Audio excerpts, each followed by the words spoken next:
huge. That's huge. Huge. Fuck, I got to start turning this thing on. On the first corner, I got picked. I was like, oh,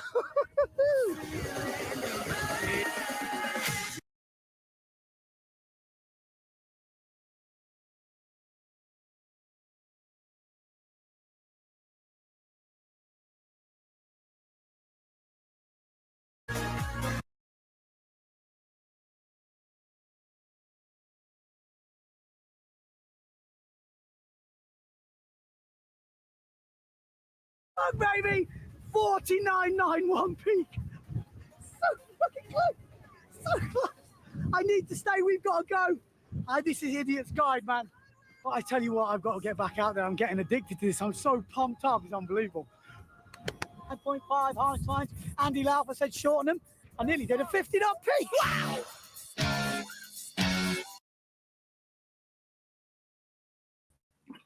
Yo, yo, yo. Okay, we're back. I just thought I'd sort of reminisce over my time in Luderitz to kick off the show today, because I have heard on the channel right now it's a little bit light. So they are getting ready to go. I'm still on the 5-4 doing the Anders bring down method. Just stay on your big sail and hold it on. I chucked some weight on today. I think I've got about 10 kilos in, and it's definitely helping. I'm not getting buffeted around so much. My only problem is my arms are giving in. Must be too much commentating, but this arm on the front hand, I nearly lost it on the last run. I was all over the shop, and I thought, but I need another run. I've done 49.91 on the watch at the peak. I really want to join that 50 knot club. It's still on. We've got to we've got to drive back to Cape Town to get the flight. So it is over for the Idiot's Guide to Luderitz Speed Challenge and Speed Sailing. I'm doing 2 more runs, because never do 1 more. The last run's always the worst. So 2 more runs, and we're going to drive home. See you next time.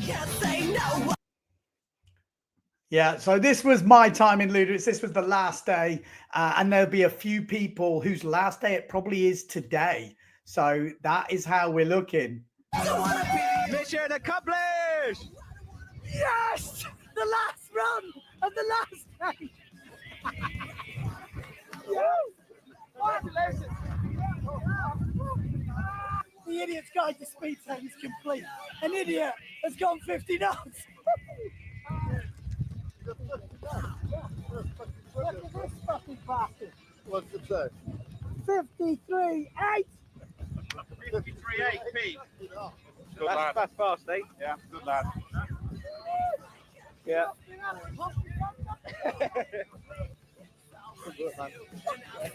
I'm so happy I went for that last run. I was nearly going home, and I was like, looking at the 49, just going, no, I am not going out like this. Oh man, it's getting good. There's boys and girls absolutely smashing out times right now, and there's such a good atmosphere. I'll tell you one thing you learn in the Idiot's Guide, that there is a very strong camaraderie, I think, between the speed sailors. Everyone is pleased when you do your best.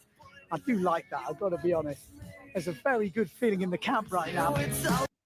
Okay, so there we go. That was just to get you in the mood for speed sailing today. Could get me in the mood for speed sailing today. This was obviously a fair few years ago now, but we are going to be bringing you Luderitz right now. Now, is it going to be the perfect live stream?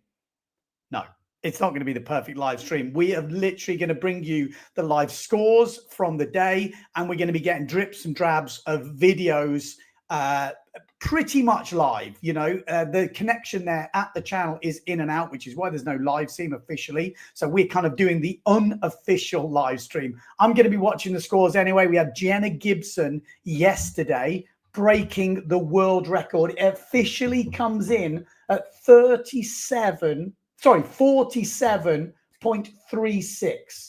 47.36 is the official thing. So that is how we're looking today. Let me know, who do you think is going to break a world record? Will we see the men's world record break? Will we see that?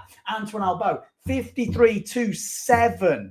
That's what he needs to break. We've got Gunnar Asmussen over there. Bjorn Dunkerbeck's over there. Carol von Tonda trying to get her national record sorted. We had the Senegalese, is that how we say it? Senegal. Moma, which is Antoine Albo's sort of caddy who's there. He actually broke the record for Senegal yesterday, which was, what did I get? I got some messages through before.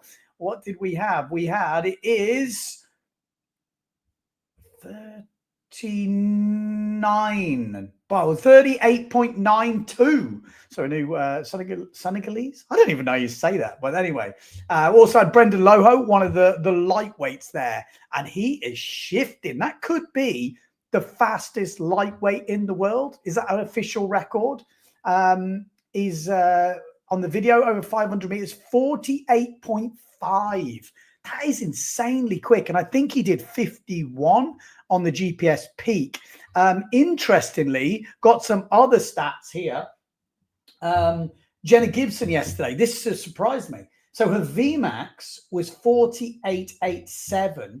So only like a knot and a half more than her overall 500, which is kind of crazy. A 2 second 48.83 and a 250, which was 48.19. So can she go faster? Yes, because her scores are super consistent.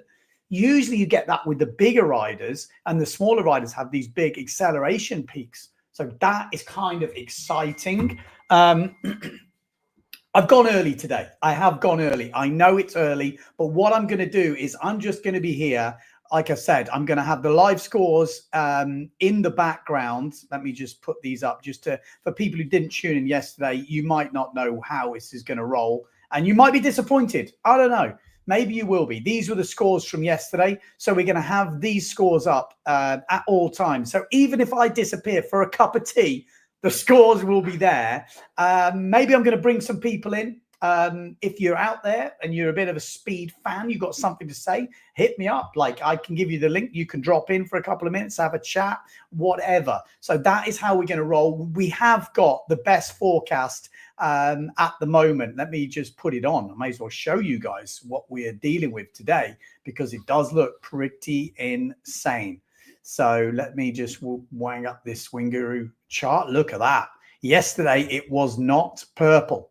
Look at that. Purple, purple, purple. That's where that windy bit is. That end of the day, 2 to 3 to 4 o'clock. That looks like it's cranking.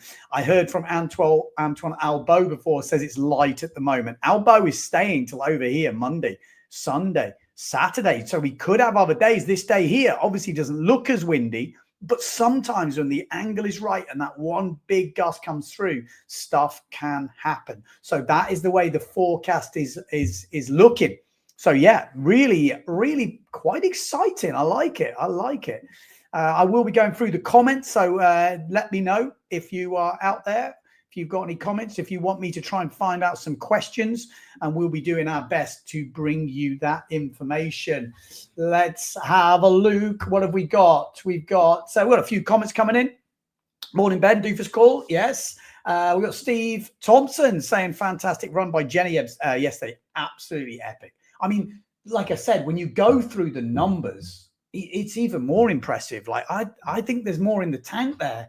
There is more in the tank, and we will need to clarify and talk about the equipment choice yesterday, because I have got some inside information. It might clear a few things up, because obviously a lot of people were talking about it, but we'll go into that as we go through the day. Doofus Call saying, bring us some excitement and joy again. We will try. Well, I will try my best. We got Vadius saying, good morning. Good morning. Waiting for new records. We are waiting for new records. Will we get some today? I have a feeling we will. I think Jenna's going to go quicker. I really do. I think she is the one to watch. Could the men's record go? It'd be a big ask. It could happen. It really could happen. I think the course, it sounded like Albo had been working on it, and he's got some ideas. And speaking, you could just tell in the camp, they thought the bottom of the course was really flat. And I don't think it's been like that for a few years. So I think there's some, a lot of excitement there. Simon Godfrey tuning in. I'm sure there'll be a lot of Brits supporting. We've got James Crocker over there in Wales tuning in. We got Stefan, happy for Jenna. It must be hard for Heidi, as she's worked so hard on that record for years. But, everyone is working hard. She got the record. That's what you've got to do. You get the record, you move on. You're there like a sitting duck. Albo's been there for a while. You know, Zara Davis before, when Heidi took the record off Zara, you know, she might have thought, well, that could be there for a long time. You don't know how long that record will be there, but it is difficult. But it's also motivating. You know, can you then step it up? Can you go faster? Can happen. Can happen. Windsurfing and motorbike trips. Oh, sounds like I might have to check that channel out. What 500-meter speed are we waiting for? I think I answered that before. Antoine Albo, 53.27. Someone has to go past that to get the men's world record. There are national records, you know, that can go. So if anyone has got any stats, any speeds that they think is worth mentioning that people are aiming for, please let me know. I'm happy to give them a shout out, but there will be quite a few. Simon Godfrey, can you tell us about the fins being used? All custom? Is Jenna using an F hot? We will try and find out that information. We will try and do that. We got Dirk Doppenberg. He's been at the channel. Good channel morning. Good e-channel morning. Yes, this e-channel. It looks like the channel is fast this year. It looks flat. That's what we're hearing. That's the rumors, and that is boding well. Let's go, says Isaac, for sure.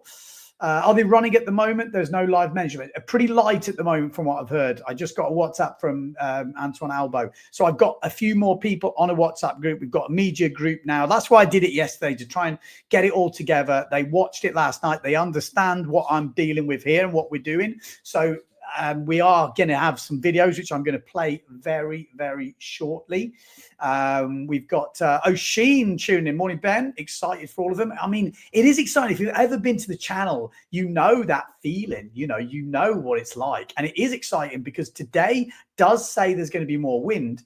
Does that mean it's going to be faster? Is it the right angle? There are still, things that need to play out for all the, all the stars need to align.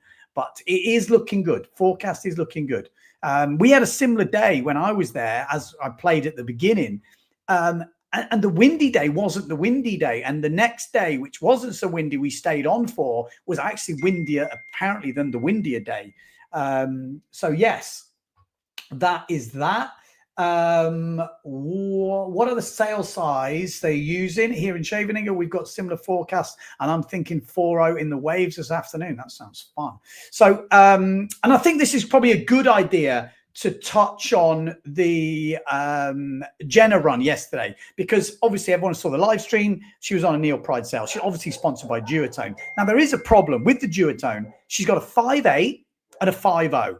Now, in speed sailing, that is a massive difference, 0.8 at that time. So she had a 5.4 that she could borrow, and she took that for a few runs in that middle of the day, which is when that gust come through, and that's when she got the record. So if it's 5.0 weather, if it's 5.8 weather, she's using the Duotone. If it's 5.4, that's what she's been using. So windier today, I've seen already. Well, in fact, I've just been sent a video, which I will show you.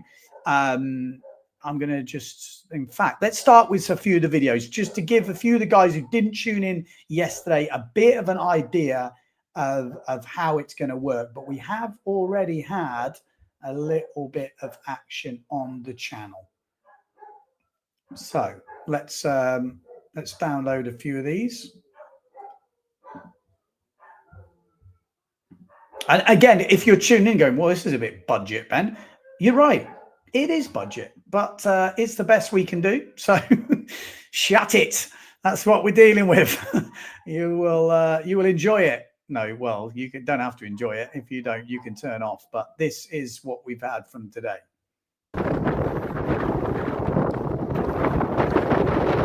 Genau, what size are you rigging? 5.2, 5.7? Only 5.7 today. Okay.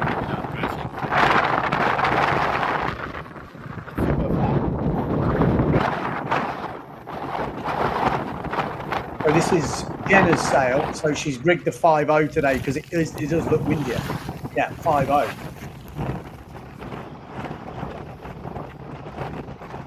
So yeah, there you go. This is pretty much the live stream.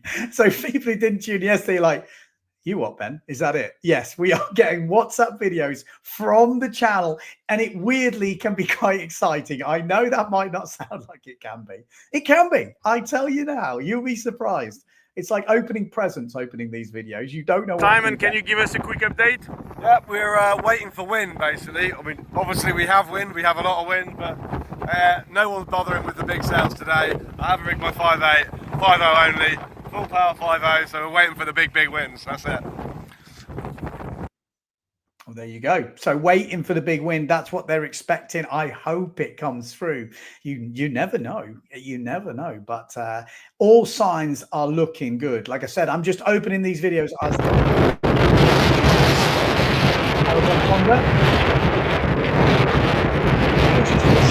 can't set auto sound. It's too loud.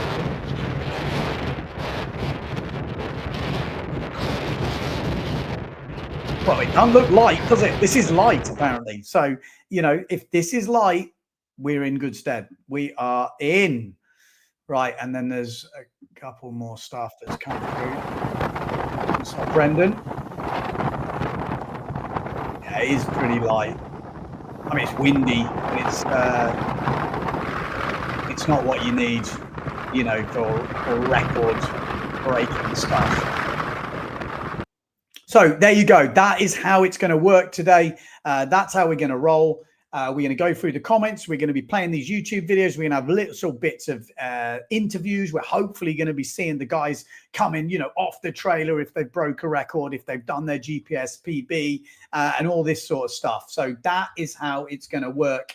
Morning, Ben. When does Jenna and Simon leave? It's a good question. I think there's a few people on here that might know that. So anyone that knows when Jenna leaves, I think I heard only Albo was staying for the last week. That could change, but that's what I heard. We got Mr. Steve Thorpe, I'm guessing. K4 Fins, morning. Is the channel likely to be running into the future? If the channel goes for records, could stand forever. If the channel, exactly. If the channel, you know, we don't know what's happening after this year. No one knows what's happening after year. I heard some rumors that stuff is happening in Luderitz on a whole different level. Again, I don't know how much that's been talked about or whatever, but I'm sure someone will let me know in the comments if people have heard anything. But there is stuff going on. There's action there for whatever reason. They've found something which they like. So what will that mean to the channel? I don't know. Simon Godfrey said, I'm not seeing Jenna's record on Google. What's it take to ratify it? Well, the record has been officially ratified. It's, you know, it takes longer than that to go through all the system. But I have heard the video timing confirms pretty much what the GPS said. And the record at the moment on the video timing is down, which is official, 47.36. Jenna Gibson is the fastest woman in the world over 500 meters officially. So that is an official speed recorded in. As Albo is 53.27. Can Jenna Gibson go faster than 47.36? I'm looking at her speeds. I'm thinking yes, because I think she's due one of those crazy gusts in the middle, which would peak it up, which would lift everything, because her speed on that one was really consistent. It was kind of crazy. I was expecting to see a much higher peak, which, you know, was my experience when I was there. Obviously, I'm a little bit heavier, but she's lighter. So you would imagine you would see a higher peak, is what I thought. So what else have we got? We've got a few more videos. I've got Mr. Antoine Albo sending me some stuff. So let's see. What's he?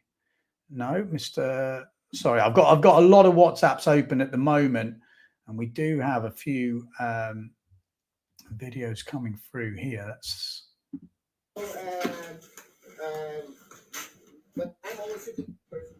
well, okay. So there's a bit of a briefing. I don't think I'm going to send you that because it's upside down. This will be not easy. I apologize for anyone tuning in for the first time. Like I said,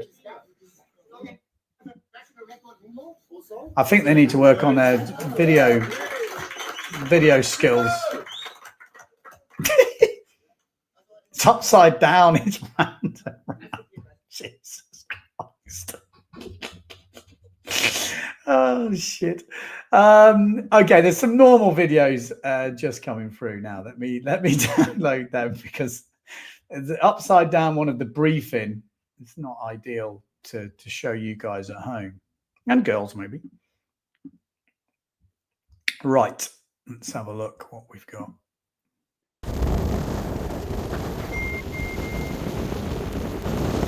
So you can see this. It does look light.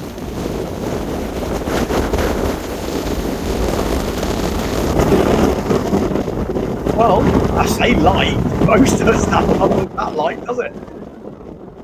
But you know, when you're record breaking,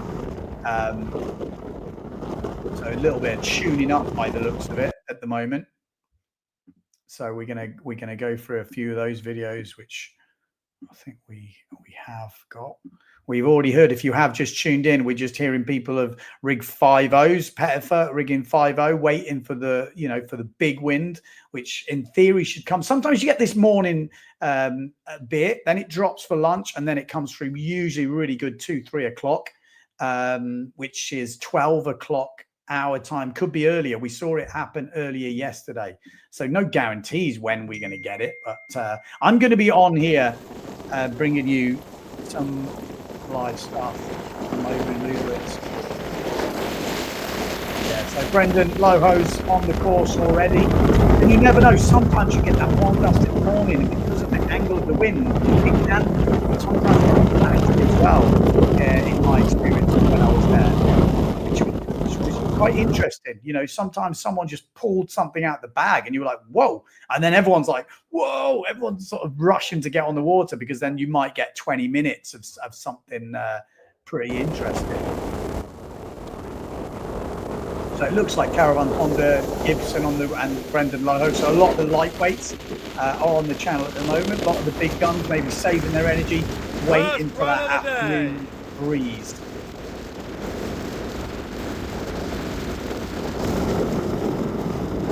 We got Nigel saying, morning from North Germany. Thanks for the coverage. No problem. I apologise. It's not the best, but we're doing what we can with limited resources, let's say. Morning. Doing a great job. Thanks, mate. Thanks. We're trying. Upside down is correct. It's stopping. That's some shocking videos getting sent through here. Let's have a look. We are getting a few more today because, like I said, the guys have seen, they watched the stream yesterday. I spoke to a few of them. They watched it all, which is kind of mad. So they know what we're needing here. So we will be getting some information because I love to hear, them talking about the gear.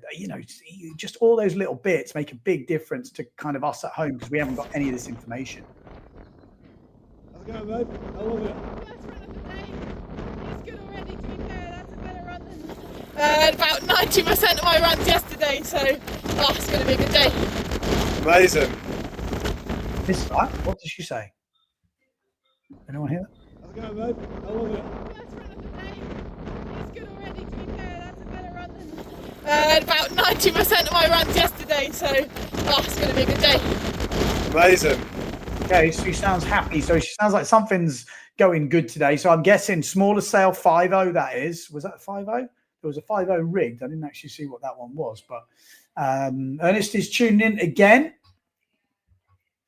So yeah, we're ready. We're coiled, like a coiled spring here, waiting for the speeds to come through. I will take a quick look. Yeah, so we've seen those videos, right? Yeah, I'll take a quick look at the live scoring, just to see if anything has happened today. Let me have a quick refresh because maybe they haven't started it yet. Oh, they have. Yeah, there we go. So early days, clean by the looks of it, low 40s. So it's like kind of the build up. Like I said, we're not going to see the big guns at the moment out there. They are waiting for the wind. So like I said, I'm going to try and bring you some. There is a lot of videos just come in. So bear with me. I've just got to work out which ones are upside down and which ones. How did you feel about yesterday? Oh, so happy, so happy. So it turns out WhatsApp on my laptop is kind of awkward. How do we do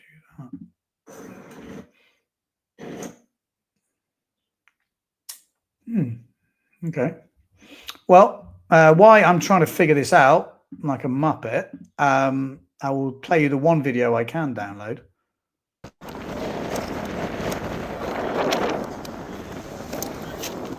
How do you feel about yesterday? Oh, so happy, so happy. Relieved, mission accomplished. Now today we get to relax and just go windsurfing and see how fast you can go. Yeah, and that's the thing, isn't it? You go there, you know, she's got all the sponsors. So, you know, it's an expensive trip. You've sold this vision to the sponsors. You're going to do the world record. You know, a lot of people are telling you one of the fastest women in the world. We've seen that because of her slalom sailing. We know how good she is. But you still got to deliver. You still got to have the conditions. You still got to get that right run. You need that good gust. And so now I can just imagine she must just feel like, oh, right. And then today, in theory, is a windier day. If she hadn't have done it yesterday, the pressure for today would be insane. But now she's got the world record. You know, there's no one there that's going to challenge that world record. So she will go home as the fastest woman in the world. And the only question for today is, can she just put the cherry on top? Could she peak over 50 knots? Could she, you know, upgrade the speed? Yes, yes, yes, yes. To all those questions, it's windier. Everything looks good, but she doesn't have the pressure. I like it. It's set up for, you know, an epic day. And will that, you know, push other riders to go to Luderitz? If Luderitz is on next year, we don't know. Or there's a few unanswered questions. Could this be, you know, some of the last sailing we see in Luderitz? Is it going to carry on? Is someone, you know, is Rafi going to carry on doing it? Is someone going to take on it? We don't know. You know, we have this question every year because it is a big ask to take on that event. There's a lot of stuff that goes into it. It's not easy, you know, it's not easy at all. So let's see, but it's exciting. That's for sure. I'm sure Rafi's going to want to do it again. And if we have some world records, that's going to help with sponsorship. That's going to help, you know, create the infrastructure. But I know a lot of people say, why is there no live stream? I mean, it's really hard. You have a waiting period of a month and you might have 1 or 2 good days. So, you know, to put all that effort in, and let's not be honest, I love it that we've got 100 odd people tuned in and there's going to be thousands watching it, but it's not like there's millions. You know, there's not like a huge audience. We're a really hardcore windsurfing audience. You know, we're nerds. We love this shit, don't we? You know you do. So, you know, maybe it doesn't need it. It's a lot of expense. There's definitely stuff I like, but this format is not as bad. You know, I know it's a bit clunky, but it's kind of fun. Or maybe that's just me. I kind of enjoy waiting for these videos to drop because you just don't know what you're going to get. A few more videos dropping in. Yeah, I need someone to explain how this is going to work. How do I? Sorry, there we go. I think I might have figured it out because I've been sent a lot of videos and they've basically all stacked up, which is obviously not so easy to find. There's a Dunkerbeck video there. Mr. Dunkerbeck, tell me about yesterday. Okay, so we do have some. I'm gonna download these, so bear with me. We've got Mr. Dunkerbeck coming up. He's gonna, by the sounds of it, talk us through some stuff.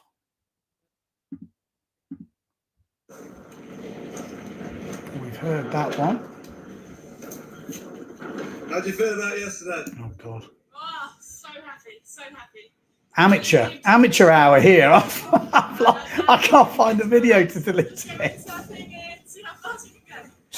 Oh God, what have you signed yourselves up for here? It's going to be a long day. Let's see if we can find Dunkerbeck. Dunkerbeck, tell me about yesterday. Yesterday was good, fast, had a couple of very nice runs, and today is looking even better, so big thing could happen today. We're going to break records, Bjorn? Yes. Yesterday Jenna broke the women's world record, so congratulations to her with impressive 47.4 knots. and the angle and the strength today is forecast to be much better than yesterday. So I think the results will show as well. So be prepared for big things, maybe even a world record in the open category, maybe the 100 kilometers an hour. It looks really good. It's sunny. The wind is already showing. Direction is very good right now, and it's supposed to improve all day long. So for all you Windsurfing.TV lovers, today we have some excitement. Amazing. Yeah, that's what we want to see. That's what we want to see. So we've got a bit of love coming in. Thanks, guys. I appreciate, like I said, we're making the effort because, you know, this doesn't happen very often. And it can be literally only a couple of days a year where there is a chance to break a world record. And these guys and girls, you know, they go over there for a month and you might not get it. And it costs a lot of money. So there's a lot on the line. There's a lot of, you know, of time waiting for that moment, for that, you know, that one run, which is bloody crazy. And a lot of people have done it over the years, and sometimes it just doesn't work out. And you think, oh, I just spent 20 grand, I spent 15 grand, whatever it might be. And you haven't had that opportunity. And I'm sure there's a few of them sitting there looking at this year going, oh, if I'd have been there yesterday, I might have been able to get that 50 or whatever it might have been. So yeah, there's a lot of emotion for sure. A lot of emotion. Right, I'm going back to my WhatsApp messages here to see if I can find something. At the moment, this says there's less wind in the middle of the track. That's why the times are not as fast. That's what Jenna says, and that would make sense. Like I said, it's early days at the moment. I've come on early basically to build it up. So, you know, we will keep trucking on. If I'm not here, I'll just leave the live scores on the live stream, but I'll keep this live stream moving. So then as soon as we get some action, you know, I'll be straight back on to try and talk you through it if that is what's happening. What have we got here? We've got a few more messages coming in. We've got, hi, Ben, just realized I was watching yesterday's footage, watching live now, I think. Yeah, well, yesterday, there's not much happening at the moment. We were getting a bit of build up. Dunkerbeck did 43.4 knots in open sea in Tarifa. That's mental. Yeah, that is quite mental. Nigel says, and they've been preparing for months, and suppliers are shipping new sales boards just for this event. I know it is crazy. Hi Ben, glad to get some Luderitz updates. Yes. Well, like I said, we are trying. We are trying here. I'm just trying to go back through a couple of these messages, which I've missed a few.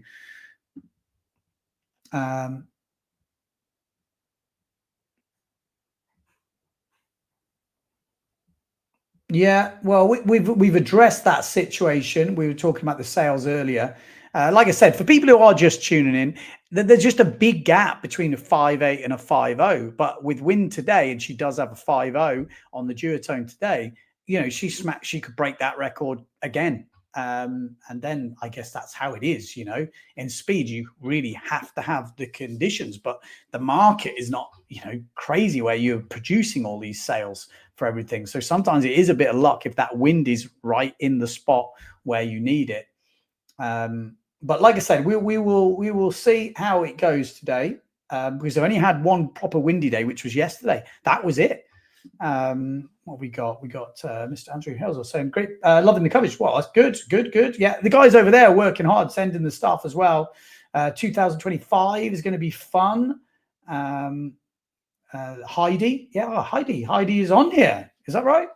Congrats, Jenna. You did it. You did it on the age I started windsurfing. And that's the crazy thing. You've got to remember, Heidi Ulrich, I don't know how many years it was, but it wasn't many between when she started to learn to windsurf and broke the world record. I mean, the achievement is absolutely friggin' bonkers.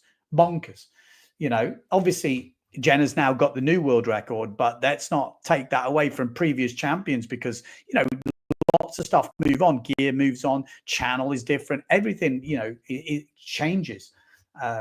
So yeah, no, it's cool to see that. We got Nigel saying Severn made a couple of special M8, is it? M8 for Caro in 5.0 and 4.7. Yeah, it really is a super specific thing.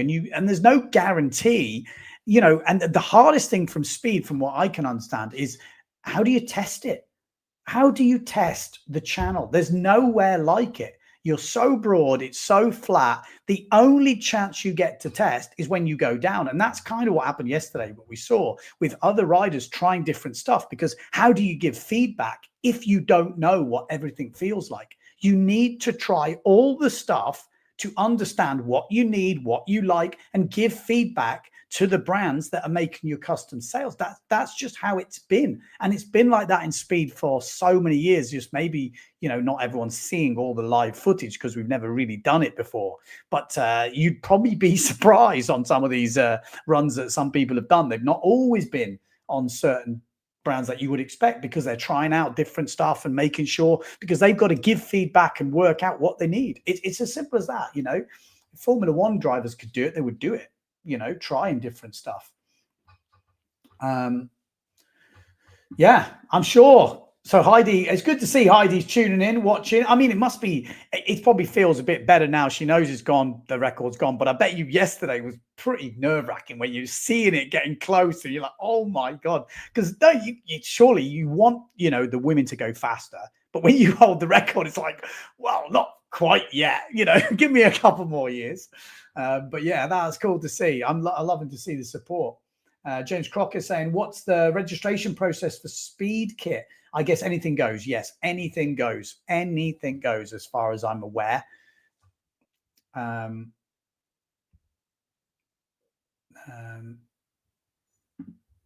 Yeah, Heidi says it was horrible. Yeah, I can imagine. I can only imagine. I know I spoke to Mikkel Asmussen earlier, who's got the Danish record.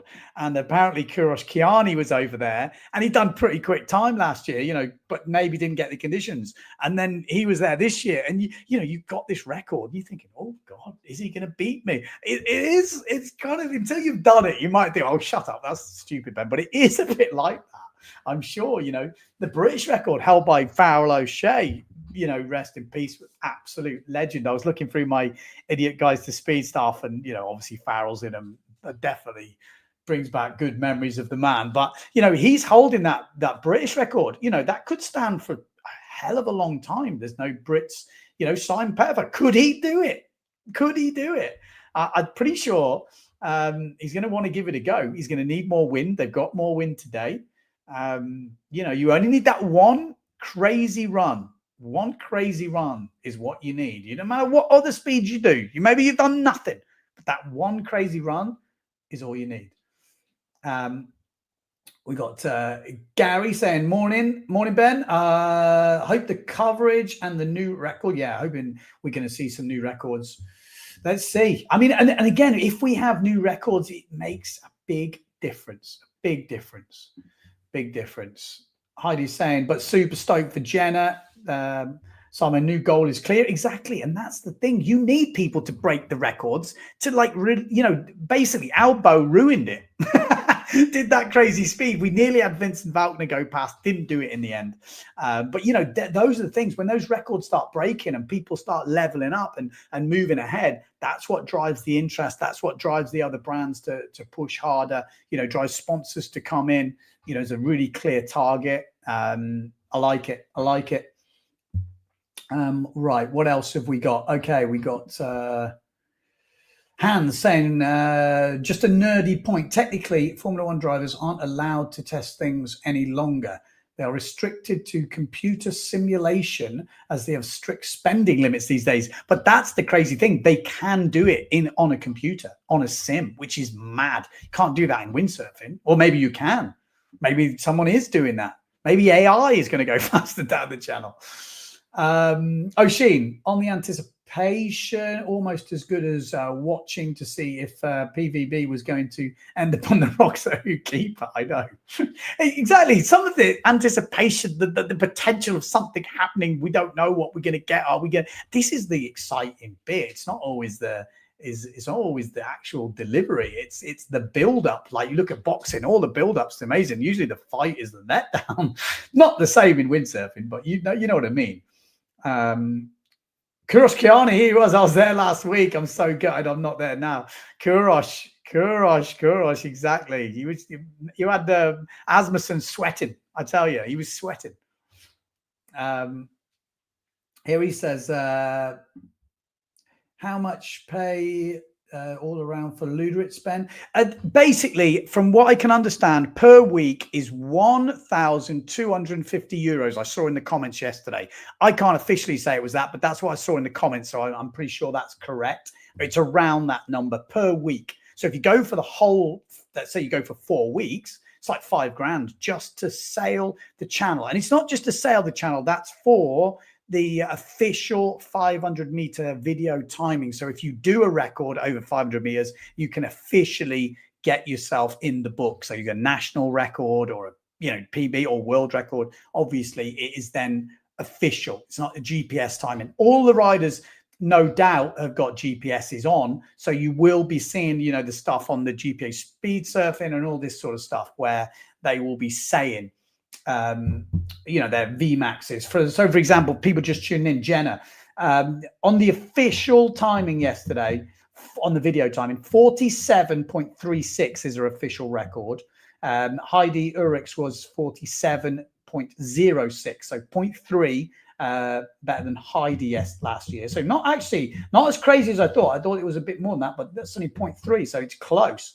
Vmax for her yesterday was 48.87. Heidi, let me know your Vmax. Interested to know what your Vmax was on the GPS. Obviously, I know GPS is not 100%, million percent accurate, but it's pretty close and it gives us a rough idea. So I was kind of surprised. I thought Jenna looked like she went pretty solid down the whole run. 2 second was 48.83 and the 250 was 48.19. So yeah, interesting. So Harry's saying 5K plus for 4 weeks. Yeah. So, that's if you go for 4 weeks. When I went for 10 days, but I was obviously doing media stuff and whatever else. And maybe we got lucky because we got one good day within that. Don't get me wrong, we had a lot of good days, but in terms of trying to get to 50 knots. And the day that we got to 50 knots was not actually the day that looked the best, which was kind of crazy. It wasn't one of the big ones. No one was doing, I don't think anyone was doing 51s or anything. I think a few people broke 50. James Crocker saying best GPS to wear on bicep for recreational users. Yes, well, that is a point. I actually spoke to Mr. George yesterday and he said he's going to come on the channel. We're going to have a chat. That might happen today, but I think it would be quite a cool standalone video as well. But if he's around, maybe he can come and give us some technical details. See, there we go. This is interesting. So Heidi, that's what I thought. Her Vmax was 49.94 with a 2 second 49.93. So that backs up what I was saying. Jenna's speed was really level. So she either got a really good run because she's one of the, the lighter riders usually have a higher peak. And that kind of proves my theory with Heidi, over 500 meters, the peak was actually higher. And that's kind of what I found. But yeah, I guess let's see. Oh, so close to 50 Vmax, which is, that was my goal when I was there. And I had a similar one. I had a 49.92 or 98. I was 0.2 off. And I had to go to get the plane and we had to drive whatever hours. We'd already left a day later to get this wind. And I was like, Alfie's like, we got to go. I'm like, I'm not going until I do that 50 on the Vmax. So then literally the next run, I had one run through it and I managed to do it. Take it what you will, GPS, whatever. But I was made up. It made the trip. It was you couldn't have wrote the story kind of better. But those kind of benchmark numbers are good. And I know looking at that, Heidi is going to want to see 50 on the watch because that's exactly what I was looking at watch going, no way. I am not going home until this happens. Yeah, bonkers. Right, let's have a look, see if we get any more action from over there. Oh, we do have a few videos coming through. It looks windy, actually. That looks windy. Oh, Brendan just did a 45.9. So let me play these videos and then I'll put the speeds on, because obviously stuff is starting to heat up at the moment. Oh,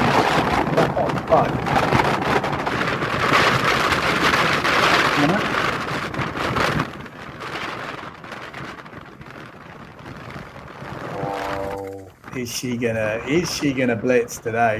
Ivo today. A lot less drag.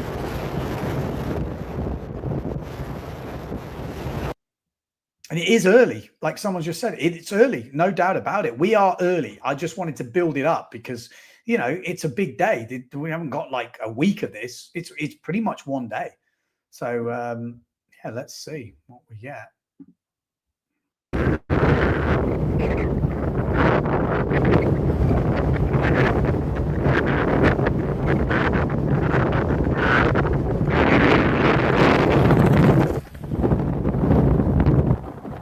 It looks narrower.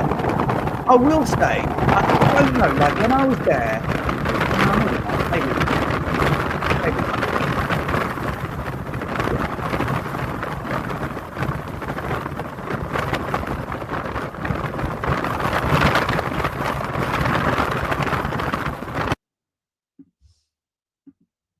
right, that's what we've got at the moment. Scores coming in.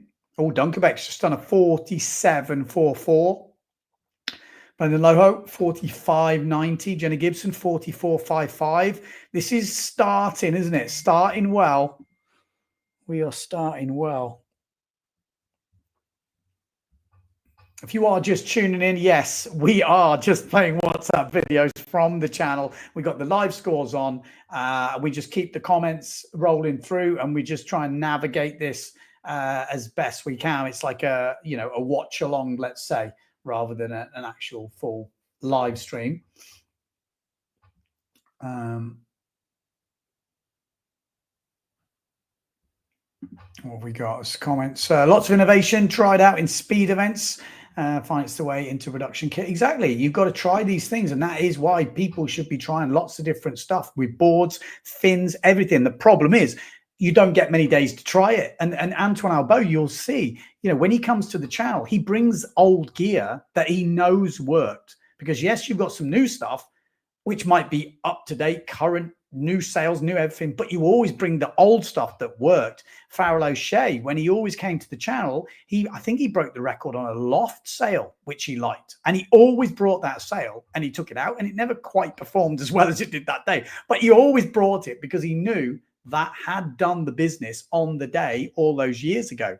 You know, meanwhile, he's trying lots of stuff, trying lots of simmer stuff. I think he got some Neil Prides in the end. So, you know, trying lots of different things to try and find out what works in that specific day, because it isn't as simple as just designing a sail. Oh, that's going to be perfect.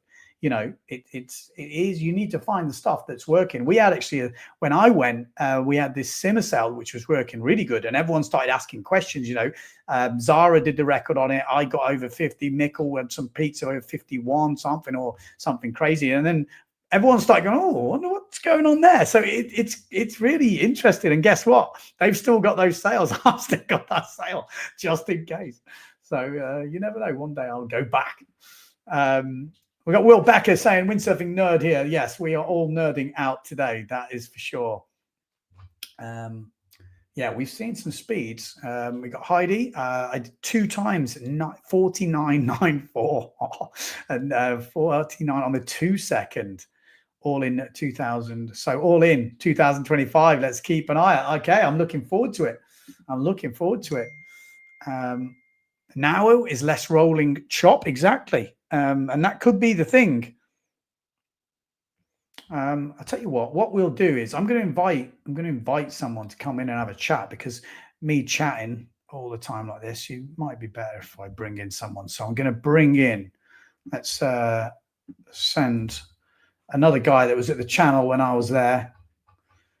We'll send him a link to see if his internet's good enough.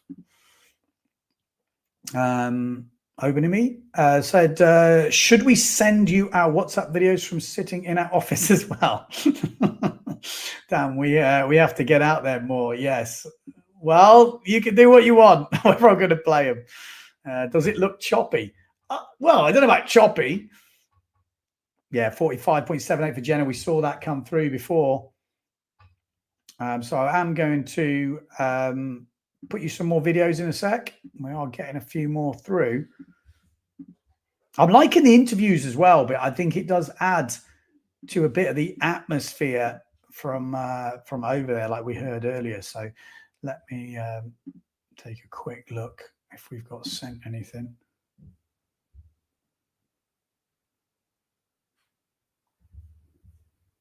Yeah, so we're still waiting for a few to drop. I had some from Pettifer earlier, but for some reason it's loaded them all as one long list. So we've got a lot of talking ones here, but I'm not quite sure how to download them all quickly. Okay, there's a 2-minute video. Mr. Peter Davis. Okay, let's download that. Yeah, so we've got a 2-minute video coming up from Peter Davis. Obviously, he's the main man for the WRC. I can't remember what it's called. Someone did tell me yesterday. I forget. Mr. Peter Davis, please tell me about your capacity here at Luderitz. My capacity here as Commissioner for the World Sailing Speed Record Council. First of all, welcome Ben. It's great to have Windsurfing.TV here. Great that you were here in person, of course. But quite frankly, you sort of get in the way and take up space on the canal. So it would be good to have you here, but you're not. So we'll do our best to give you as much information as we can. My role here as Commissioner is I'm the policeman. I'm here to make sure that the rules are followed, that the channel is the correct length, that the person going down the canal is the person that we're recording, that there's no mistakes, and that generally the event runs safely. Primarily, we're here to look at the runs that people do and then validate them. Once we did that last night, we know that it's potentially a world record for Jenna, which is fantastic news. We are so happy when a world record happens. We then suggest to Jenna that she makes a claim, obviously. That claim then goes to the full council members. They check it, they make sure the calculations are correct, make sure that myself, Manfred, the timekeeper, have done the calculations correctly. Then an announcement is made that a new world record has been achieved.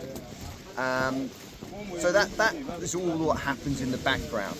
I know it sounds like a slow process, but it is a world record. It's recognised by World Sailing.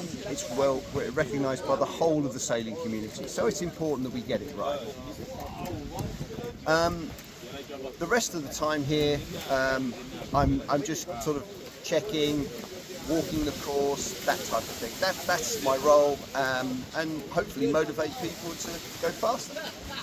That's great, amazing. Thank you very much, Pete. Is that what you want?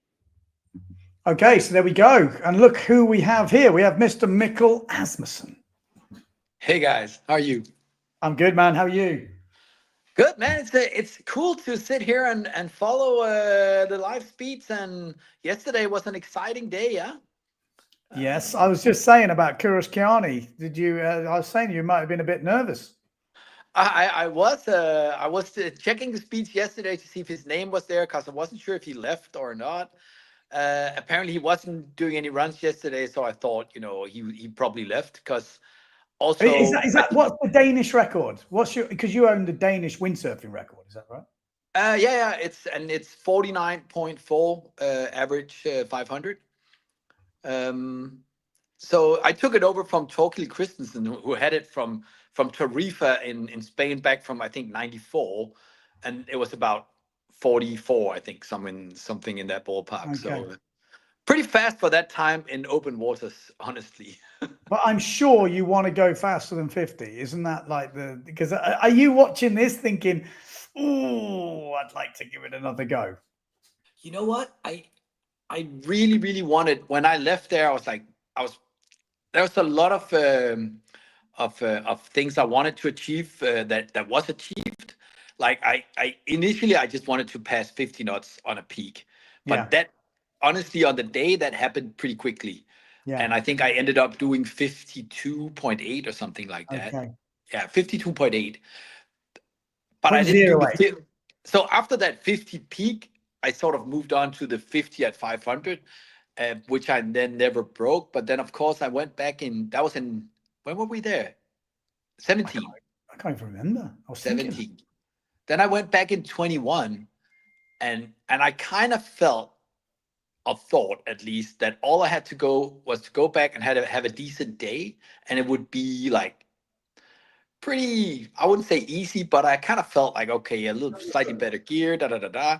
Yeah. And I don't think I didn't even pass 45 that year, you know, and I realized, okay, this is speed sailing. This is about the day. It is not about just doing the trip to Luderitz. It is about the right day at the right time. The day, the run. Yeah. And then, you know, I mean, you really have to respect Bjorn and Farrell, rest in peace, and these guys that has gone for 15 years or whatever it is in a row. And man, how many days has there been in the past 10 years? Yeah, how many days? Not a handful. I wouldn't even say. And the course, like I'm guessing anyone who's been there, I think anyway, the course looks good this year, like by the looks of it. And I heard a few people mentioning yesterday, wow, the bottom of the course is super flat.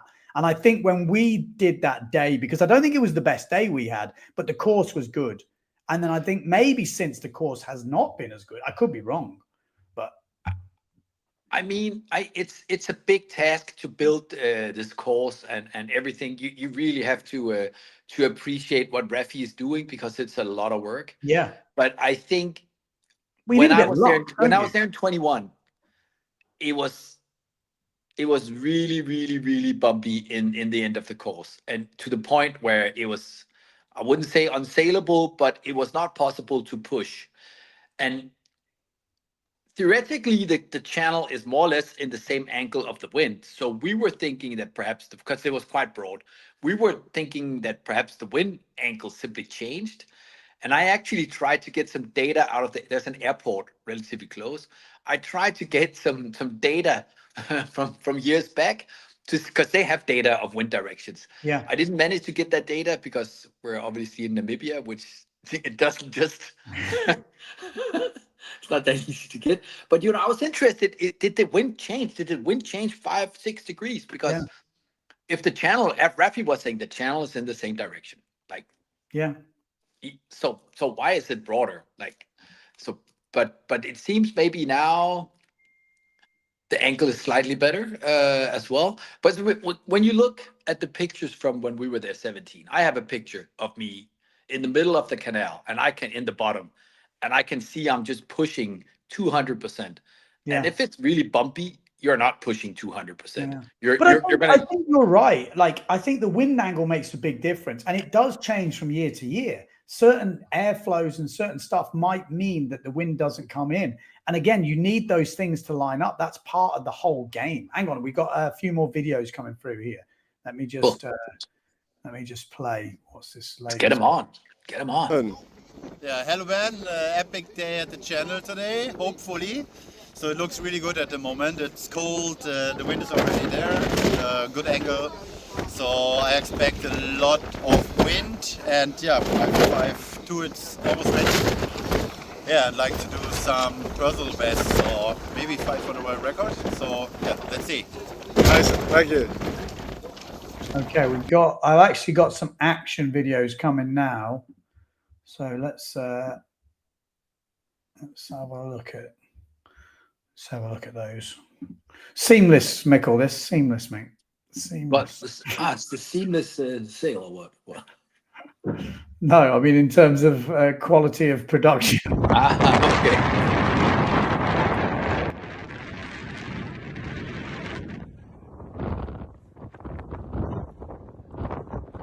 So ready to go. It's kind of tricky to start. As you can see, Björn, he couldn't start. He touched, I think, with the fin, and Simon is going after. Getting ready. You know what that's like, don't you? You start to feel it. You're like, you know, it's not the record breaking yet, but you kind of want to get in the mood and have a couple of runs. You can see everyone's a little bit on edge because it just takes that one run. Someone just goes down like Hoffers did when we were there. Hoffman went down and everyone literally jumped. It was like, it's on. And it turned out there was, for that Hoffers run, there was only like literally a couple of runs. Whoever went in that sort of time period did a good run. And it was minutes. Because that wasn't a big day like today. I think yeah. We spoke about it. I think he had one go, like he had a 50.01 or something like that. And it was a blitz. I think we rigged down. I actually think everyone sort of rigged down. And it was his last day. And he was just like staying in the starting box. And suddenly he went off and we were all like, whoa. But it was like, then you had to rig up and I don't know. Yeah, no, but it was like a one-off. That wasn't the day that most people went fast, but he was the first day. And then he, like you say, I don't think he was there for the other day. I think he'd gone home, but he kind of set the pace on that day. And then that was it. There was just like basically this gust for 5 minutes, 10 minutes or something like that. It was his last day. He was going home the next day. Yeah. Oh, it's pretty mad. Does he hold a record?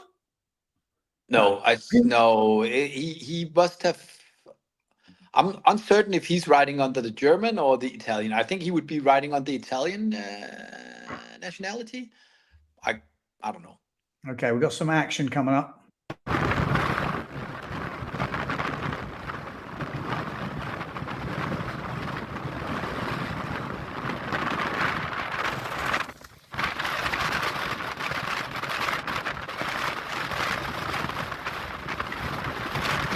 It's a mad concept, isn't it? When you look at it, it is pretty friggin' crazy.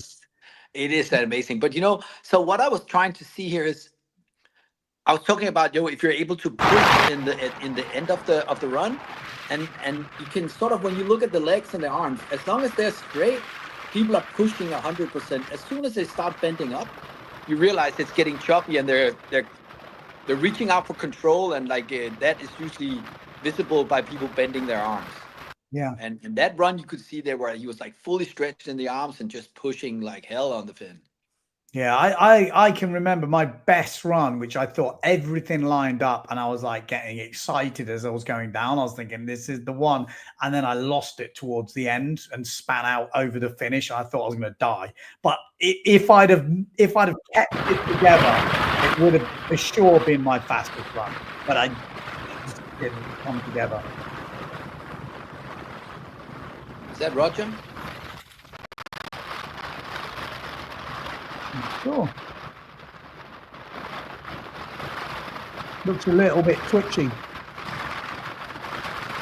That could have been Roger. I mean, what a legend, Roger from Sweden. First taking a couple of years down there on the kiteboarding and then switching to windsurfing afterwards, just because he's so keen on sailing the channel that he was like, I'll just move to windsurfing. Good lad. Good lad. I mean, that makes a lot of sense. So if you are just tuning in, we are trying to bring you as much information, live updates from Luderitz as we can. It's not easy, but we have got the guys sending us videos, so it's kind of live-ish. It's as live as you're going to get, put it that way. We are seeing some better speeds coming through at the moment. Look at that. 49.57, Antoine Albo, not far off 50 knots. That's getting close, isn't it? And it's early. What time is it? It's like 12:30 Luderitz. I think it's 12:30, yeah. Wow. Ooh, we could be in for an interesting afternoon, that's for sure. But I think, it's worth touching on where you said about, like, if you get the run, then it's usually, if there's wind, then most people will go fast down there. I've seen, I don't remember the Swedish guy, but you were there. There was a guy from Sweden who did the full course without hooking in. Yeah. And we were like, are you not hooked in? It's like, no, it's way too scary to be hooked in. Nevertheless, I think he did like 40, 48, maybe even 48 and a half. It was quick. It was quick. Someone asked me, how quick could you go with Paul Van Bellen asked me how quick without harness. You can go quick. I said to him, you can go quick. He went down that channel without a harness. I mean, because the pressure, if you're not super loaded up, the pressure is going to release off the sail as you go that broad. You're not hanging that much in the harness. And but what I wanted to touch on was like the whole starting thing, because going down the channel, apart from the scary feeling, it's actually not that difficult, to sail that channel. The difficult part is starting and stopping. Yeah. And I think the start is hard. The start is hard because I think we worked it out with Farrell and well, very much Farrell when we were looking through the course. If you want to do a 50-knot run, you have to be doing pretty much 50 knots at the start. If you're not doing 50 knots after the slingshot, it's over, because you get the middle of the course is not that quick. The end of the course is the quickest part, but you also need that slingshot to deliver. So you have to have a good start and get that wind right at the beginning. You probably need to pass the first camera at 50 knots. I would agree. But so the starting is the wind is fickle in the starting box, and you're trying to get. Most of the guys will be at least 100 kilos with lead on, and some will be 110, 120. You're trying to start a sub 50-liter board. I mean, it's a pretty difficult task. It's relatively shallow. There's a good chance if you hit with your fin, there's a good chance your fin will be nicked. The tip will be nicked off, then it's back to get another fin. It's pretty difficult to start. But as I said, if you get the start, you probably get a good run. Yeah. And then you need to sort out the finishing box. And I mean, I think I have a kind of funny story. Like I usually want to have my forearm holding on top of the boom when I lay down the rig, but I've realized when I was entering the finish box that I didn't have time to go from underarm to overarm because I was running out of time. So I had to lay the sail down holding the underhand, which was it took me some time to learn, but I was like, man, there's not even a second to break here, and there's no time to change the hand. It's weird because I was explaining it to someone before. It's like if you've ever been skydiving, that's kind of how I remembered it. It was like you get this ground rush, don't you? At the end, you get this because and the easiest way to explain it is in meters per second. Not everyone deals with meters per second, but basically 50 knots is what 25 meters per second. Let's say 24 meters per second. So is that right? Probably. Yeah. It's like roughly half. So say 24 meters per second. Is that right? Yeah, but that's what I mean. The box is 50 meters. You're going to run out. You're running out of time. So after 2 seconds, you've done 50 meters, and you've got to go over the finish flat stick. You can't start backing off just before the finish. You've got to go straight over, and then you get this ground rush where the side comes really quickly. And obviously, there's some legendary stories of Mark Grinnell, the Cuman cannonball, like flying over the finish and ending up on the beach. Like, who was I speaking to the other day that said? But literally, the time it takes from moving your hand from here to here, there's not time enough to do that. From your brain says do that until it's done, there's really not time to do that in the finish box. It's mad, isn't it? It is mad. Pretty bad. Right, let's have another look at let's see what's happening here. So I think, we are seeing speeds increase. Brendan Loho has already gone 46.78. And remember, these are not peak speeds. These are over 500 meters. So Jenna Gibson is already up to 46.36. And, we've not seen Al Bow touch 50 yet.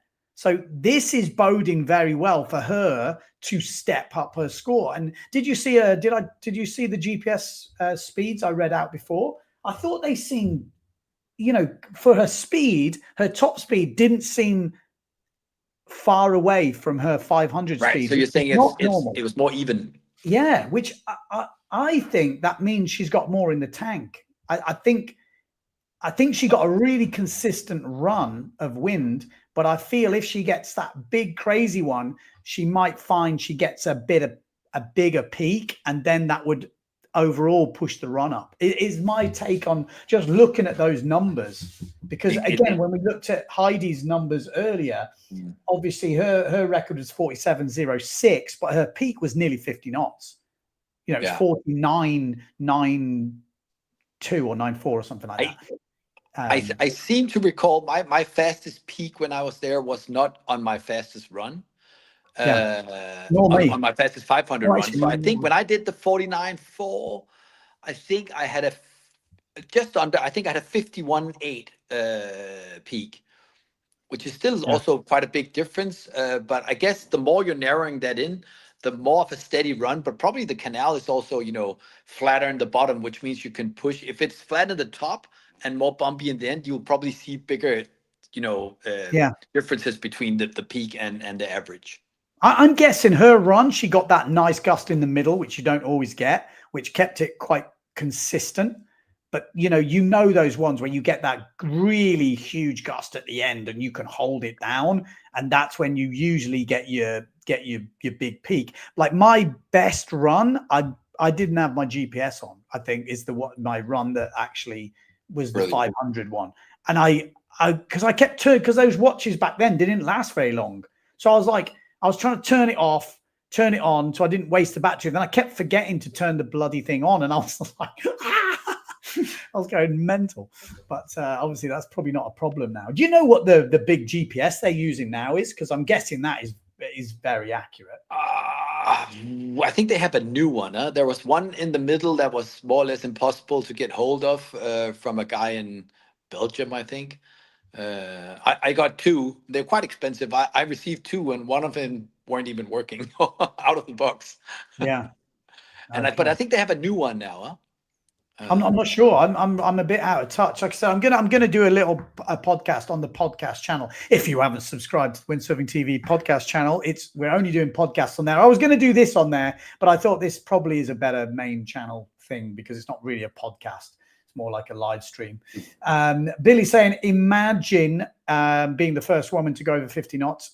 I think that's definitely the goal. I think if they get wind today, I think we might see her go over 50. I really do.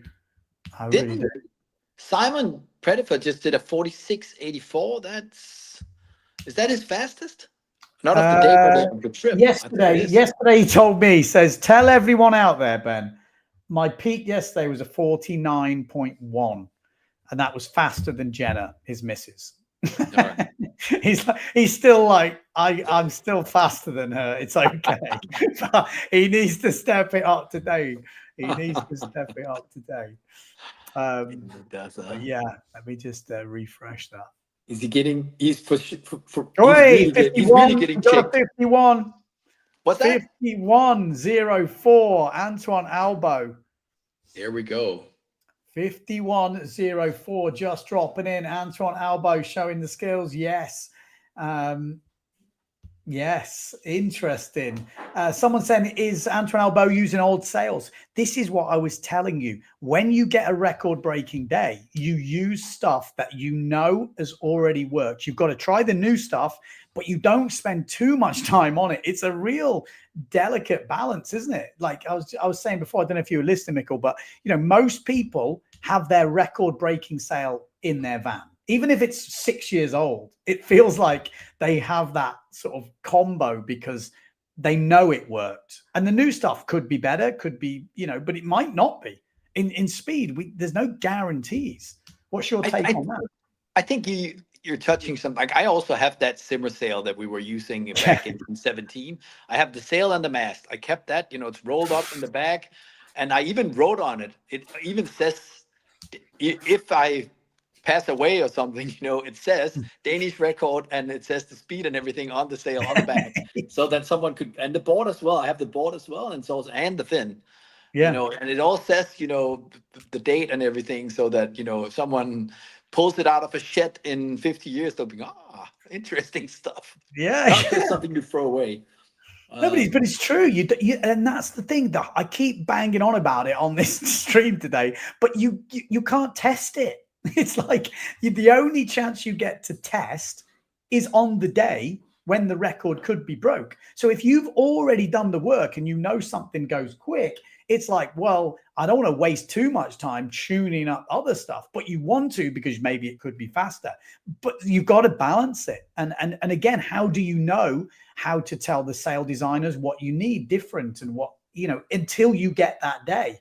So this is the difficulty for doing speed stuff. And we know a lot of people have turned up there with brand new stuff and it's not really worked. You know, they've gone, nah, they'd give it a quick go and gone, I can't waste time on this. We're going to have one day and one day only. I cannot waste effort into this one, which doesn't quite feel like we need to change something, you know, and this is the difficulty. This is the difficulty. Yeah, you know, yeah, I think, you know, I actually honestly think we had a pretty good sail that year. I heard you were touching on it going, everyone was like, oh, Sarah broke the record. You were going fast. I was going fast. There's a couple of other guys on them. I think, you know, they were probably pretty good. Yeah. And this is why, Antoine, you know, I've been to the legendary Waggy Wagstaff's house in Cape Town a few times, and there's still a couple of those sails from whenever 12 or 13 of Antoine's lying around there. And I'm pretty sure he probably brought them up to Luderitz this year, just in case, because he knows that these sails, they are fast. I mean, they can go, I think that 50, whatever his record is, I think that sail is there, and I'm pretty sure he brought it. Yeah. I mean, that sail will go past 50 knots or 53. We know that. Oh, exactly. It has done. Yeah, exactly. It has done. So it looks like if you are just tuning in, just trying to bring you the sort of live watch along from Luderitz. We're getting some videos dropped in. We've got the live scores going in. Things are starting to heat up. We've already seen a plus 51 heat, and that's usually a sign that things are going to happen. 51 is the warm up for Albo. You know, that's when we start to see. Yesterday we saw high 51s. We didn't see anything in the 52s. And if I remember rightly, on the day when he broke the record, he was consistently 51s and then a lot of 52s. And then there was the odd 53, if I remember. He had like a lot of runs that day. It was kind of crazy how many runs he had. I think he had over 30 runs. Yeah, which is bonkers, isn't it? That is bonkers. But he also had Wacky driving him. You know, he had his own driver, so he didn't have to wait for anyone, which can, you know, if you do your run, then you have to sit and wait for another. Usually they put 3 or 4 people on the hangar, and if you have to wait for that, it's probably another 2 or 3 minutes, and then you go up in the box. And theoretically, I mean, if there is 5 minutes where it's nuking, you could lose those 5 minutes. So I think, you know, he was right on just telling Wacky to just fucking blast me back and forth. Yeah. And the thing is, like, when you are in contention for a world record, you know, you're Antoine Albo, you're Bjorn Dunkerbeck, you know, the big guns, they did get priority at the time. You know, Zara Davis trying to break the women's world record, and you could jump the queue a little bit. As far as I understand, I wasn't there, but I think when he was trying to break that record, the conditions were so mental. Like, we haven't had mental conditions, I don't think, like that. You know, when Albo's standing there and you've got that classic apocalyptic, it's like, it is bonkers crazy windy, and I don't think they've had that yet, a day that I can remember. We definitely didn't have that day. I think there was a day 2 years ago where it was getting close, but when you look at the pictures from back then, I mean, it's clearly that it's absolutely nuking. It's crazy, isn't it? You can really see, like, there's a classic line where it says, when the stones get picked up, and, you know, Jenna mentioned, oh, I felt like, and I was thinking, yeah, you might have felt that, but I don't think you felt it yet, because there was people who I spoke to who were scared to go down the channel, and they're not scared at the moment. You know, back then, that day, as far as I remember, people were like, nah, you go in front of me. Like, I'm just standing there. And I remember Farrell telling me he was just standing there waiting, and went, I go. And just, but I mean, and I haven't been there when it's absolutely nuking, but I've been there, and let's say when it's proper, maybe 40 knots or whatever. And you literally have to consider, on land, you have to consider every move you do with your gear. Like, You cannot just detach your board and put it somewhere. It'll be gone. And Yeah. you really have to, okay, what am I going to do with this? I'm going to put this here. I'm going to put that there, because then it doesn't fly off. And when you put your gear on the trailer, you really have to think about like holding on. Like everything has to be thought through, because you cannot, one mistake and something will be poof, gone. Yeah, 100%. Someone's asking here, Mikkel, maybe you can answer this. Ben, how do the sailors decide and get their runs? Is there a special sequence? The short answer would be there's a hut on the corner, or some sort of, usually there's a guy there with a flag, a green and a red flag. And when the course is clean, they raise the green flag, which means anyone in that start box can go. But it's more like a gentleman's agreement. There is a queuing system. There used to be a stick. Do you remember the stick? Like if you had, but there is a queuing system. There is a queue. You can't just jump the line. There is you are in line. Unless I thought if you were in for a world title, I think they were used to when there was 20 people. There's not 20 people anymore. When we were there, there was a 50 knot rule, which meant that if you'd gone past 50, you had priority. Yeah. On the day, not the following day, but on the day you would have a 50 knot. You would have a priority, so you could jump the line if you'd gone over 50. But I think, you know, when it happens, when it becomes world record breaking weather, I would say that 70 or 80% of the people there won't be in the water anyways. Yeah. I think if we see it with the guys we have at the event now, I'd be surprised if it really becomes nuking. I would be surprised if we see anyone apart from Antoine, Bjorn, and Gunnar in the water. Yeah. I think the rest will back out. The reason I know it wasn't nuking when we were there is because I was on a 5.4. You know, and when I've heard other people there, but like Antoine was on a 4.9, or was he a 5.0 or something crazy small or something? And you know, for me to be on a 5.4, that means when we had it, it couldn't have been crazy. It just wasn't. Because we weren't letting up like fully. I think I was carrying 5 or 6 kilos of lead, which is nothing. I mean, and I'm in the mid to high 90s. So, you know, I was just pushing over 100 kilos, which when you look at, like, if it gets really windy, I'm pretty sure Antoine and Bjorn will be carrying at least 10 kilos or even more weight. And so it was not nuking when we were there. I think it was like, let's say proper 35 knots. Yeah. Dirk Doppelberg. Well, Stefan says the infamous stick. Dirk says in 2022 there was a priority system and the stick, as we had 15 people, which is whoever's holding the stick was the next to go in the queue. But sometimes it's frustrating because someone messes up the start, and you know or you're in the starting box, it's your go, but you don't feel the gust. You know, you're like, oh, is it? I don't want to go now, because if the start doesn't go well, the run doesn't go well. But you know, when we were there, we only had a wind meter in the box. But in 21, when I was there was a wind meter, I think maybe at the bottom or at the middle, which gives you 2 indications suddenly. So of course it almost makes life more difficult, because you'd be looking at 2 wind meters going, oh man, there's wind in the box, but nothing in the middle, or there's wind in the middle, but nothing in the box. It becomes, you know, even more of a hard decision to make, because you will never see 30 knots in the box, 30 knots on the course. I mean, that's never going to happen. So you are taking a chance. You are going to chance and say, okay, it's windy in the box. I can get going. Hopefully there's going to be a gust halfway down. Yeah. So I'm just having some, a little bit. They're saying the internet's not so good, but I've got a video coming up, but he's going to walk back up to the start box.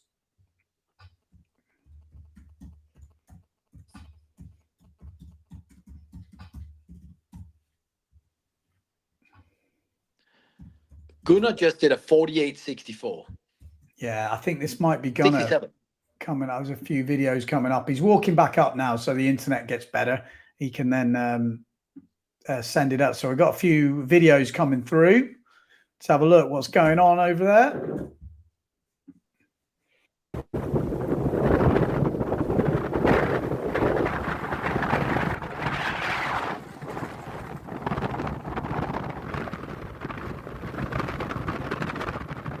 we're gonna get some crazy stuff today. I just feel it. You know, it really does feel like something is going to happen today.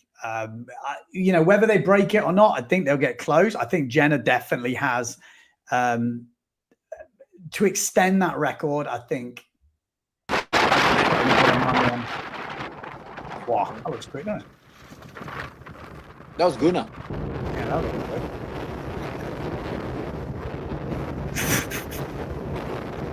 It's such a mad concept, isn't it? When you really think about it, you're like, what's that in the middle? Big red, big dot. Can't see. It's his head. It's his head. I was hearing something about Starlink, and they told me they couldn't get it working in Namibia. I know someone said something yesterday, but that was what I heard from over there. There's like some sort of black spot.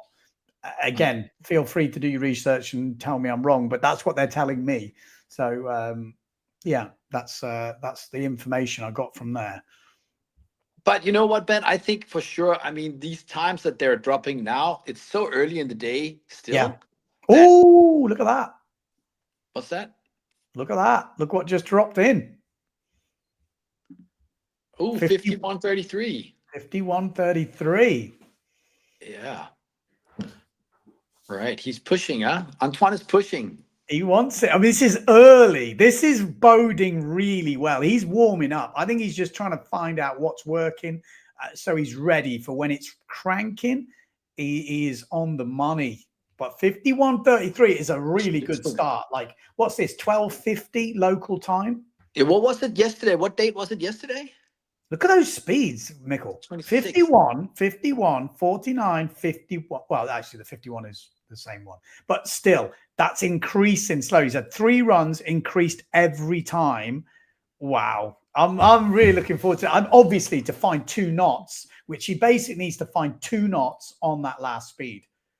That's not easy, 2 knots, but he can do it. So we can't see the times from it. We can see the speeds, but we can't see the times yesterday. Because I was curious if we could see how fast they were going yesterday. But assuming that they sort of kind of started at the same time. I mean, run 4 for Antoine yesterday was a sub 47. It was a 46.27. Then he had a 40, and then run 6, which must have been later in the day compared to now. So for sure, it's way windier. Yeah, that's what I'm thinking. For sure. I think we are on. I mean, the forecast looks good. And we're saying it. Obviously, the forecast does look good, but you never know. You know. Okay, a few more videos dropping in.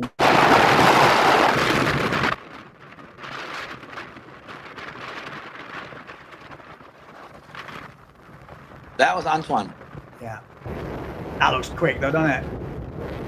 It's starting. It's definitely starting to come through. And that is at least a sail that is from 2023 at least. Yeah. I'm not too familiar with the Neil Pride seasons, but it's not. That's the new one. That's the latest version. That's Roger. Wow. Oh. It's picking. It's definitely picking up. Look at that.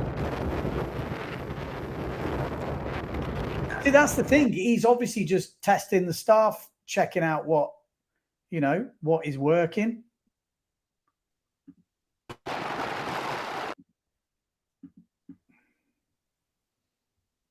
That's the video of Antoine.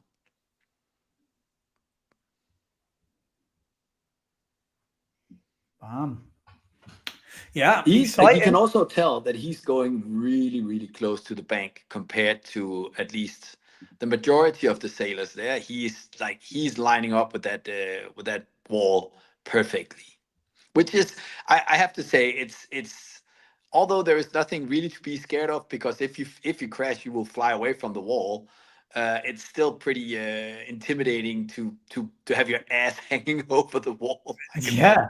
And if you get a lull, you end up, ending up go upwind, don't you? That was the problem. If you get a lull, by default you will point a bit suddenly, yeah. So you have to be ready to bear off if there's a lull. The run 4 yesterday was about 1 o'clock, apparently. Right. So it's about that time now. Yeah. So the 4 run yesterday. So it's definitely more suitable conditions for a world record today, for sure. I think we can say that. All right, Ben. I think Okay. unless you have some subject we should touch, I think I'm out, man. No, good, man. Thanks for dropping in. Take care. Cheers. Bye-bye. Bye, bye. There we go. If you want to join me on the live stream, let me know. I'll send the link. You can just add yourself in, have a chat. Again, don't need to stay for long. Up to you. I might have to make myself a cup of tea before this gets interesting. I think we've got a long day coming up. 51.83 from yesterday was at 2:24. So we are on about 1 o'clock, as far as I know, local time now. So an hour and a half, is where we start to see that stuff coming up. So with next sort of couple of hours will be very telling. That's for sure. Yeah, it's going to be a long day, but this is it. These are the days you wait for. This is all year waiting for this one day. Andy Laufer is AWOL. Where is Andy Laufer? That's a good point. So then has a new sale, an N8. I'm still missing this one sticker. Yeah, perfect. We'll get Mr. James Crocker on. It's for sure. I'm going to grab a cup of tea.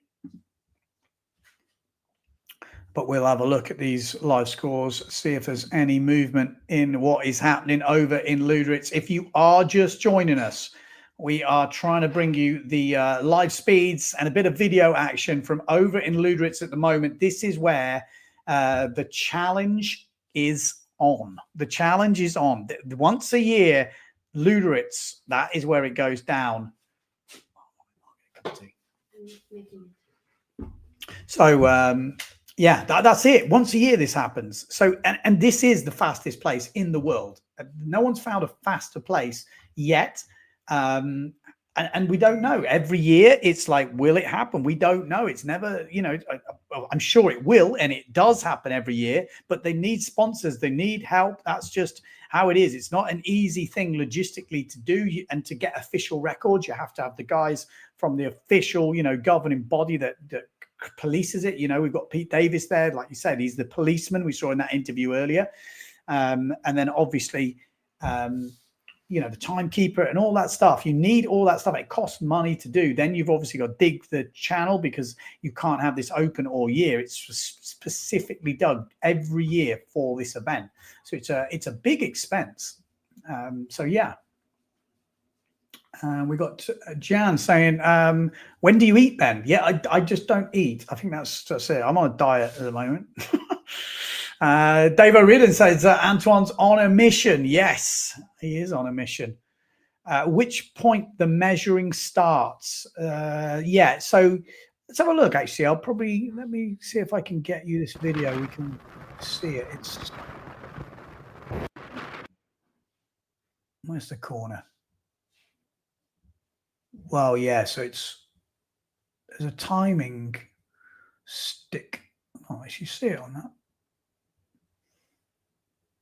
Yeah, I think you can see it on the side, but not very easy on that video. Is that it? Maybe that's it. That's probably it. Or maybe that's just I don't know. I think that could be it. It's basically, is it like 100 meters or after the swing shot? Maybe that's a bit excessive. Maybe it's not 100 meters, maybe 50 meters. Maybe someone else can tell me how far after the corner it is.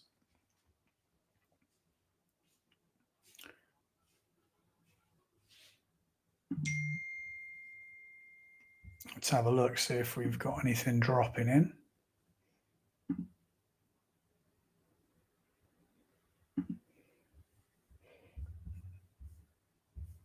Oh, here we go. We've got a lot of videos dropping in here.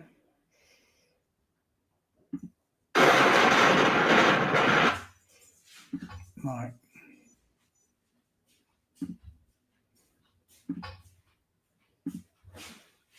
Right, so I just download these videos and then we'll have a little run through.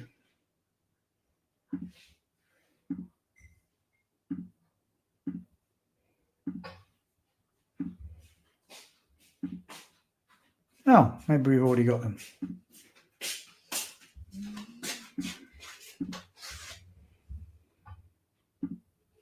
Oh, thanks, babe.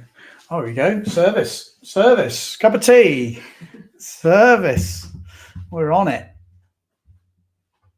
So we've got top speeds are high, but too many holes at the moment, which is slowing them down. That's why the number doesn't go up. So it is a little bit gusty at the moment, but that bodes well. If we're seeing already what we're seeing, we could be, again, I'm going to keep saying, but we're in for a good day. The track. It's getting better. The wind is getting stronger. The angle is very nice. And I believe you're going to go really quickly, pretty quickly. And every run seems to be, the wind is getting a bit stronger. I finally put on my weight vest for the first time, so I hope the wind is going to get a little stronger. So I had a little bit more stability on the course. But it's good fun. Okay, so there we go. Dunkerbeck and that classic cheesy grin. Let's see if we can get anyone want some specific information. I'm going to do my best to ask.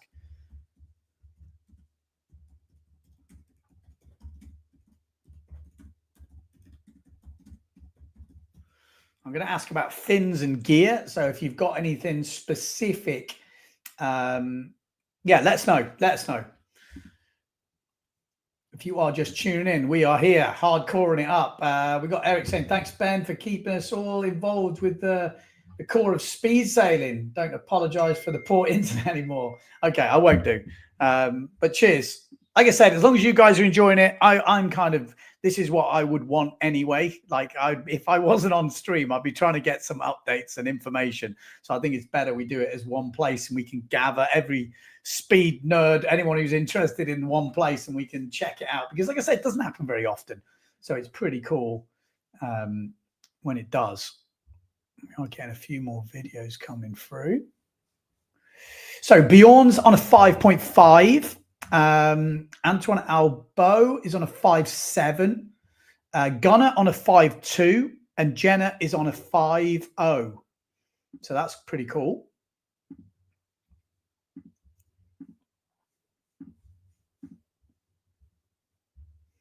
And the reason I'm not really apologizing. I just, some people might be tuning in expecting some full live stream experience. That's kind of why I mention it, just so people don't think that, this is an official live stream. This is more just, out the back of a car boot type of situation.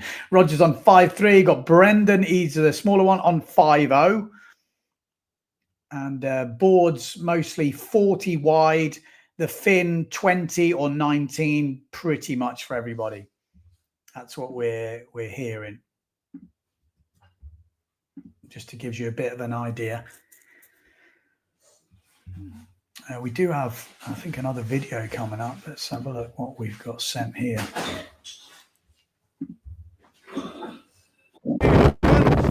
Listen, it's not that bad. Huh? 2 run of 51. It's kind of gusty. The last run I was really good. The start was really good, but I didn't get the puff at the end. But I still pass at 51. So I think that it's going to be the day, Bjorn is going now. Hey. Super gusty as well in the starting box. And I think the last run was a little bit choppy as well, so this is really to take in consideration that if we get the run as flat as possible, we're going to go faster for sure. For sure, my peak is 52, and I'm going to go again. I'm on the 5.7. Okay, cool, man. That's what we want to hear. Lovely to hear that straight from the horse's mouth, literally. The guy is a horse. But yeah, interesting. So a bit gusty. It sounds like it got a bit choppy at the end, and that can be the difference between the wind angle. Maybe yesterday, maybe not as much wind, but maybe the wind angle is better and didn't create that chop. If they get the chop today, that could cause a problem. And like he said, had a really good run and didn't get that gust at the end, that puff at the end. And that, again, from my experience, that is huge. I had the perfect run. I honestly thought, oh my God, this is going to be apt. And I was just waiting for that insane kind of funnel effect right at the end. You get this squeeze and it just never came. And it's really demoralizing. You're like, you had the best start. You had great wind off the, around the slingshot on the start. You go down the middle, you don't have a hole, you get this gust, and you're just waiting for that final like bang, and it's going to be your fastest speed. And then you're like, oh, didn't come. It's like, and it really is about ticking those boxes, getting the start good, getting the slingshot gust, getting that middle of the course navigated without, losing too much speed, or maybe they get a semi gust in the middle, which you don't always get, and then getting that final sort of one right at the end. Right, let's have a little butchers at this. We are getting a few more stuff coming in. 49.82, so that must have been just after Antoine spoke to us. So it's rare now he's going much under 50, and that's like kind of consistent. So it needs to now go like when that record breaking day, it was ballistic. Are we going to see that happen today? Jenna Gibson at the moment, 46.36. People who just tuned in don't know, Jenna Gibson yesterday looks like broke the world speed record, 47.36.3, ahead of Heidi Ulrich, who obviously was holding that record. So yeah, that's we're excited to see what is going to play out today. We've got a few more videos coming through, bit of gear stuff, looks like it. So let me download these.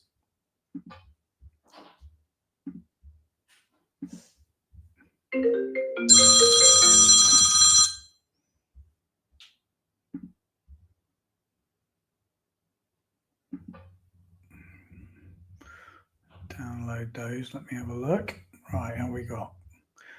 We got 1, 2, 3, 4, 5 videos coming through.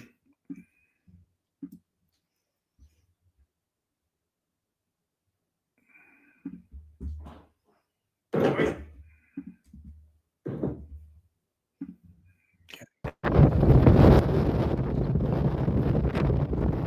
Interesting starting on that side of the oh.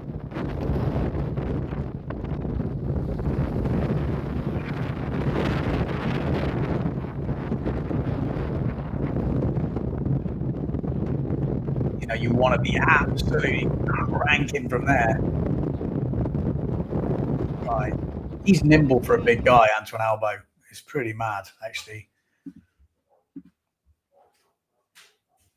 Oh, no. Oh, they're JPEGs. Ah, okay, that's why. Not sure I can...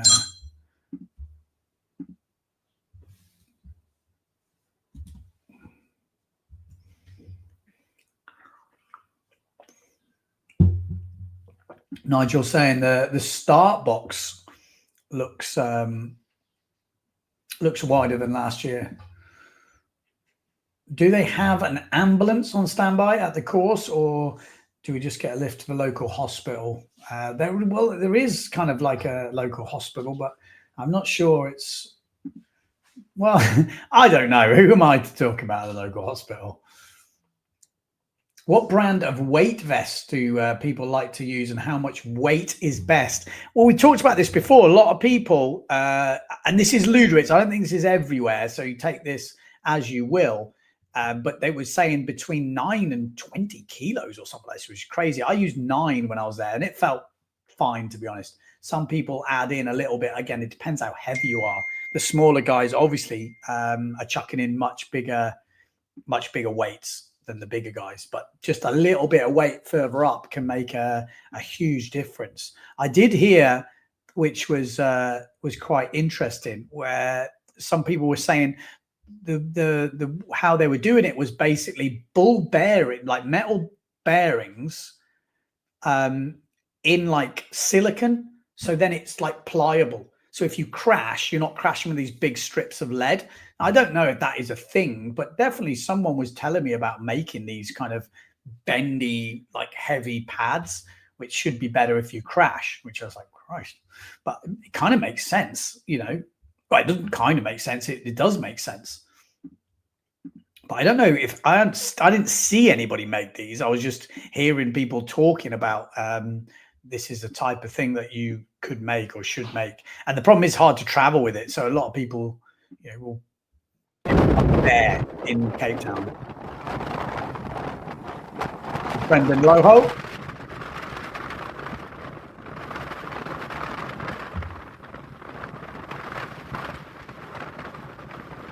There we go. Dirk Gothenberg. 15 kilos. I was not floating anymore because you know that's the rule. You've got to remember when you put weight on. If you've got 15 kilos of weight, you need 15. You know, a flotation device, life jacket that will float 15 kilos of lead. Because what happens is if they put it in the water and it sinks, then you're disqualified. It does not count. Your flotation device with the lead in has to float. It can't sink, obviously, security or safety issues, I should say.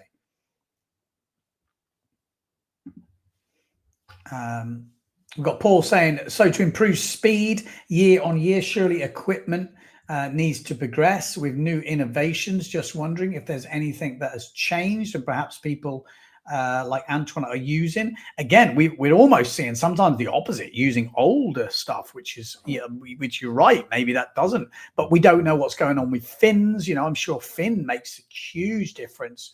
I know Eric Beale was, you know, trying to do some stuff with like aerodynamics and stuff, but you can see there's so little time and you can't replicate these conditions. So it is really difficult to practice, you know, what we're trying to do, which, like you say, maybe you're not going to see big jumps, but it's kind of exciting. It's just looking for the better day. But, you know, obviously equipment or, you know, better person, better different something, which I think is quite exciting. You know, gear is one thing, but just the different person, different day, that is kind of exciting because there's small margins. It's obviously not as, it doesn't happen as often, but when it does, we know how big a deal it is. So I think that's kind of cool. But yeah, I've not heard of anything. So if you have, let me know in the comments. I'll be interested to know if anyone else has heard anything about gear. Interesting how Brendan, being so much lighter, just steps on where Antoine Albo has to take a run up. Exactly. I was doing a bit of a running start when I was there, because if you get a bit of forward momentum, I think Albo's on a 40 wide speedboard. And if I'm not mistaken, I think they said Brendan was on a 40 wide speedboard. I was on a 40 wide speedboard. So maybe you've got the advantage of the bigger guys can ride those smaller ones. But I know Heidi and a lot of the women before that had some smaller speedboards, maybe even 38 wide, which is obviously super narrow.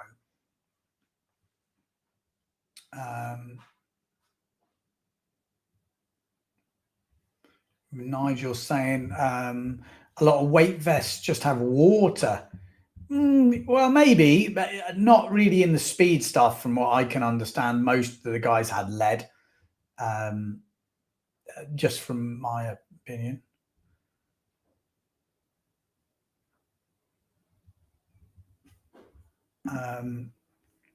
Right, let's have a refresh of speed, see what we've got going on at the moment.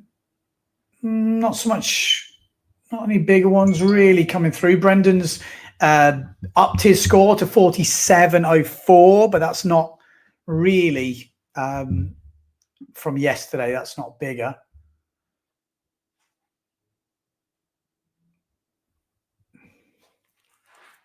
So I'm just trying to work. A few people messaging some stuff here.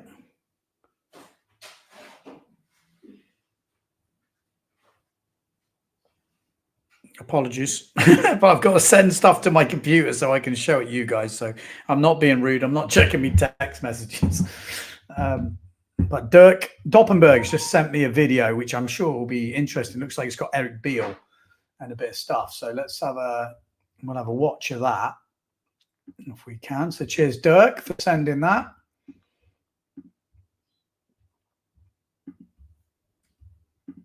have a look what this is going on. Yes. The Martian has landed.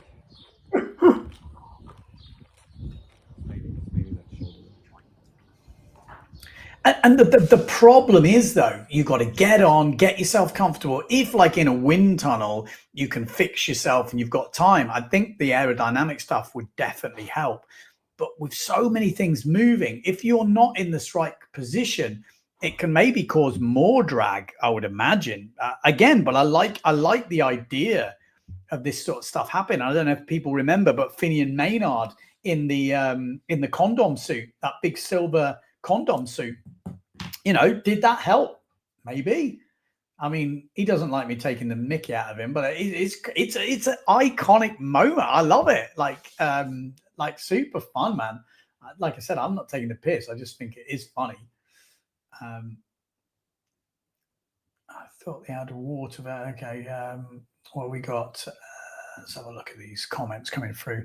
How floaty and wide was a Bic Allegro? It's interesting, actually, because I remember the Bic Allegro. You know, when I was younger, people were talking about speedboards, and they were, you know, quite a common sort of place. They're the Alpha and the Allegro, but they're a lot wider than you think, as if I remember rightly. So I'm going to take a stab in the dark with 50 wide, maybe even wider.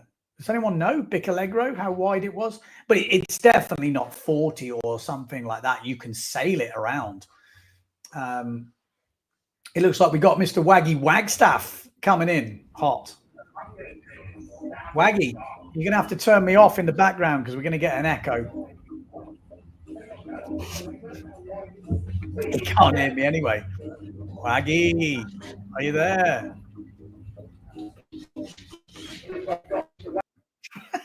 Okay, he's going to have to work out some technical difficulties. Eric Beale, lightest world record holder, used boards down to 31 centimeters wide. Are you crazy? That is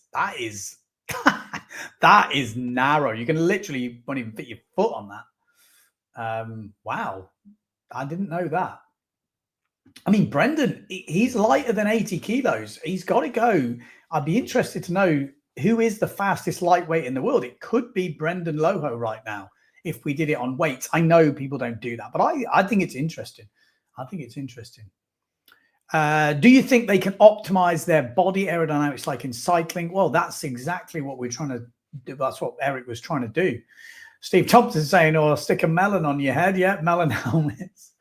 That whole thing, I don't know if I told you the backstory of that melon. For anyone who doesn't know, when we did the Idiot's Guide to Speed when I was in Luderitz, it was a fair few years ago now,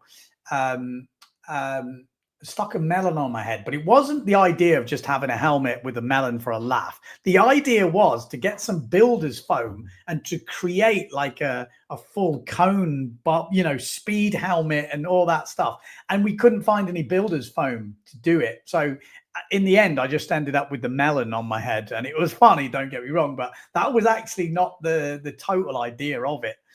Pirate says, I still have an Allegro, 45 wide and 73 liters. Okay, so 45 wide. So pretty narrow, pretty narrow. Oh, hello. We got a bit of a super chat. We've got some CHF. Is that like a cryptocurrency? 5 CHFs. You never know. Cheers. I appreciate the support. I'll give that to the missus for making me a cup of tea. Yeah, Allegro 45 wide. I actually put Waggy on before, but his microphone wasn't working, so I'll try him again in a minute if he sorted it out. Anyone remember the Alpha Speed needle? I don't know what that was.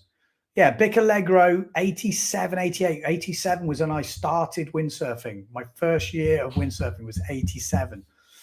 270 by 45 wide. So you guys are on it. Fred Down says they need to leave the channel open for a couple of weeks after official competition for a weekend warrior, just using their GPS device. Yeah, I'm not sure how the whole thing works there because they have special permission to do it. I had the Alpha 60N, which was 275 and 43 wide, 60 liters. Yeah, I remember the Alpha Speed needle. I see. They were pretty narrow. They weren't. I thought that when I saw one a few years ago, I thought, oh, it wasn't so bad, but actually, that's pretty narrow. Spice and Franken, solid money. I'm in. I got some. I was hoping it was crypto. Crypto's going up at the moment. Anyone into crypto? No, I'm not going to go there. I'm quite into it.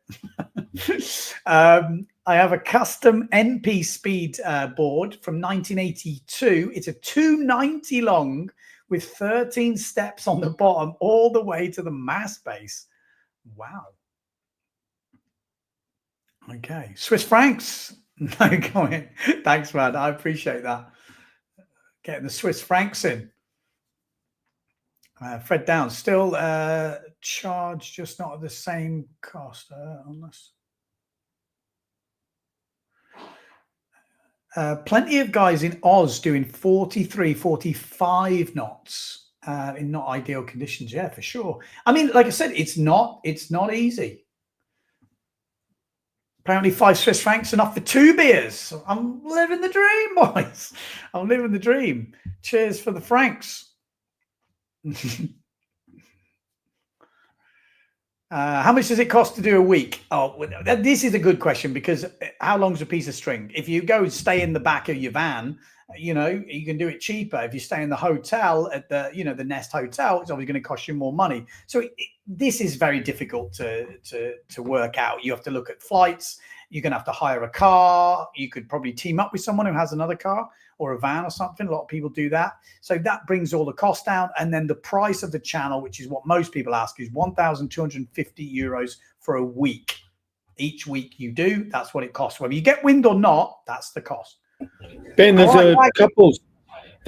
apparently there's a couples deal now. That's what Jenna and Simon are on. It's 1,800 per week. 1,800 a week. Yeah, there's a couples deal that they've bought in this year, because Jenna and Simon are on that deal. Well, I'll have a cup of tea for that. For anyone who doesn't know, we got Mr. Wagstaff. What's the? It's not called. It's called Surf and Sport now. Yeah, that's right. I'm the closest to the canal with anybody watching, probably. Yes, yeah, you probably are. I don't know who's out there.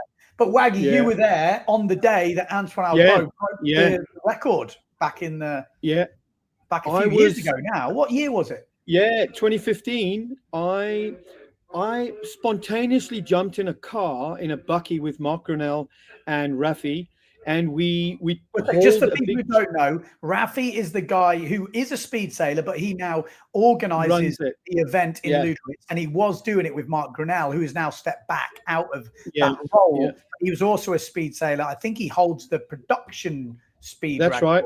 He did on the Mistral. Had the famous human cannibal entry. But anyway, carry on. Nutcase. Anyway, I spontaneously jumped in this vehicle, and we drove at 90 k's an hour with this Ford Raptor and this huge container in the back. Took us ages to get there, stayed overnight, but we arrived on the Saturday. The first thing I saw coming down the canal was Antoine blasting down the canal.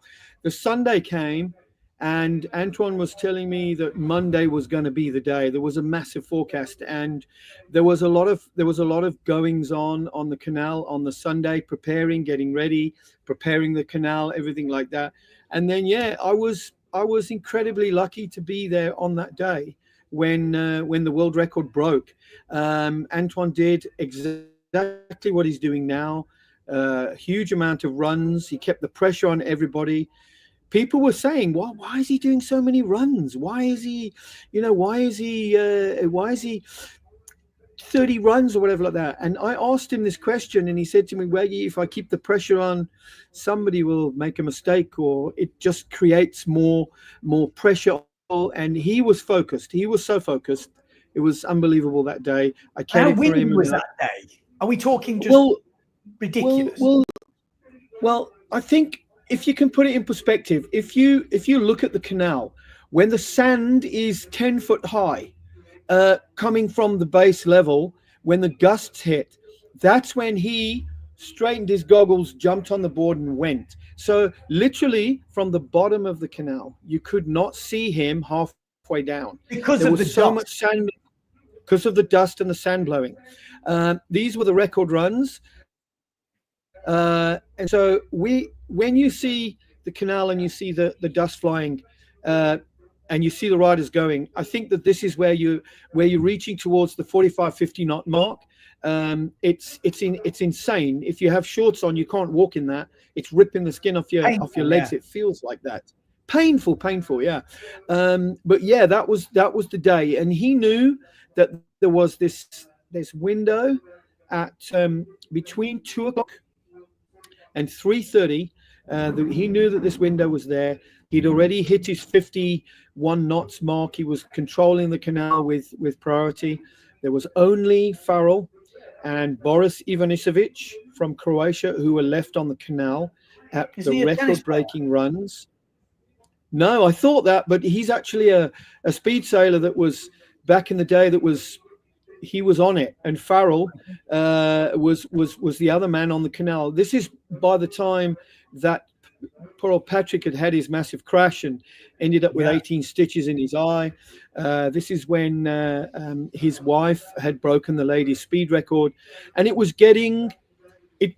in Antoine's words, it was apocalyptic. It was getting to the point that it was actually death-defying on that canal. There was so much wind, there was so much stuff flying, and he just kept pressing on and on and on. If I remember rightly, he started off with a 5.7, and he hit a upper 40 knot run. It was under 50. He then continued on to do something. He then continued on to do another 30 runs. And all of them were pretty much all of them were over 50 knots by that time. And his last run, I always remember his last run was 47 knots. And you know what he was doing? He asked me, Waggy, go down the canal, take a GoPro video of me with a victory salute. He did 47 knots, one-handed going down the canal. And we videoed that the whole way down. He's got that video. It's a great video. But he was so happy with what had happened. He wanted a victory run. Just doing this the whole way, one-handed, 47 knots. It was fantastic to see. So yeah, let's see what today brings. It already looks like it's on. You know what I mean? It already looks like it's starting to shape up. Ben, just looking at this, Jenna Gibson, last run, it was a 46.95. Yeah, so getting towards that old record. Heidi was 47.06, so she's close to that already. So that's starting to think, okay, things could happen. Where are we? We're at 13:26 here, which will be about the time in Namibia. We're on the same timeline, I believe. You're 2 hours or 1 hour behind? I'm at 11:30 in. Yep. Yeah. So we are at 1:30 here. So we're about an hour away from what Farrell would call the honky tonk period, and it's going to start happening.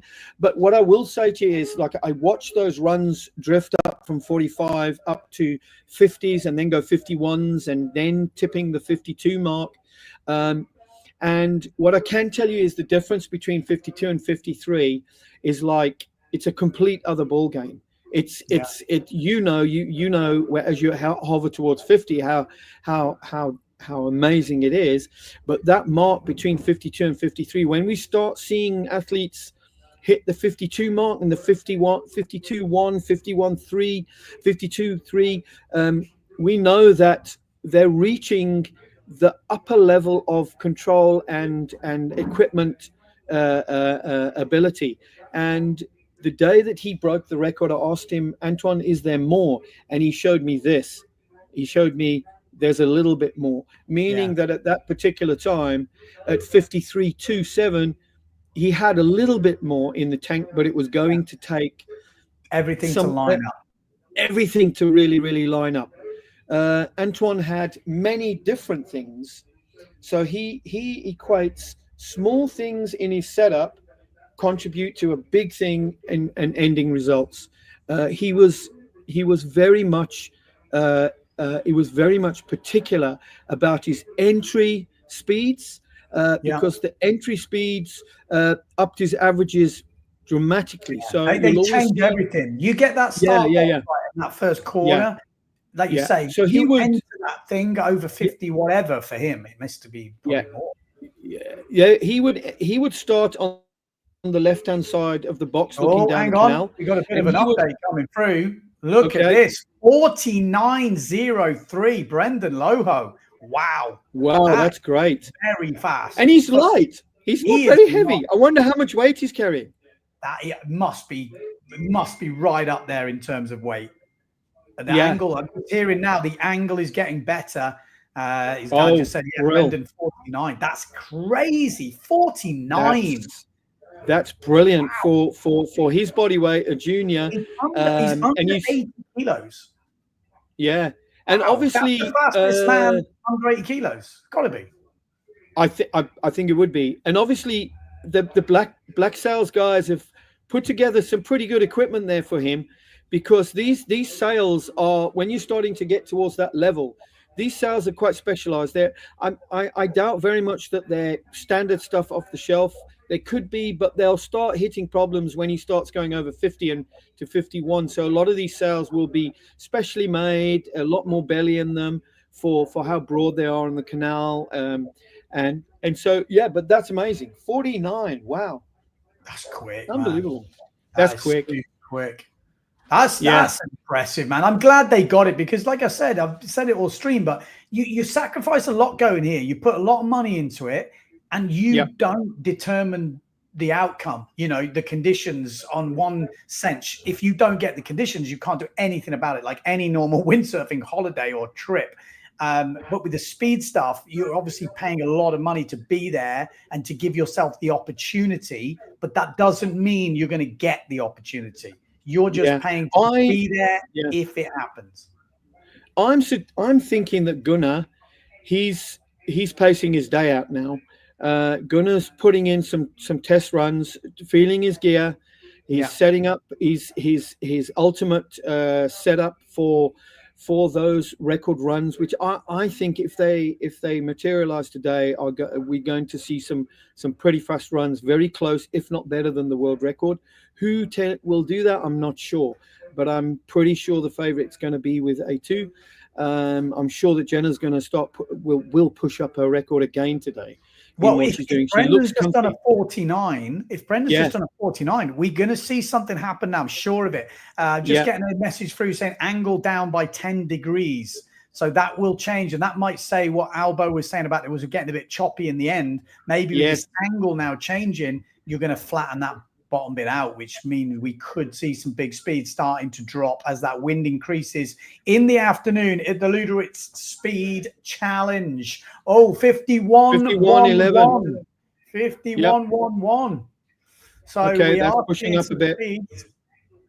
Not up to his main score, but we are seeing the recent scores coming through are pretty decent. We're waiting for Jenna Gibson to maybe go down the channel. That particular day, Ben, at this stage, they were, in these kind of speeds, they were still on their medium gear, so they would still be on the 5.7s, possibly 5.4s or 5.3s, but there was the magical 5.0 sails that were coming out, the 5.2s, which were specialized. I know Antoine has a 4.9 this year, which he told me was as powerful as his old 5.2. So we'll start seeing that magical gear being. What sail did he break the record on, Waggy? What size? He broke it on a 5.2. 5.2, yeah, but it was a bit less power, I seem to remember. Yeah, I remember you saying. Well, he had a set of sails from Maui that were using a few previous years' sail materials. They were really set up for his record runs. He also had production sails that he was mixing in between his runs. I have a feeling that's probably for photographs purposes. But his sails that he broke the record on was on a 5.2. I can say that he was on a sub 20 fin. He was on a 19.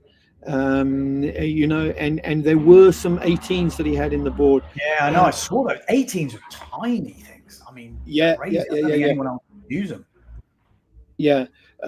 But now, as I say, now they're all feeling out the canal because there's going to be that window period where they're going to pull priority on the. There we go. There's no update yet. They're going to pull priority. So the guys with the top scores, I think Antoine would hold priority, and I think that's why he's established that number already. Is that when the big ones hit, he's going to have priority on that canal. That he gets the opportunity to go over anybody else. What was really nice yesterday I saw was Antoine very close to Jenna, congratulating her on her world record. I think Antoine lives and dreams and eats speed, and so anybody who's competing at the upper level or top, he's aligned with them, and he's encouraging and helping with some tips and things like this, all the time. Yeah. I think they all are, to be fair. When my experience of that sort of speed community was amazing, really. Like everyone is rooting for everybody, obviously that top end world title, world record run, there is a bit of like, well, I don't want him to beat me, but they still are, they know how much it takes to do it. It's not like in a wave heat where a judge will tell you, you beat this guy. Because this is sometimes hard to take, but in speed, it's numbers. If the guy did it or the girl did it, you did it. There's no and ahhing. There's no but I didn't think they did. It's like they did it. It doesn't matter how they did it. If they did it with their legs bent and their ass out and their head looking backwards, it doesn't matter. They did it. Well, well, look at the setup of Hans Kreisel. It's bizarre. The boom is at the bottom. He's using short lines, and we all think, this is not possible. You've got to be away from the rig. You've got to be, you've got to have full control. But it goes to show you that in windsurfing, there's no hard and fast rules. There's only guidelines, and that's what's great. Hang on, I'm just trying to work it out. 51.11. So Brendan's got a 12-kilo weight jacket. So 12 kilos. Dirk's just letting me know. Okay, sounds about right. Which is about, I had 9 in mine, and I thought I could have gone more, but that's a crazy speed. That 49. But you're 80 kilo, Ben. I'm heavier now. Like back then, when I went to the channel, I'd just come back from my foot injury, so I was not quite where I wanted to be, and I was a bit worried I wouldn't. But I'd already booked it all, and I was like, whatever, we'll go anyway. And it turned out fine. But definitely something in me would like to go back. That's kind of what it is. Smash 49. Smash 49 exactly. Bloody fast. Beautiful. Guy. And again, people, I keep banging on about it, but people don't understand. There's a lot of people looking at the light guys for motivation, and I've said this in the slalom, I've said it everywhere, and I speak to a lot of the guys and they go, no, there's no point, there's no market for having a weight category. And I'm like, there is, because I'm more impressed with Brendan here, not being rude, than Antoine. I'm looking at the weight of Brendan, and if you didn't have the weights here and we didn't know the information, we would be like, whatever. But when you know that guy weighs that little and he's doing 49, this is friggin' impressive. Same with Jenna. These are the standouts at the moment. Yes, the big boys are going to come good, but at the moment, for me, I'd love to know the weights of the riders. Yeah. So if you think about boxing, Ben, nobody, well, I'm not saying nobody, but less people watch the flyweight and the ultra flyweight rounds. Everybody seems to focus on the Mike Tyson matches and, things like that. It's the same in speed sailing here. We're looking at the ultimate speed. I totally agree, but I think for participation in the sport, I'm not talking about the mass media, because the mass media don't give a shit if he's 80 kilos or 70 kilos. They want to know the fastest speed. I get that. But I'm talking about in-house, in windsurfing, to promote slalom racing. Let's say you're a really good slalom kid, for example, and you just don't grow, but you've got the skills, then you're kind of at this massive disadvantage. You're probably going to leave the sport because it's much more interesting to have something to aim for. That's my take, obviously. Yeah. But do you think that there's space for a weight category in speed sailing? Well, there is space, because it doesn't need to change anything. All you need to know is which guys are in the 70 to 80 kilo category, which guys are in the 80 to 90, which guys are in the 90 to 100. And then you can at least have this reference when you're into speed sailing. Let's say you've got these goals to head for, you know how far off the pace you are. And I think it's the same in slalom. Maybe, you know, because in speed, it doesn't change anything. In slalom, it does. But it would be nice, I feel, as like a sub 80 kilo slalom category, like a lightweight slalom, because most people could get close to 80 if they're 70 now. And a couple of the 82, 83 guys could come down, and it would be super competitive. And me personally, as a recreational slalom, you know, sailor, national slalom guy, I'd be looking at those guys for how they set their sails, how they trim their boards, what fins they use. And I think it could be the same in speed sailing. I just think it's interesting. Yeah. Brendan's 75 kilos, Dirk says. And he's got 12 kilos of weight. kg in his vest, yeah. Do you think then that the WSSRC could recognize weight categories in speed sailing? Would it bring more people into the extreme side? It doesn't even need to be like that. It can be, because I know they'll be like, oh, God, that makes it complicated. But, I mean, it's not that difficult to maybe, you know, something like me, Windsurfing.TV, I could have a list if I knew weights of people. And it's more just a reference. Yeah. Because it's hard to reference when if you're 75 kilos, Brendan is now your reference. You know, you're looking at what he's doing. You're looking at how he's set his gear up, what he's using, how much weight he's got. I'm not looking at Antoine Albo. You know, and there's a lot of lightweight out there. They're not all like Dutchies, like massive units. Yeah. No, fully. I mean, I've been banging on about weight for ages, but I genuinely. Hello. Oh, there we go. Jenna Gibson looks like she's might just done it again. Another record. Yep, she's just done it again, man. It is on. It's today. on, eh? It is on today. We are just starting. I think we might see a 50 from Jenna. It would be so good to see that. I think we might see her. DPS. She's going to pile on some weight and she's going to send it. She's got that ballsy attitude. Spent time with her before she went up to Namibia, and she's so on it. She's so focused on doing this, and she's focused, but she's not outspoken. Do you know what I mean? She's actually very calm and but she's focused on what she wants to do. And so I said to her, can we see 50? And she says, I'm going to give it my best. You know? Yeah. That's brilliant. I want to tell you a story about Farrell on the canal that I experienced. It was just a short story. It's nuking now. I'm just hearing. Oh, it is fantastic. Absolutely nuking, apparently. So we are set for some speeds. Keep your eye on the live updates. On that speed. So back in 2015, it's nuking. Farrell, Antoine, Boris on the canal, and here we go. Simon Pettiford, 47.51, Bjorn, 51.11, still similar. But Farrell's on the canal and he's about to go, and I hear Antoine shouting at him, Farrell. And he's looking at Antoine, but he's focused on the gust, and he's about to step on, and he's Farrell, stop. And Farrell's like, what's wrong? He says, you got to put your harness on. Yeah, he hadn't got a harness on. He was so focused, Farrell was, that he didn't put the harness on. And so Farrell looks around and he goes, oh, my goodness. And he comes in and he puts his harness on. Just a fond memory I have of him. Yeah, great. Okay, just going to answer a few people. Do I have footage? I am basically at the disposal, like I'm waiting for stuff to get sent through. So they will be taking some footage. Hopefully we're going to see it. But Jenna Gibson on the 5.0 duotone, because there's a lot of talk that she was on Neil Pride yesterday, looks like she might have just extended that world title on the duotone 5.0. So a lot of people saying she's on Neil Pride yesterday. And I did explain it to the guys earlier and the girls who are listening, but she's got basically a 5.8 duotone and a 5.0 duotone. And that is a 0.8 gap, massive gap in speed. Massive gap, yeah. Yesterday was kind of 5.4, 5.5 weather.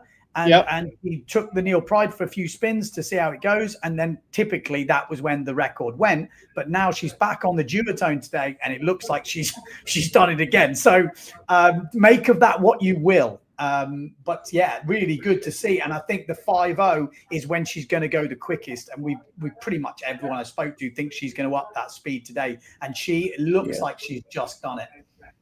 Yeah, look, Ben, it's going to come down to what gear feels right for her. She's not going to put a... Yep. A few videos coming through. Let's have a look at what nuking looks like on the track. Sand. Well, yeah, but you know they haven't had it nuking this year, so it could just get stronger and stronger as this day goes on. So what feels like nuking now might actually not be as crazy as it's going to get, which is kind of what we're hoping for back here. Yes. Looking definitely a bit breezier, isn't it? Oh, there's isn't that Gunnar? I think so. Yeah. Yeah. Yeah.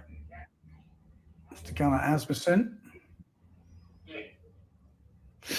Well, exciting. I'm looking forward to seeing what's going to come through. Like I said, we haven't had many videos for a bit, but I think it went a bit lighter or nothing was really happening. So we are going to start to see stuff dropping through.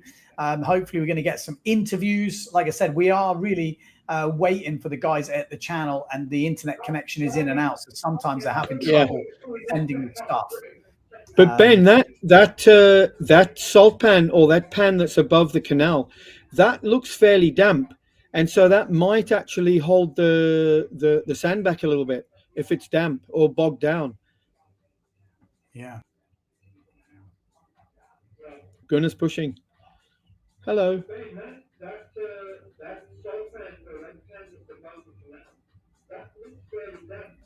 I lost everything there. I lost it all. But I'm back. Sorry about that. Leaving you hanging like that. But yes. Gunnar's pushing. Looks like she's just upgraded her world record. But again, that will be... we'll have to check out exactly what it is. Gunnar Asmussen apparently has just gone 50.34. I just refreshed it, so you must have just done it. Yeah, 50.34. So Gunnar Asmussen is started to do his runs again now, and he is starting to push. So we are seeing the wind picking up. Oh, I'm excited to see what's going to happen here. I'm definitely excited to see what's going to happen. Yeah. In 2015, Ben, the speeds went up gradually. The speeds didn't go from 51 to 53. They hovered in the upper 51s and then drifted into the 52.5s, and then it got to the sort of high level 52s, and then it then jumped to half a knot. It went pretty much to the speed record like that. So it did gradually as the wind increased and as they got more comfortable letting it rip. Yeah, for sure.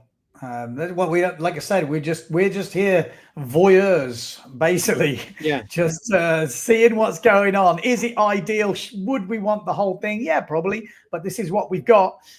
Richard says, I always thought that height always played a big part in speed, but Jenna is not that tall and she is smashing it. Yeah, exactly. I mean, leverage definitely plays a part, but in out and out speed, yeah, I think it's, well, a lot of the Dutchies are tall, and someone's saying there's a shame there's not many Dutchies over there for the weekend, but that's just, you know, how it goes. Gunnar Asmussen, 50.34. We just saw that drop in.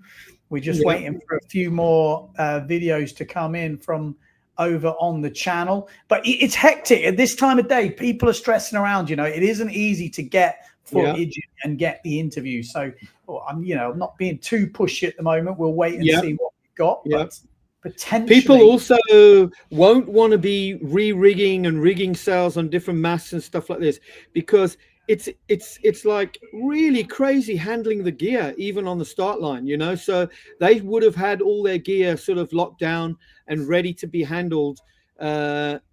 But I mean, look, you don't want to be testing around and playing around with stuff at this point. No, too right. And yeah, I think we're going to see some. It's quite exciting. Weirdly, how can looking at numbers be exciting? But you kind of know you're just waiting for like a little update, and someone's like, "Oh, is Brendan going to go 50 knots?" I think he could. I think he potentially. I think we might see Brendan Lowe be the first like sub 80 kilo guy to go over 50 knots, over 500, which would be a massive achievement. Okay, oh, look, if incoming to get Brendan over 50 knots would be awesome. It just sends out the right message to a whole bunch of people who thought that they weren't speed sailors. Yeah, I think it can happen. It would definitely motivate me. I'll be honest. Mitch, big man, come here. Oh, hang on.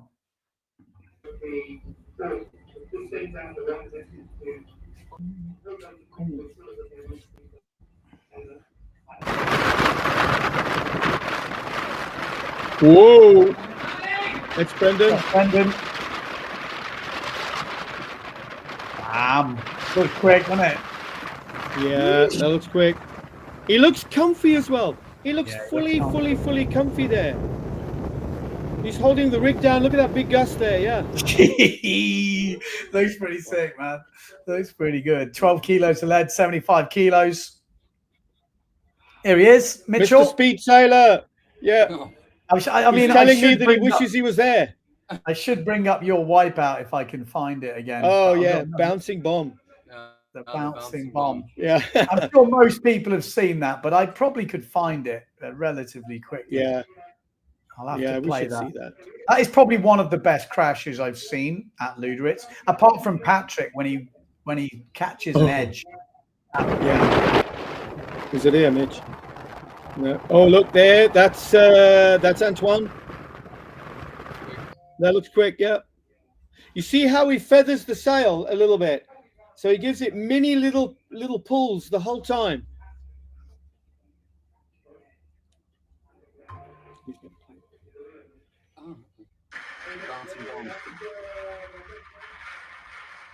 Yeah, I think I'm sorry, I'm just getting a few videos through, but I think I've just seen a few of them that they've come through finally on the WhatsApp. So 51.90. Did we just see the fastest speed? Let's have a look. Let me refresh. 51.90. Anton goes close to. It's on its way up. It's on its way up. We're going to see a 52.3 or something like that anytime now. I'm excited to see what Gibson can do. A Jenna Gibson, I'm expecting a big one. Maybe Pether's going to step it up as well. Yeah. Mitch is saying we've got about an hour. We've got about an hour still. Yeah, exactly. It's to get that period. Slowly building up, isn't it? Slowly building up. Yeah. So Mitch, when did you go to your first Namibia event? 2013, Mitch went to the first one. The canal was fantastic. It was chest deep all the way through the canal at that point. Sebastian Catalan was digging the canal. He used to spend 3 months before the event digging that canal to get it as deep as possible. And then I think it was 13 you went with, Antoine? 2013 I went, yes. Yeah, 2013 was the first time we went with Antoine up there. And hang on, let me try and find this crap. Great. How am I going to find this crap? Yeah. It's so easy to find on YouTube. You just put Mitch Wagstaff crash. Yeah, it's just there. It's got like 80,000 views or something like that on your Windsurfing.TV channel. I've got Mitch Crash here. Yeah. Show it. Got it. Let me just see.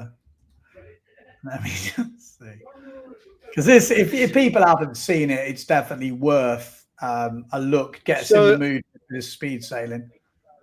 Yeah, that morning I was staying with A2, and he called me, "Come and look at the seal." He said to me, "Come look at the seal," and I'm like, "What do you mean the seal?" And then I see Mitch flying down the canal, and then the crash happens. The seal part is when he looks dead, rolling back in the water, and I was like, I literally cracked myself. because I thought this guy, he connects the bank with the back of his head. Boof! There, when he goes up the bank. Now look, the seal rolling back in the water. Do you remember it, Mitch? Yeah. Do you remember it? God, that is just Look, insane. backwards, bang, up the bank with his head. And then he rolls back. He said, look, Waggy, look at the seal. He gets up, smacks the water. That's insane. Yeah, I know. Oh, and the boom just disintegrated. Yeah, what you can't see there is a piece of the boom about 14, 15 inches long with the harness line on, and it's flying behind him. He's literally ripped that piece of boom out of the boom, yeah, in one shot. Brought to you by Windsurfing.TV. that is. Yeah, it is. It's a classic. It's a classic. Yeah, look at that. Look at that. Oh my goodness. Yeah. What happened? How did it happen? Like you caught that windward edge. What happened? Can you hear me even? Yeah, you can. Yeah. Oh, there. No, I came out of the gust, hit a bit of a lull, oversheeted, made the windward rail bite, and just pushed me further off the wind. And bang! The next thing you're going for a little trip upside down. I was flying up the bank. But I mean, if I wiped out at 10 meters further down, I probably would have broken my neck. Yeah. The place where I wiped out, it was graded, so it went like smooth up. Yeah. And if you look further down, it's like a wall, which is like 15 cm. So I would have hit it I was very lucky. Very lucky boy. Very lucky. Oh. Lucky. Just seen Brendan has gone quick again, not as quick as the first one, but 48.91. So he's banging on that 49 door. That means when we get the next level up, he could get the 500. 50 over 500. He could do it. Yeah. That would be a huge. The thing is, he'll be testing certain things now because the wind's increasing. He knows he's got a little bit of time before the big gust hit, but he'll slowly want to start pushing that speed up, and he'll be playing around with his angles and his runs and his slingshot, because remember that entry speed is super important, because you would need to have excessive speed halfway down to catch up on a slow entry speed. So he'll be playing around with those things to be able to keep his average speed up over 500. And then the exit, that gust at the end, just catching that last gust, Ben, you know that. Further down. That's what I'm saying. I said it a lot of times today, but it's not just as simple as going down the channel. You do need that start to come good. You need the slingshot to be good. You need the middle of the course to, go your way. To fill in. You need that final gust at the end, like the final one needs to be, you need to manage it properly. You need to get it first. And then when you get it, you've got to turn that into speed, because it's all right getting it. Sometimes, when this wind increases, you might find, I'm not saying this is going to be true, but Brendan might struggle if it increases more, because maybe this is his optimum conditions now, and we won't know until later. But you might find that when it gets windier, it might not necessarily get quicker, but the bigger guys will get quicker.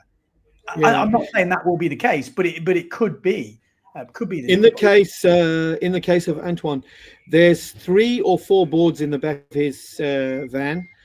He's able to push his sail into the back of the van and drive as quick as possible back. But those 3 or 4 boards are in the back of the van. They're boards which that he moves around. So there's the record board, which is on the top. And so he calls on that when he feels it's right. And he would have done some playing around with the sail to feel the board. And so he's doing stuff like that the whole time. And it's a progressive thing for that day.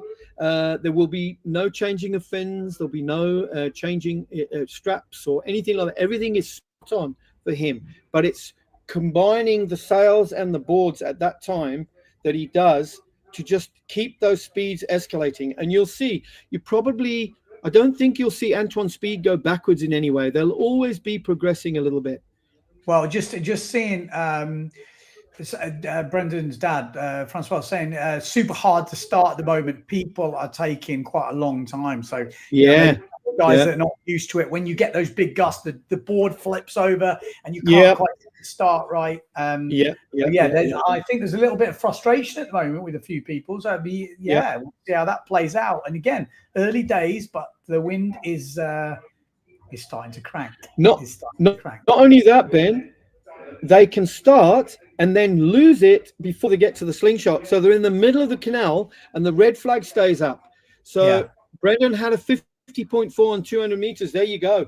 So he's inching towards that 50 knot mark. I think he can do it. I think he can do it, which would be a huge achievement. Could Jenna Gibson do it? You know, we need to see her step up with some higher speeds, but I definitely think she can peak over 50. I think that I'm expecting to see that at the end of the day. She's going to have if we see a 48.5 or a 48.3 now, she's heading in the right direction.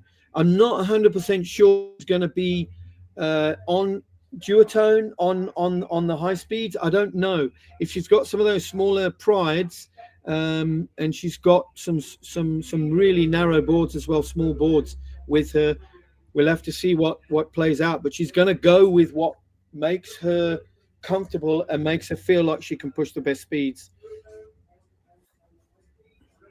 Yeah. Gunnar, I see Gunnar's he's in the wings and he's just slowly pushing up. 50.34. That's a good speed. It's a good motivation for him. Robert's saying the gap from 51.9 to 53 is still big. Yeah, 100%. You know, we need to start to see 52s, and then you need that one run where it all comes together. But so Ben, when they get to that 51 or that 52 to 53 mark, you'll find a lot less people on the canal then. There's a lot of people that just tap out and say, okay, I know my limits. This just even getting started. You know, you see gear and people take off. I mean, there's that famous video of what's his name, the British guy who took off and his gear blew down the canal, board and sail and everything. It gets really, really bizarre. It's the wind is insane. Yeah, I'm just looking at some of the stuff coming through, but there is a few people at the moment clogging up the start we're hearing, so there's a bit of frustration. I'm not going to name names, but there are apparently 11 minutes and there's no start. Oh dear. So I'm not quite sure. Again, I'm not going to name names, but there's definitely some frustration going on out there in the channel. Dirk says time to get the stick and place the 1 minute rule. You know, I remember Mark got the stick out. The thing is that when you're under that pressure on the start line and there's 50 knots of wind blowing through, 45, 50 knots of wind, and you're on this tiny little board and the water's shallow and everything, it's incredibly pressurized. So there'll be a lot of nerves. Not everybody has been in this position in riding with Can you explain the stick? Oh yeah, the stick. Mark Grinnell used to walk around with a stick and basically encouraging people to get started quicker. You had to hold the stick. I thought you had to hold the stick. Like if you had the stick, it meant you were next in the water to go in the line, or was it the stick for smacking people? I thought it was the stick was the. Well, he used to get the stick and challenge people, like, you know, he's like, get going, you know what I mean? But maybe that is you passing the button there. But you know, I'm surprised that Antoine hasn't gone, because he would have priority on the canal now at 51.9. Well, not if you know who else is there. Oh, okay, all right, yeah, I kind of guess who that is then. Yeah, all righty. Yeah. So yeah, there used to be a log across the corner of the start box that you could sit on, and that was put there for somebody, and that would help you to get up and get going quicker, for people to get going, because that start is insane.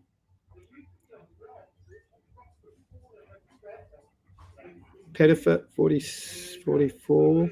Not seeing Karu on the canal at the moment. I'm not seeing any runs from her.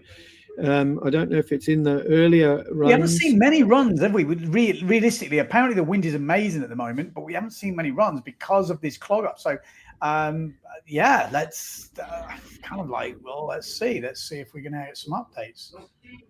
47.51, 51.90. Okay, quick funny thing. Watch out for the very, very dark complexion windsurfer on the canal. It's Antoine's caddy, and he is wanting to break, which I don't think it's too difficult, the Senegalese. He broke it. World record. Yeah, he's broke it. So he broke it already. Broke it yesterday, but I think he wants to go over 40. Yeah, what a wonderful guy. He loves windsurfing. He's the chef at Le Cat. Loves windsurfing, been Antoine's caddy for many years, and just great to see this camaraderie and togetherness that they have. I have a feeling that Antoine and Mimo took out the couples plan. Yeah, the couples plan. He's actually doing right. Yeah, he took on the. You think we're going to see guys teaming up as a couple? Oh, I'm sure that there might be some. We share the hotel room. Oh no! Yeah. Stefan says this is how the stick works. Is when you return from a run and you're the last in the queue to start, you get the stick. If another one comes after you, you pass the stick on to him. Okay. So you know exactly who is in which order. Yeah. Because sometimes it is kind of frustrating and confusing, I will say. Especially when stuff is going on. I'm still waiting for some speeds to come in. Come on. Jenna Gibson, 44.62, just dropping in. Yeah. See, Ben, you don't want to have this kind of lulls in an hour's time, hour and a half's time, if the wind reaches to the next level. Or let's hope that the angle stays correct and that the apparent winds then are good for record runs. Because we've started off really well, and if we have people holding up the start line, it's going to really upset the momentum of runs. People start getting tired, they start getting cold, they start thinking about things too much. Well, we're getting towards that business end of the day, though, aren't we? This next sort of hour and a half, or whatever it is. 5 minutes past 2 at the moment. So we're looking at, I would say, 30 minutes time is the beginning of the big push. Yeah, agreed. Yeah, and we're going to have probably, Mitch told me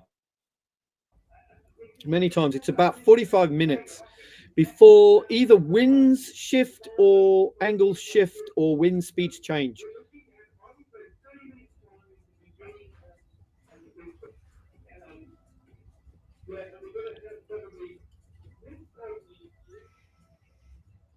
But the forecast today was a purple day. And Antoine said to me when he left up there, he said, I'm looking for purple days. You know, so he last night was very confident that today was going to be a really good push. So we're hoping for that. We're hoping to see those numbers start pushing up. Let's just have a look at that forecast a little bit, see if we've got it.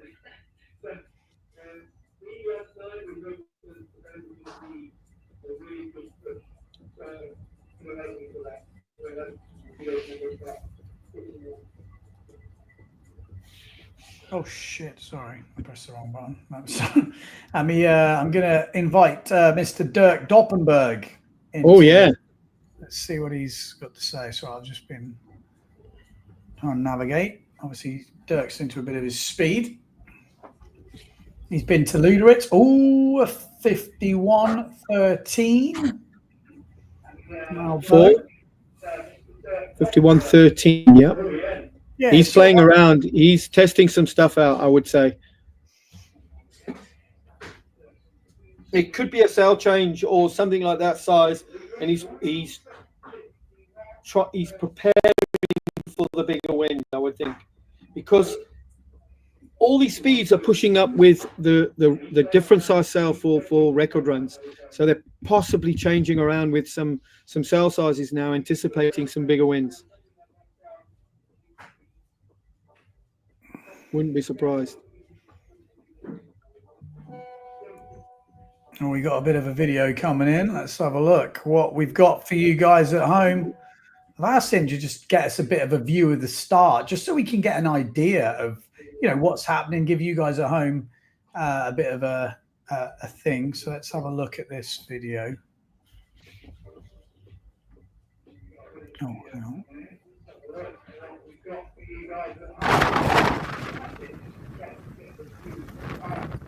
Karu? Well, it's a bit of a short video from the start. Mr. Dirk Doppenberg. Hello. Anybody there? Hello. How we doing, man? Good? Good, thanks. Watching the action, getting the updates. What have you heard? What do you know? Let us know.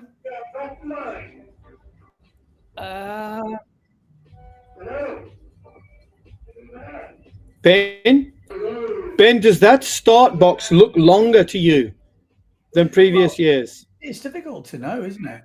I was looking at that. I'm just got another WhatsApp video come through, so I'm just going to update that. Let's have a look, see what we've just been sent.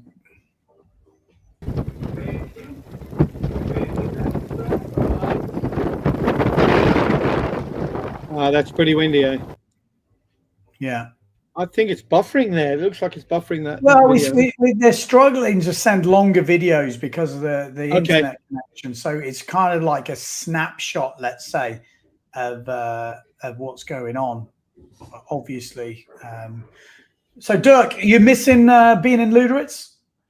Yeah, man, when you see days and the times flying that they go do really good runs like they did yesterday, then the body gets hot and you take off the wrong spot. And and it looks really like that the angle of the channel is much better. Yeah. Yeah. What years did you go to Luderitz? In 2022. 2022, okay. So that was the year that Heidi did the racket. Okay. Oh, okay. So you had a good day. How fast did you go? On the timing 48.6, but we had really broad winds, and when the wind was there, we had chop over 50-60 centimeters in the end part, and people were really crashing. And it was in the morning. It was a little bit better, but I wanted to wait for the big winds, and then there was too much chop, and but it was nice to be there. I'm hearing stones are flying, sand is flying, things are heating up over there. It's pretty tough. Yeah. And that's the thing, that's what I was saying. Yeah. Sometimes the wind that you think you want, you don't want. You know, like sometimes the windier it gets, it doesn't always mean it's faster. Some of the other stuff, which is super windy anyway, can be better. It depends on the conditions. Did we just hear an update? I think we might have just seen a little update. Let's have a look. 49.40, Brendan. Oh, wow, that's quick, man. That is 75 kilos. That's good. That's the fastest man at 75 kilos, I'm telling you, that's ever been that fast. Yeah. No, I think Eric Buell was all faster, almost 50, correct? Are you sure? Yeah. 500? I don't think so. Okay, maybe I'm wrong. I would love someone to tell me. But yeah, maybe. But they are close, and you saw we have both contact with the father of Brandon. He's there. And I sailed a lot of times in the Netherlands together with Brandon the last years when we were together on 0.7. And yeah, he's really pushing. And you saw already he need to match only the second 250 by the first one, because the start and the first 250, but he has, in the end of the canal, it's getting a little bit more chop, and you have the lull there. But for sure, when he gets the full pool, he's got it. I think he's going to get it. Yeah, I think so too. I think he's going to get it. If you're he's progressively climbing. Yeah, you just need the stars to align a little bit, and you do need it. I mean, you've been to Luderitz, you know the deal, Dirk. It's like you need those things to come together in one run. Yeah, and you know as well when you are in the start box, what you're seeing now, and when it's so windy, they go in the Leeward bank to start, what you see now in the picture, and then the trick what was working the most, and I saw also Vincent Falk was doing, go the first, when you're starting up, you go upwind to the corner, and then when you are in the corner, it's like Farrell said, then you get onto smashing, and you feel all the panels going out of the sail. High acceleration is kind of crazy, isn't it? Yeah. That's good. He's on AV boards. Yeah, he's using the AV boards 40, 40 centimeters, what a lot of riders in Luderitz using over the last 5-6 years. And it's the normal production one from a Radio Verdi. And yeah, when it's a little bit more, when it's a little bit square, yeah, so not really that broad, the board is amazing. Yeah, he's going good, man. I'm so hoping he gets past 50. That's a big goal. Although if he doesn't do it, he'll have to go back. It's one of those things, isn't it? It's like you've got your own little levels where you want to get to, and speed's a disaster like that, because if you don't make them, oh man, it means probably another how many years, and you don't know when you're going to get the day, when you're going to. Oh, it's addictive. Like when you're there, you come away just absolutely mega pumped up. Gunnar Asmussen goes over 50. Again, it says there Steve Thorpe is about that weight. Yeah, we'd love to see him try Luderitz. Maybe make a special set of K4 asymmetrics. Would be interesting to see Thorpe. There's a lot of guys I know. I'd love to see him over in Luderitz. And again, it's not possible for everyone. It's a big chunk out of your life. You have to, that's also part of that whole thing. It's a lot of people can say, but if I went to Luderitz, I'd do this or I'd do that. You don't know. You've got to go do it. And the chances are it's definitely the fastest place in the world. Well, look, just getting there is a task on its own. It's 12 or so hours from Cape Town. It's in the middle of nowhere. There's not very much resources, and you've got to get all that gear up there and travel. It's a whole journey on its own, just from Cape Town. Once you fly in, and you've already flown half a day, so just getting there is an achievement. Yeah, no, for sure, but it's good. And then when you get there, you could end up doing this. Yeah. So Ben, do you see those black mats that are on the right-hand side of the canal there? Yeah. Mitch, well done. You see those black mats that are in the water? Yeah.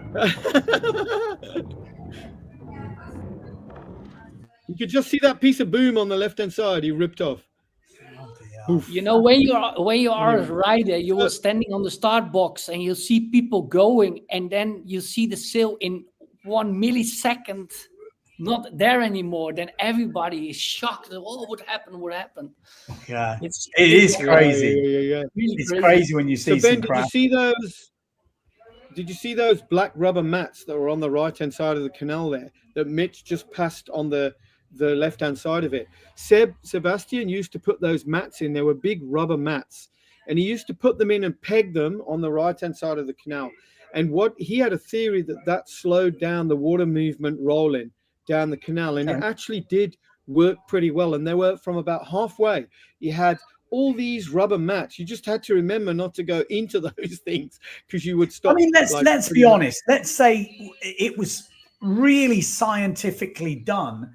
In theory, you could get a flatter channel, if there was enough money available to understand exactly what is needed. Because I think the guys do an amazing job, job.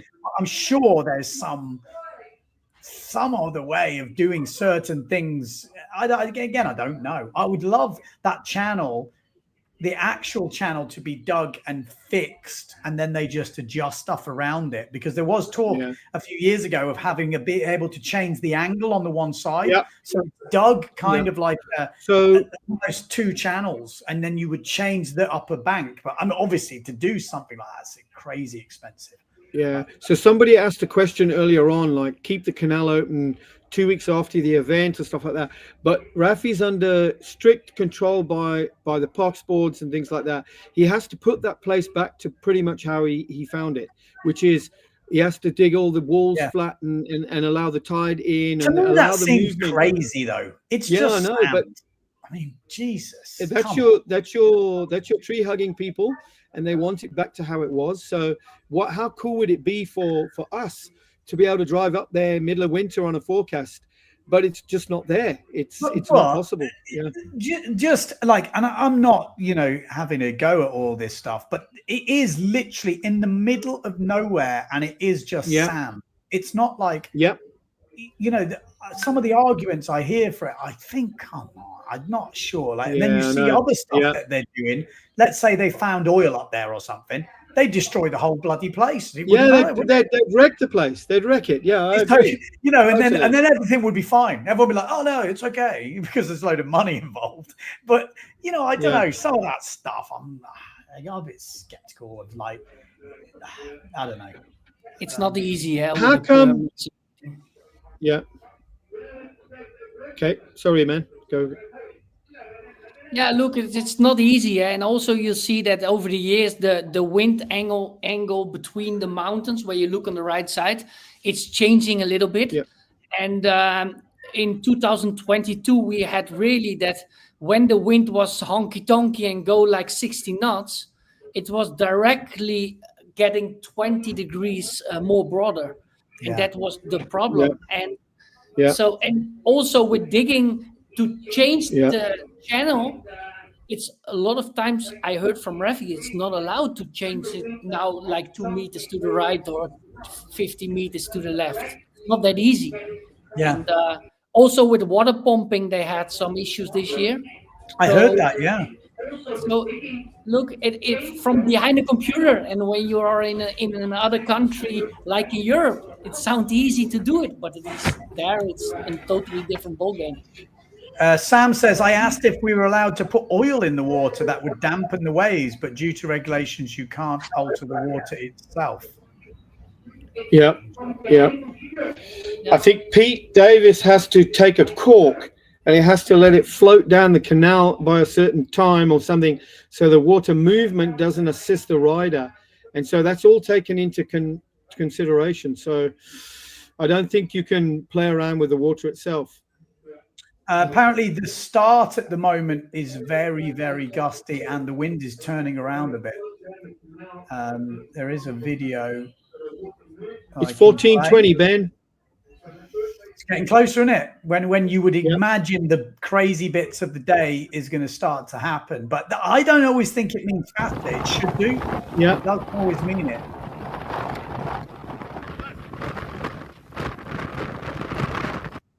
Yeah. It's Bjorn. When Bjorn has problems with starting, then it's really hard, because normally he's quite good in the starting in the box. Yeah. We got Bram saying, can we dig a channel again in France? Well, I'm hearing some stuff from France, which is super disappointing. Like, and I don't want to come across that I'm anti like the newts and the little worms and stuff like this, but sometimes they're trying to save some of the worst ground in the world, and they wreck some of the best ground in the world to build a hotel. And that's what bugs me. Like, I hear all these excuses, but then as soon as there's massive money involved or other things, those things go out the window. And that's what it kind of bugs me. Whereas a hole in the dirt, which stuff can still be fine to, for the most of the year, be fine natural habitat. Not going to change anything. It's like, I don't know. But I did hear some stuff about the south of France. They're closing beaches because of this. They're doing this. And you're thinking, some of this crazy. Just crazy. The reasoning behind it, for me, doesn't add up. But obviously, I'm a bit biased. That video didn't carry on, did it, Ben? Was that the length of the video? Very short videos. They're very short. Okay. Yeah. We got Ernest saying, Dirk, how would you rate Strandhoost? That's my best chance. It's a good at winter level compared to another Dutch speed spot. Yeah, Strandhorst is like a really famous spot actually in Europe because it's like normally in summer it's like 60 to 70 centimeters of water, like a big area where you can standing knee deep. So, and it is famous in the old days. You know the name Martin van Meurs. He was doing there like 18 years ago, like speeds on the watch, almost 50 knots. And in the winter they drop because from inland all the water needs to go out, and so you have lower levels. And now you have like 40 centimeters of water. But my experience is when you get 50 knots, 55 knots, even in this kind of lake, you get a kind of backwash under it because it's so shallow. So it's getting quite choppy over then. But everything is off the floor. Yeah, correct. And this is also what you have now on the channel. And this was, I never sailed the channel with the rubber mats where we talked just before. But I think this will help this backwashing effect. Because I see in the lakes here, and also when I go behind the sandbar of something, and I had it also by driven a wind in the UK. When it gets really windy, you still get a really strange backwashing chop because it's so shallow. So, and when it's deeper water and you have 55 knots and it's blowing the water flat, what you will have in West Kirby when we go behind the wall, I think it's a little bit better as much too shallow. I mean, West Kirby is pretty epic, isn't it? It's just a bit short. Correct. Yeah. I was thinking that, and that fully man-made, but Kirby on its day, if it was longer, and you can walk back, there's no mud. There's a few good things for Kirby. Oh, hello, have we just had an update? I think we might have. 52.50. 52.50. Yes. Fair play. 52.50. That's highest speed for a fair few years, I think that. 52.50. Wow. Could it go today, Dirk? What are you thinking? How much is it? Because I don't have the record in my head. 53.27. 53.27. 53.27. I think it will be possible. I think when you see run after run, because I assume that Antoine has majority in the channel. When you see him popping out now once run after run, then he has the feeling that it's possible. I think he will make it. Yeah, oh, it's exciting now. This is getting towards the time, isn't it? 2:30 usually. Yeah, I'd say perfect timing. Perfect timing, Ben. He's building, and you notice his speeds are gradually increasing. This is exactly what he did in 2015. He's been a few times now to Luderitz. The wind hasn't been there fully. But this is what he's doing, and this is that 51. Well, 51, 51, 49. There we go. Look. 51, 51, 51, 52. Yeah, I guarantee you that 51.13. He was doing so. He was testing some stuff out because he knows he's got to be ready. He's got that 30-minute window gap, really, where the wind is staying in direction and the right speed. If it happens. If it does push through, but already 52.5, it's 55 knots on that canal. That's good to see that, though, isn't it? It really is brilliant. Good to see. Start to go. To see that. Yes, it is possible. It is definitely possible. It is possible. Coming, guys. Let's have a look.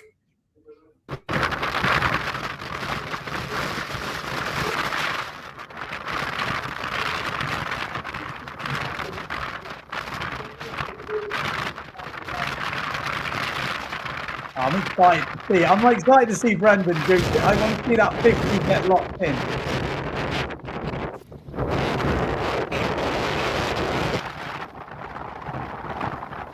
Whoa, look at that slingshot. Yeah. Oh, look at that. That's honky tonk there. That is what we're talking about. Whoa. Look at that. It's still not crazy though. Don't get me wrong. That looks super good, super windy, but it's not crazy. So we the next hour is going to be pretty exciting. Need to see some sand, Ben.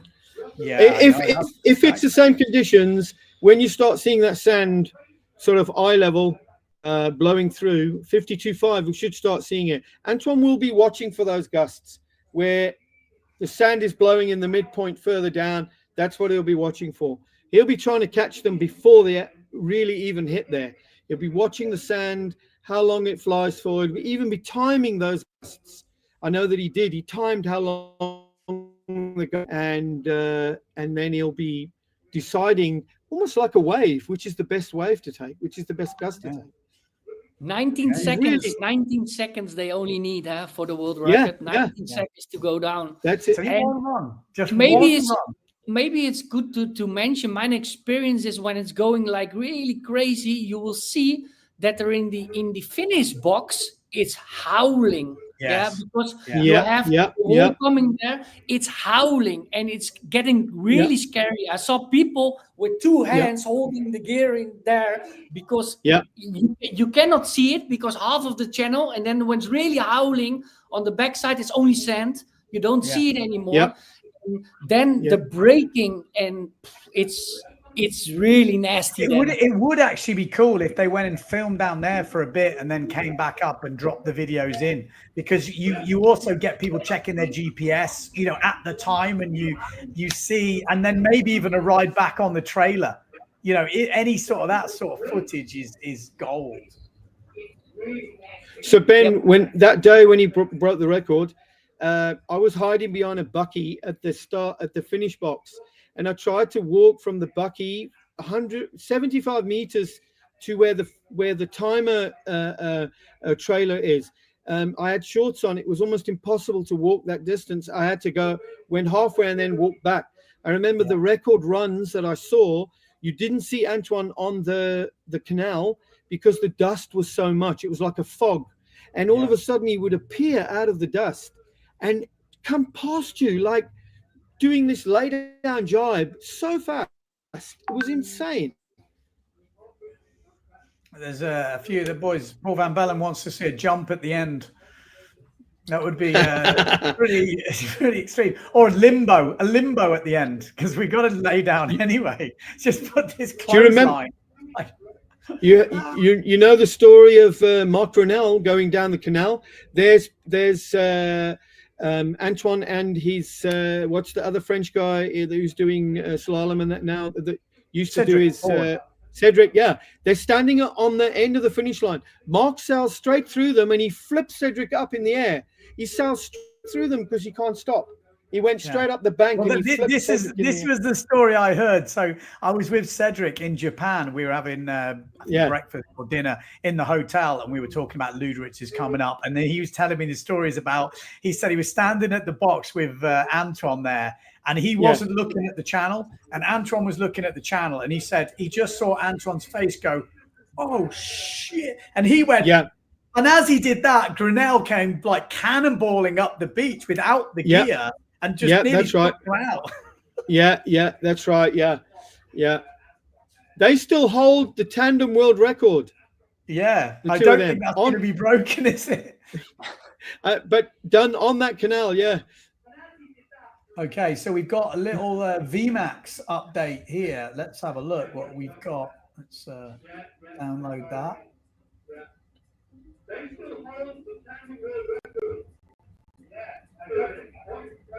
VMAX.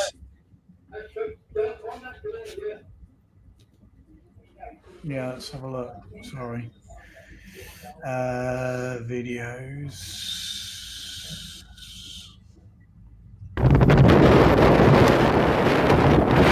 Oh yeah, look at that. What's that say? He's loving it. Ooh. That says 54.75. 54.75. What's 100K? There's the average there. Well, 100Ks is just under that.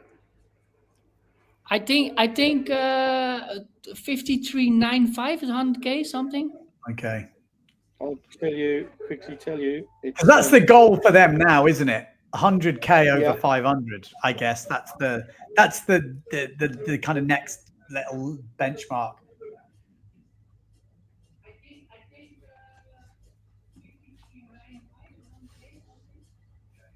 Yeah, 54.7 is 101.3. What? Say again. So 54.7 knots equals 101 kilometer an hour. Wow. Wow. Amazing. Jenny Gibson has just upped her score by the looks of it, has she? Is it up to score? It's a 47.53. 5-3. Yep.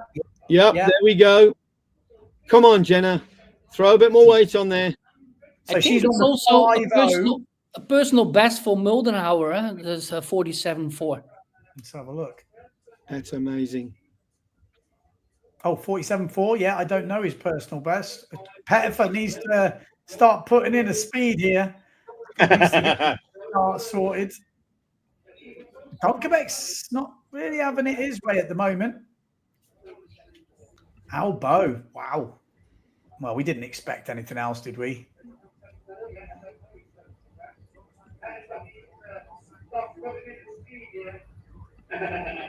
Yeah, 101.4 kilometers an hour. Bloody hell, that's pretty quick. That is definitely pretty quick.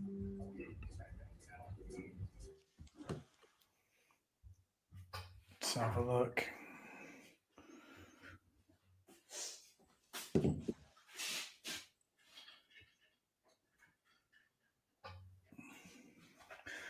What's that next level up for Jenna? That'll be what's she aiming for? I guess 48 is the natural one, isn't it? 48 over 500.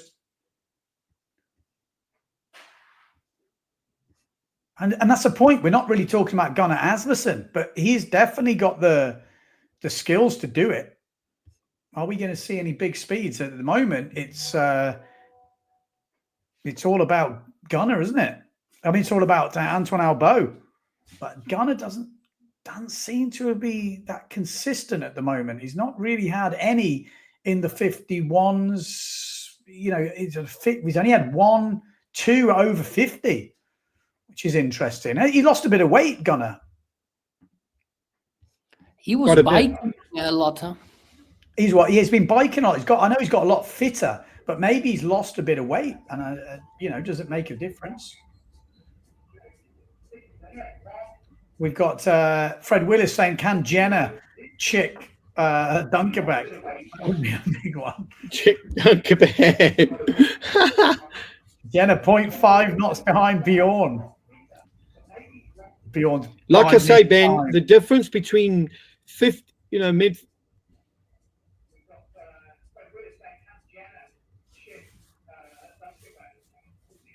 You need to turn me off, Waggy. Oh. He lost the connection, I think. Yeah, are we still there? I think he's gone. Okay. Oh, I looking in the old records, but Moldenhauer is now less than a knot from his fastest time ever, and he's also there for I think already 5-6 times. Okay. So it's getting really quick. Yeah, so that's good news, isn't it? It means that the channel is good at the moment, and that's what we want. We want that wind to come in. We need the channel to be good, and the channel sounds like it's definitely good. When is the next attempt? As in the next run? They're doing runs all the time. What about the forecast? Is the wind increasing? Yes. We have just reached the bit of the day where we should see the next hour or so increase, and we should see the speeds increase with the wind. So we are right now at that time of the day where Luderitz kind of turns on. I just saw a story from Tonton telling this is not what they were looking for. Okay, I don't know. I mean, if you just seen a 52.5, that doesn't happen very often. So I can imagine it's pretty good at the moment. It's pretty good. I mean, I don't think it's easy, and it never is. Like, people think, oh, you're just going to get this day and it's going to be easy, and we all just go blasting down and everyone gets a personal best, but it's never like that. You still need stuff to line up. You still got to get it right. You still need things to go your way. What is the world record for windsurfing at the moment? Well, in the women, which was broke yesterday, it's 47.36. And we think Jenna Gibson has increased that today. And in the men, it's 53.27. Antoine Albeau holds that. And it's been like that for a long time. Oh, 53.24. I thought it was 27, but maybe I'm wrong. So, yeah, I'm sure. Yeah, 53.27. I think 53.27 is the men's record. Yeah, that's what I've got. And good to mention, I was looking into a little bit the old records of the personals by every rider. Like Gunnar, his fastest time ever is 52.3. Yeah. And so it will be nice to see that he come close today to it. But for now, the biggest speeds on his side is 50.3. So let's see what's happening now in the next half hour. Yeah, this is definitely the bit where we're expecting to see, you know, somebody pop up with a crazy score. You know, we basically saw that before with Brendan Lower, you know, popping up 49s for a 75 kilo guy. That's huge. So are we going to see him step up? Or as I said before, sometimes when the wind gets crazier, sometimes the lighter guys don't go as fast, you know, sometimes, because it can happen. It doesn't necessarily mean it's going to get faster. It should do. But yeah, let's see. I saw also in some footage that they have like the angle of the wind in the starting cabin where they do the time measurement.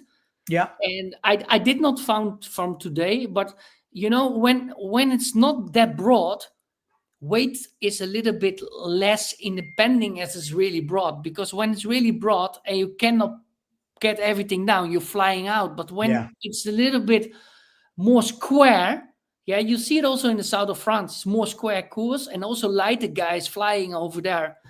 And I think this is happening now also in the channel. In 2022, I know we were over 240 degrees.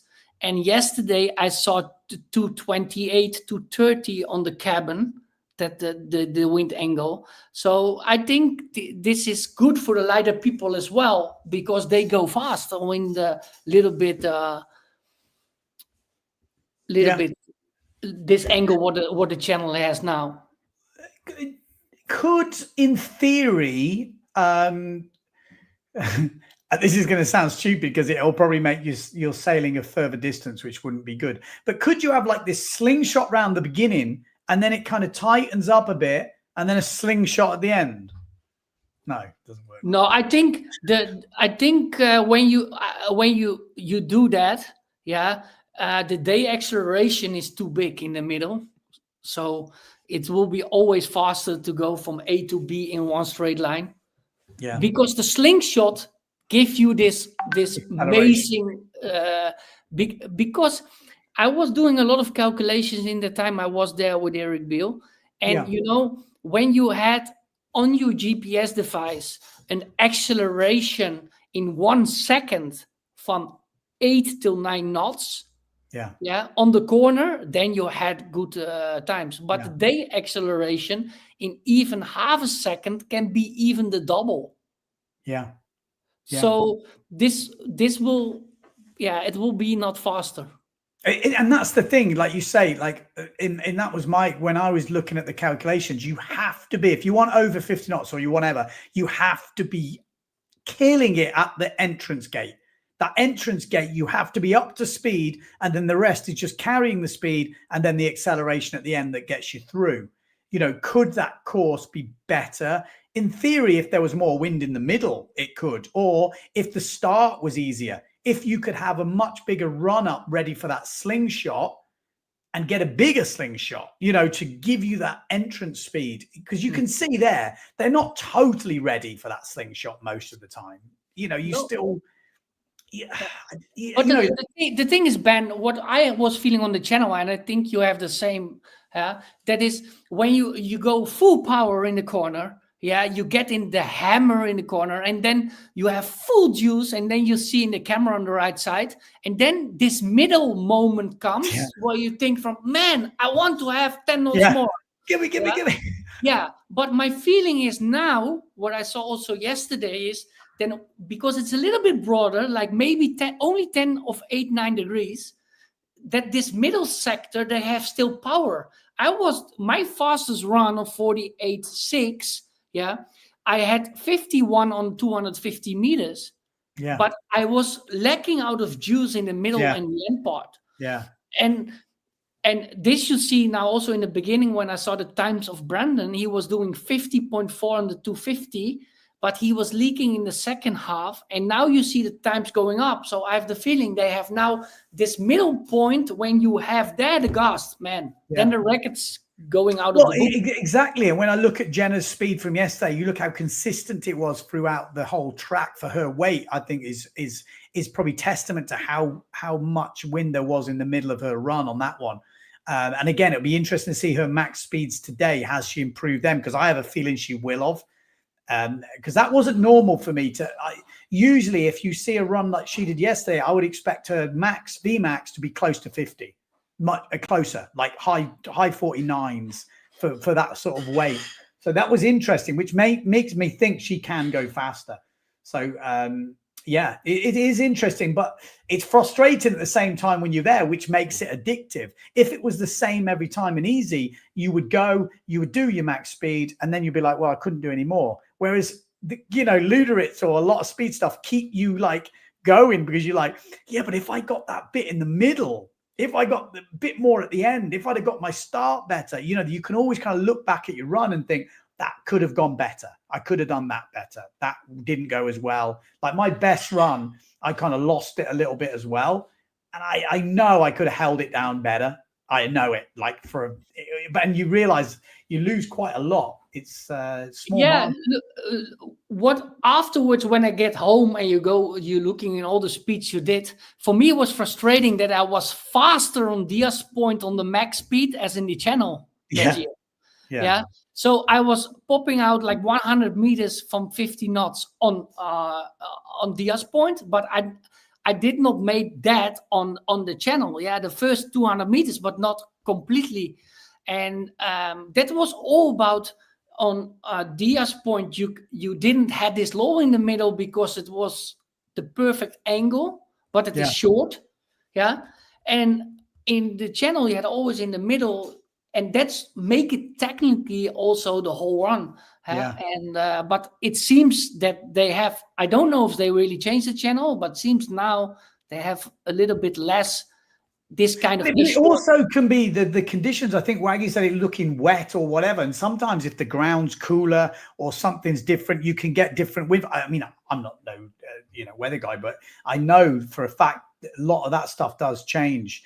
Stefan saying his PB was 47.75 and his best 2 second was 50. Yeah, that I would say that's kind of what I would be looking at, because that was about mine. I think my PB was just under 48 or something like that, and I think my 2 second was 50 whatever. I don't know. I can't really remember.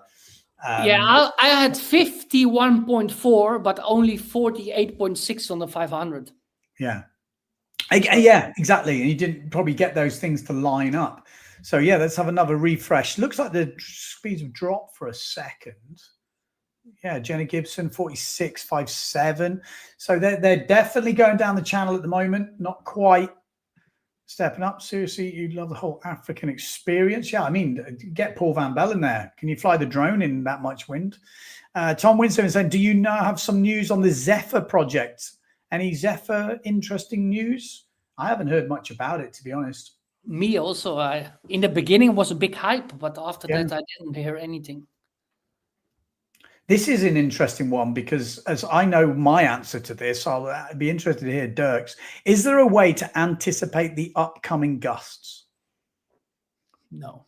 No, exactly. Okay. I just wanted to know if you had anything else, but I'm thinking no. And that is probably the hardest thing to deal with. You're in the start box and sometimes you wait for a big gust and you go and then the gust drops. And other times you're kind of getting under pressure because people are like, come on, go, go. And you're like, there's no gust. And you go and then suddenly the gust comes and it's amazing and you have your best run.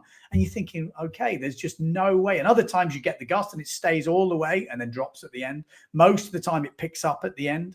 It really, and you can't see it coming. You're going down. And the worst bit is on those lighter days when it really lulls in the middle, because sometimes you're kind of set and then you go upwind really, when you get the lull, you kind of go up to the windward bank. And then other times you get the gust and you start like levitating almost across the course towards the leeward bank, which is pretty scary because the chop gets way more the further you go to the bank. So it looks like you just go down the channel, you get a fast speed, but there is a lot going on. Well, in my experience anyway. Yeah, my experience was also because we were there and the wind was like, I was there like 3 weeks. Yeah, 4 weeks I was down there. And we didn't have many days in the beginning. And then I was always saying, it's a good gust in the corner. And then Farrell said, Derek, you never had a good gust in the corner. And then this one day came that it was like peaking 60 knots. And in the corner, man, I was really sheet in. And I'd go there with 60 knots and I think, do I still have arms left? It was unbelievable. It was crazy. So crazy. And then after that, you were used to it when you did a couple of runs. And then you were only hoping to have the same gust in the middle of the section. Because there it was every time dipping. It's true. I had the same experience for me. You're going down, and we had a lot of days which were average, and then we started to have a bit of a windier day. But then I got stuck at like 45 or 46 or whatever it was, and you're just thinking, well, how am I going to, and then you got a good gust. You're thinking, okay, and they were like, nah, it's nothing. And then when we got the windier day, I was like, okay, and then we only got a little bit of it at the end. And it would have been so good to have one of those really cranking days, which maybe they're having now, or we're going to get in this next sort of half an hour, 40 minutes. We're going to hopefully have some updates. But at the moment, the speeds have not been increasing as we thought we might see. We've seen that, 52.5 from Antoine Albo. Gunnar Asmussen, not near his highs of yesterday. Brendan's been the sort of standout big today, and Jenna Gibson, we can't underplay this. She's broke the record again today on different kits. She's on the 5.0 duotone today, so it's on smaller sails. Waggy's back by the looks of it. Let's hope he's muted the YouTube. Mute YouTube, Waggy, otherwise it's going to be too loud. Okay. I see Simon's up to speeds. Simon has upped his speed, has he? Let's have a look. 46 something. He's gone from 45. No, that was his second run today. He did that. Is it? Simon benefit. 46.84. Oh, he just did a 46.6. Yeah, sorry. Yeah. So nothing. Yep. Hey, thank you very much. I need to run because I no worries. have my kids from school. Later, I'm there. I will follow it on my phone. Thank you very much. Man. Thanks for dropping in, Dirk, and giving us your stuff. Perfect. Cheers, dude. Thanks, Dirk. All right, there we go. Dirk Dottenberg's been a keen man in the speed thing for quite a while now. He's got some good insights as well. Always here to, good to hear from the guys who have been out there. Let's have a look what we got going on here. We've got Bert with the longest name in the world. Twan Versaput told me small guys don't go fast. I'm 180 cm and about leverage compared to body length. Well, the small guys don't go as fast as the bigger guys, but we've got a new hero at the moment. It's Brendan Loho. Because that's for the small guys, and I class myself as one of them, either short or lighter weight. Getting to that 50 knots is a big one. I mean, for a lot of people, it's a big one anyway.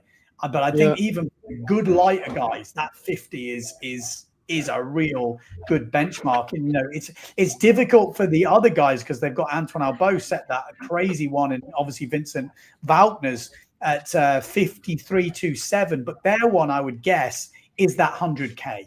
Because let's say 55 is a long way away, but the 100K is not crazy away. But at that speed, the differences are so small, they're hard to gain. Simon yesterday did 46. Have you got any idea? Do you have any idea what the wind speeds are? Have you got anybody can give you what the wind speeds are doing at the moment there? Not that I know to. I haven't had many updates for a bit. Yeah, it's probably getting quite tense there, but the speeds are telling me that it's peaking, that it's not really doing much at the moment. Yeah, it doesn't feel like we're not seeing speeds, are we? We're not, you know, that day that Antoine was doing it, it was just bang, bang, bang, bang, bang. Yeah, yeah, and that's what's concerning. We're sitting at 10 minutes before 3 o'clock, so if anything, we're I know this is probably not the best one to check, but let me just.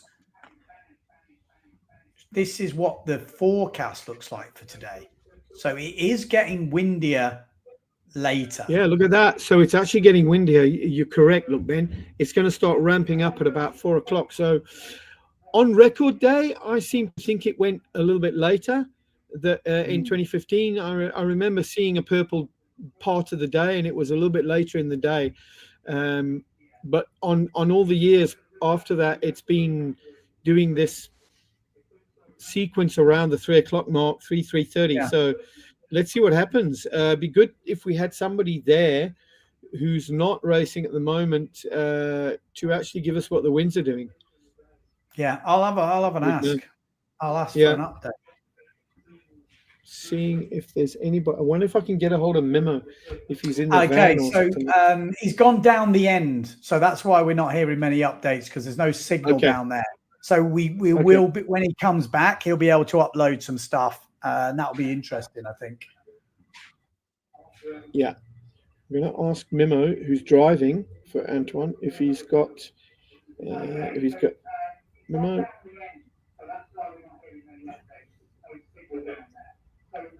Yeah, Waggy. Paul Van Bellen says, "Can Waggy give us a quick bio of himself?" He doesn't know. No, who you wouldn't are. like that. You're gonna have scary. It's very scary, my bio. Yeah, but my history is started windsurfing in 1983 in Pretoria in South Africa. Moved to Cape Town in '88, and I've windsurfed ever since. I'm 60 years old. Choose my days. We've been involved in distribution of windsurfing gear for the past nearly 20 years. We're current importers for one of the best brands in the world, I consider, Simmer Style. And yeah, I know. And I have a son who's many times South African champion. And we eat, sleep, drink windsurfing. We love windsurfing. We never sold out to kiting or even winging. We've always been windsurfers. We still love it and we still enjoy it. We're super hungry with the wave side of things at the moment. You know, Mitch is my son that you saw a little bit earlier, and he's out there most days in the waves and enjoying the sport that we love so much. And I firmly believe that windsurfing is the foundation of most wind sports, and everything else is just a proliferation of windsurfing or a piece of windsurfing. And so that's who we are. We've currently got a retail shop in Cape Town, and we cater for the avid windsurfer, not just new gear, second-hand gear, whatever. We do rentals and things like that. Yeah, and I think Paul needs to come to South Africa. It's the only place he hasn't been. Oh, what we do? 5247. 5247 just coming in. But yeah, that's good, Yeah, Waggy. there we go. That is Waggy. Yeah. He is, and if you're in Cape Town, you've got to drop around the shop for a bit of a chat as well. It's moved. So if you've been to the old shop, it has moved. It's been for a few years now, but But we moved so that my son is a car rapper. So he's a master with vinyls and he raps, you know, and he's always on stage. So yeah, we moved to have a dust-free environment in Montague Gardens. We've got our shop here, we've got lots of space, and everybody who comes through to Luderitz, like this time of the year, Farrell would have been here with us and drinking Guinness with us, and it would have been great. So yeah, everybody that comes through, Albo's been a keen one. I mean, Waggy's got a good story about Mitch's trip with Antoine up to Luderitz, where he ended up in prison. Yeah, we have to sort of give the short version of that, not to go into too much detail, but Oh, he's gone. Just at the pivotal moment. Waggy, come back. Oh, he's gone. We'll have to find out. I mean, a few people have heard this story before, but it is a classic. It is a classic. Albo trying to go over the border with Mitch without a passport. Pretty exciting stuff. Yeah, I'm going to try and bring him back if his internet thing. Thank you, babe. Here we go. We lost you, Waggy.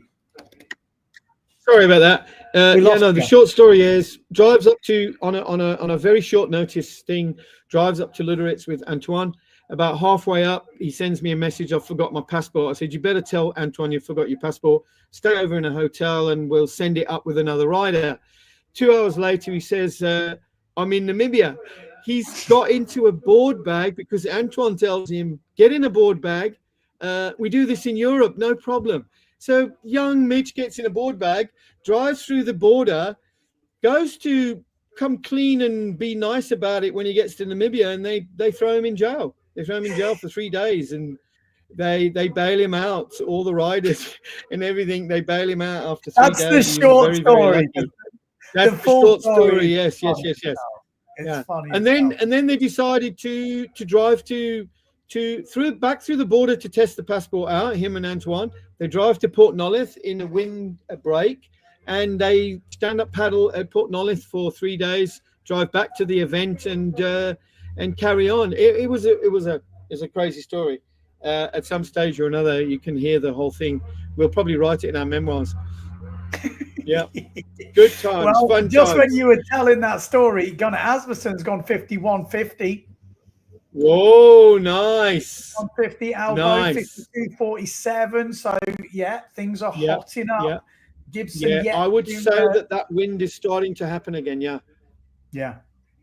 Well, and for Gunnar to do the 51.5, I think Gunnar is an underdog. I think Gunnar is an outsider, but he's got the ability to do this. He's trained hard. He's got good gear, great fins, and he's got the right approach. He's fit as hell, and I think if anybody can hold on to that gear at those speeds, he's going to be pushing Antoine. But you know, that big Frenchman he knows this place, and he knows it really well.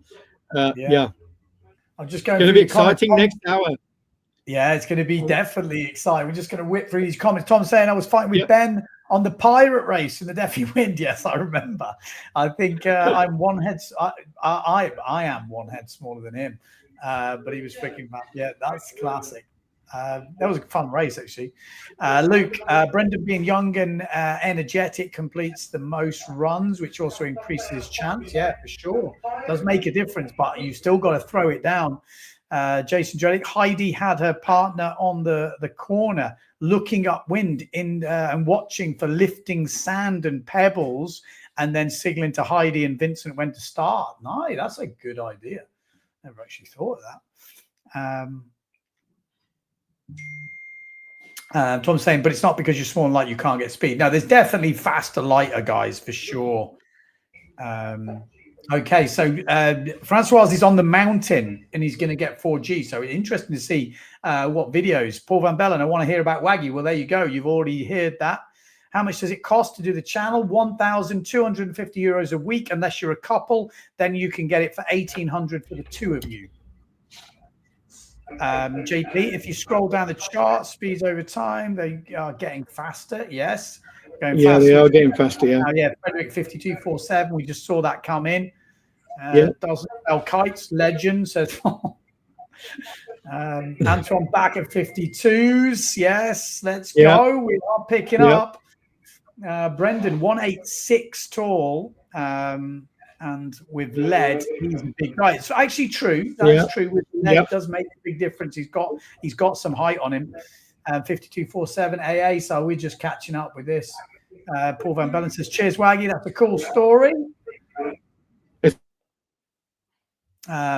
Where's Finboy? I'm just a cliffhanger. Yeah, we ended up missing out. He wanted to spill the secrets and then got jailed again. Yeah. Namibian border control just censored Waggy's story. Yeah, we were a bit behind in the comments. Sorry. Gunner 51.5, saw that come through. We got O'Sheen.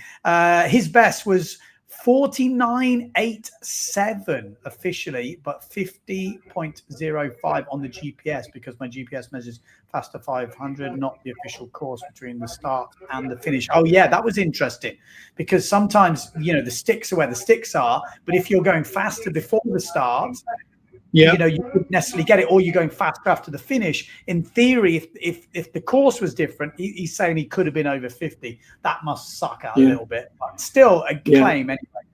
Nice story. But but Ben, there's a few people on that just under 50 mark. I know Mikkel Asmussen, and you know, Mark Brunel. And it's really, it's tough, because it's such a mental breakthrough to get through that 50. Yeah, oh, for sure. I mean, I don't even know if it's a mental breakthrough. It's just a barrier which is bloody hard to get to. You know, so you just need everything to line up. Do you remember your 50? It was pretty much the last run, getting in your bucky to go. I remember it like it was yesterday, really. And I know I could have gone a lot quicker, but it was more the excitement of everything, of having to leave. We'd already delayed a day, so we nearly didn't even make the flight. It was kind of crazy.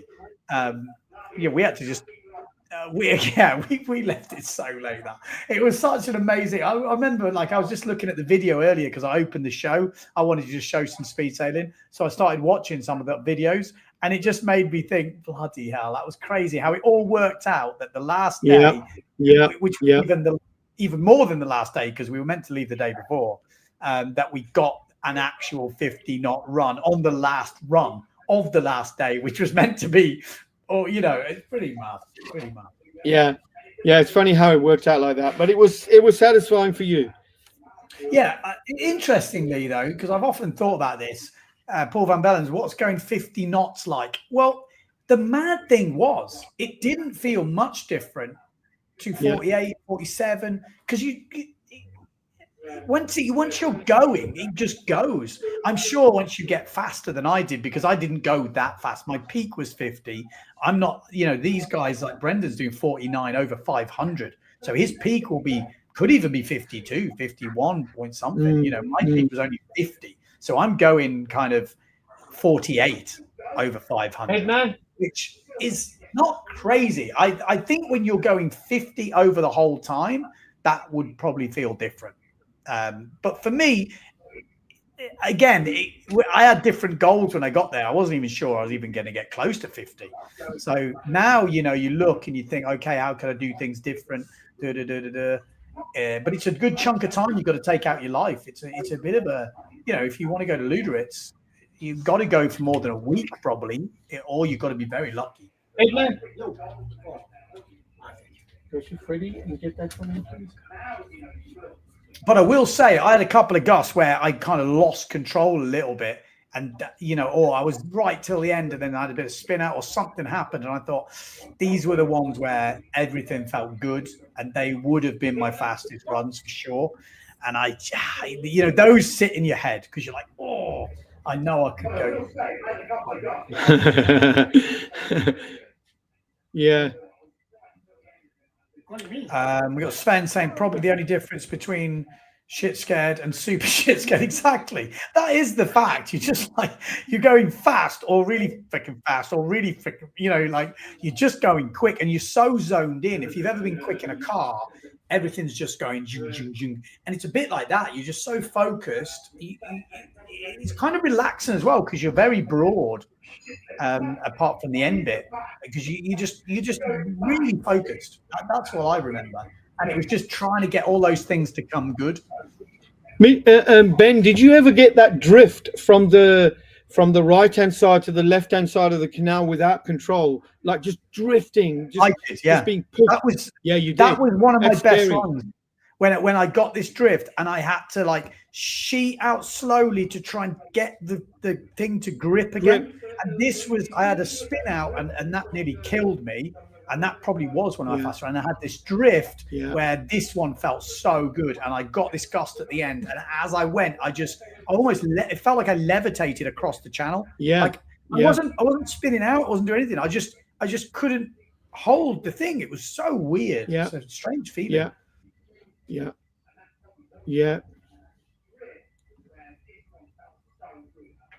Okay, what do we got? Yeah, not really. 52.47. 15.44. That was 54.57. That was 8 minutes ago. So it's possible there should be some new scores coming through anytime now. We're pretty much on the mark Can now. you steer the ship for a couple of minutes? Yes, for sure. For sure. Hang on. Okay. 3 hours. You must be keen to go somewhere. Yeah, we're basically at 3 o'clock, which we estimating to be the peak time. But today we're probably looking at the way that the forecast has been put out. We're looking at the wind actually progressively increasing for the next 2 hours. So we'll see in the next set of runs that come through, we should start to see some more increases. But the increases are going to get smaller and smaller. One of the ones we're watching out for is Brendan Lawho. He's very close to the 50 knot mark. We're looking for that. We're looking for Jenna Gibson to start pushing up her speed maybe as well a little bit. Gunnar Asmussen just posted a pretty good 51.50, which starts to push him towards the 52 mark. And then obviously the big Frenchman, Antoine, at 52.47 at the moment. If we see a 52.6 or a 52.7, then we know that the winds are approaching 55 knots plus on the canal in the gusts. And at that point, the riders will be looking at the gusts that are coming across the desert, whatever sand is flying, and trying to anticipate that the gust will carry them through the whole course. I remember speaking with Antoine, speaking about how maybe some people don't realize it, but you need to have really good entry speeds, and that helps you to average out your speed over 500 meters. And so he worked hard on getting that acceleration from the start point to enter the timing box at the fastest speeds that he could possibly get, and then that helped him keep the momentum going down the course. And you'll notice when Antoine runs, he's giving small little flutters to his sail the whole time, just feeling out those gusts. Gunnar's got a very strong, powerful stance. And we haven't seen much video from the other guys. We haven't seen much videos from Jenna Gibson or Gunnar much. It'd be nice to see some of those. Simon Pettifer is slowly increasing his speeds. He's sitting around the 56.8 mark or 46.8 mark, which is good. You'll notice that as the wind's getting stronger, that there'll be less and less people on the canal posting runs. It starts to really get quite intimidating, I would say the word.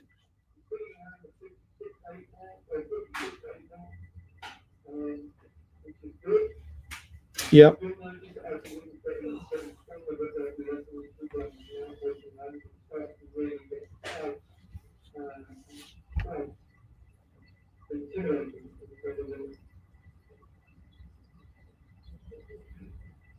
Yeah, really interesting performance by Brendan Lawho. Not necessarily one of the anybody who was anticipated to do this well, but obviously his sails and his boards, the AV boards, are working well. 52.33 from Antoine, Gunnar 51.5, Jenna Gibson 46.2. 46.65 from Simon Pettifer that was done a while ago. So Antoine's run at 15.09, which was 3 minutes ago, 52.33, which is really starting to push up the levels.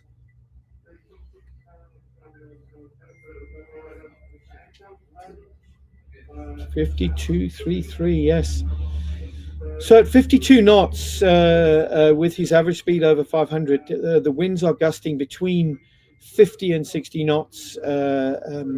So we have got record-breaking winds out there.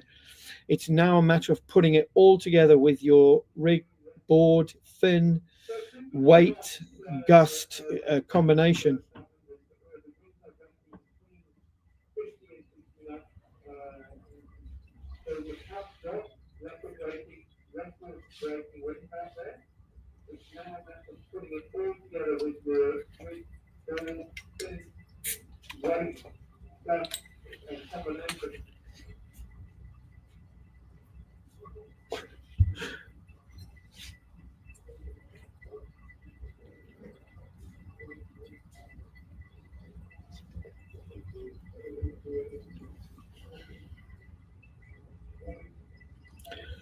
Should see some more runs from the other riders coming through now.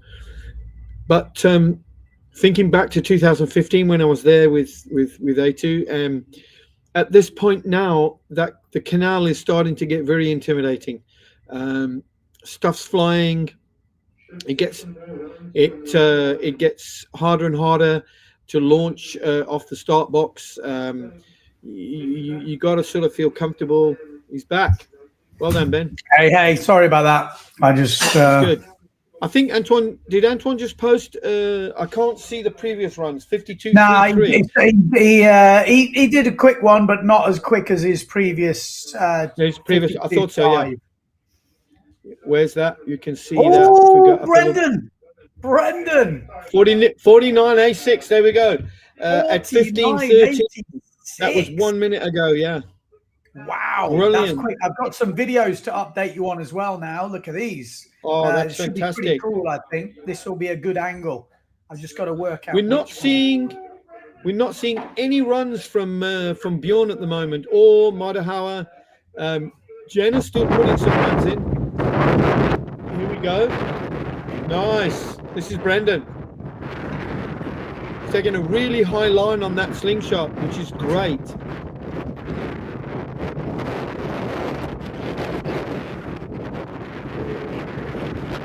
Got one from up the hill as well. That's pretty good. He's keeping really locked down. Very good indeed. Woo. Nice. Wow. Look at that. Only way to stop. He's so quick to. I mean, nearly 50 knots already. That's mad. Yeah. He's a little bit away. He's got to get that 50. Someone pointed out earlier, he's tall, so with weight jacket, I guess, it makes him a big guy. Yeah, I guess. I never look at the angle of the water blowing down the canal. Yeah, it's pretty cool. Pretty cool. I'm gonna just put. I've got a few more videos to upload here.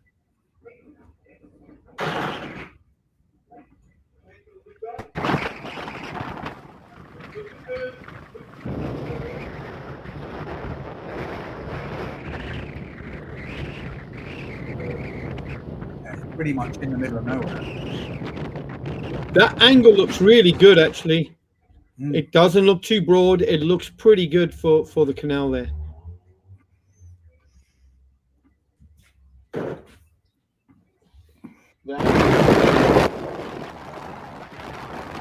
Look here, Mitch. Oh, can you? Yeah. Woo! That's good. That's A2. No, is that A2? No, that won't be.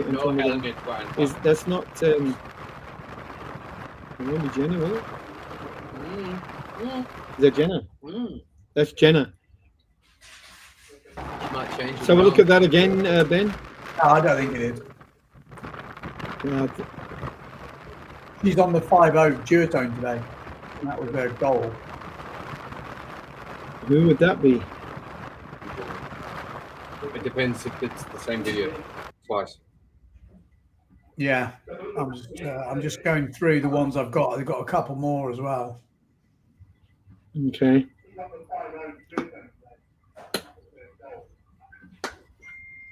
Yeah, but the pride's like a slipper, mate.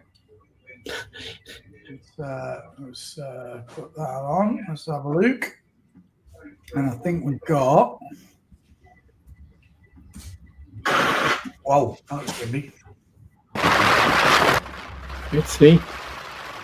Is that one we saw before?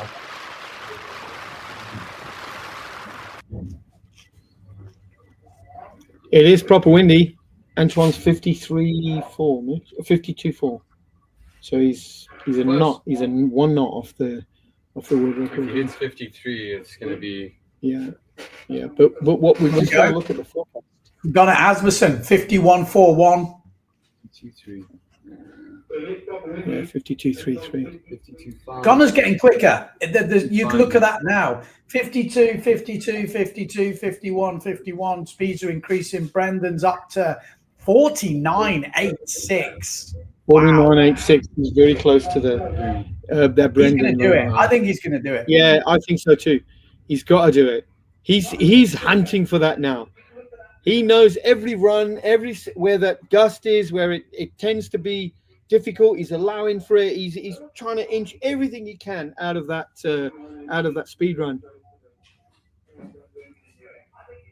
Yeah, I'm just having a look here. What's this going? Casper Bjorn was out earlier. Perhaps he's waiting.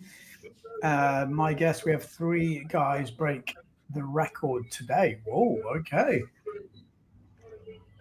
Ben, have you any information about FMX ending and why it ends? Yeah, I read this. I haven't spoke to Finian, but it seemed weird because the way it was worded was weird.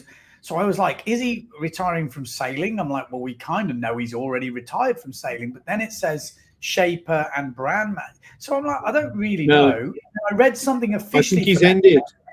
And I think he's ended, Ben. Yeah, and he's going to run for another year and keep some stuff going, but he's ended it with the PWA is the way it's worded. Yeah, he's ended on a peak. That's what he's ended on a high. He wants to do that. Yeah.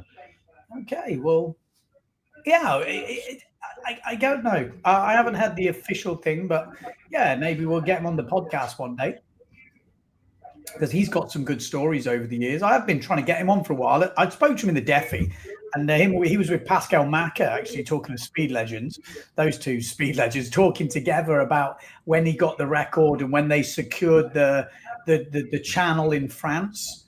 And they had to drive through the night in some mini metro thing or whatever to meet the guy who was organizing the channel. And they booked it before Bjorn or Robbie, or there was things going on. It was all like bit cloak and daggers, and there was a big rivalry going on. So these sort of stories need to come out. So we do need to get Finian on the podcast at some point, because I was just like, having Pascal Macca there as well, having those 2 backing up each other's stories and stuff. It was such a cool moment. I was like, man, if I could have recorded this conversation, it was like fully epic. It was so good. Yeah. Hearing all the stuff. So yeah. It was fantastic. I tell you, a podcast I enjoyed the other day was with the Lenny brothers and Rush Randall talking about the old that was days good, wasn't it? It was totally really agree. nice. It was great. I've been enjoying the Lenny Bros podcast. Yeah, they're very laid back. They're very easygoing, and it's quite good. They complement each other. Yeah, no, I like it. I've been like I said, people said to me, "Oh yeah, but they're doing a podcast." I'm like, good. Like for me, I like to listen to. I don't want to listen to myself. So I'm all up for some more podcasts. It's really interesting, especially when they've got access to some of these absolute total legends. So if you look at the 2 main rivals here, or 2 main guys, Gunnar and Antoine, Antoine's run number 8, 9, and 10. They are super close. That means that if you take the average turnaround time, probably 15 minutes, for 45 minutes, they've had wind that's at record level. And if you look at Gunnar's 7 and 8, it's very close as well. So the 2 guys, but Gunnar's a few runs behind him, but probably he's got a knot between them, though, isn't there? There's a knot between them. It's a knot between. Yeah. But that's what I say. That is huge. And so we're going to see if Gunnar can fill that gap in the next hour as the wind hopefully increases. and then we'll see whether Antoine. I predict Antoine on 11, 12, and 13 to push towards the 53 knot mark. Let's see. We've got Brendan's. This is his. This is the nearly 50 knot run. Oh, look at that! Yeah, thing. look at this. Look at that go! Yeah.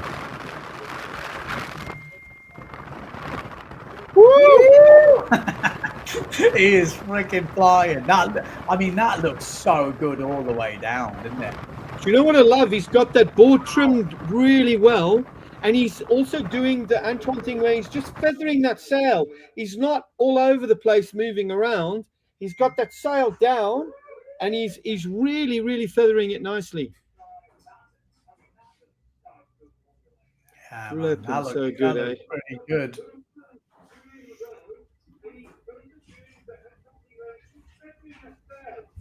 Fantastic. Yeah, lovely to see that.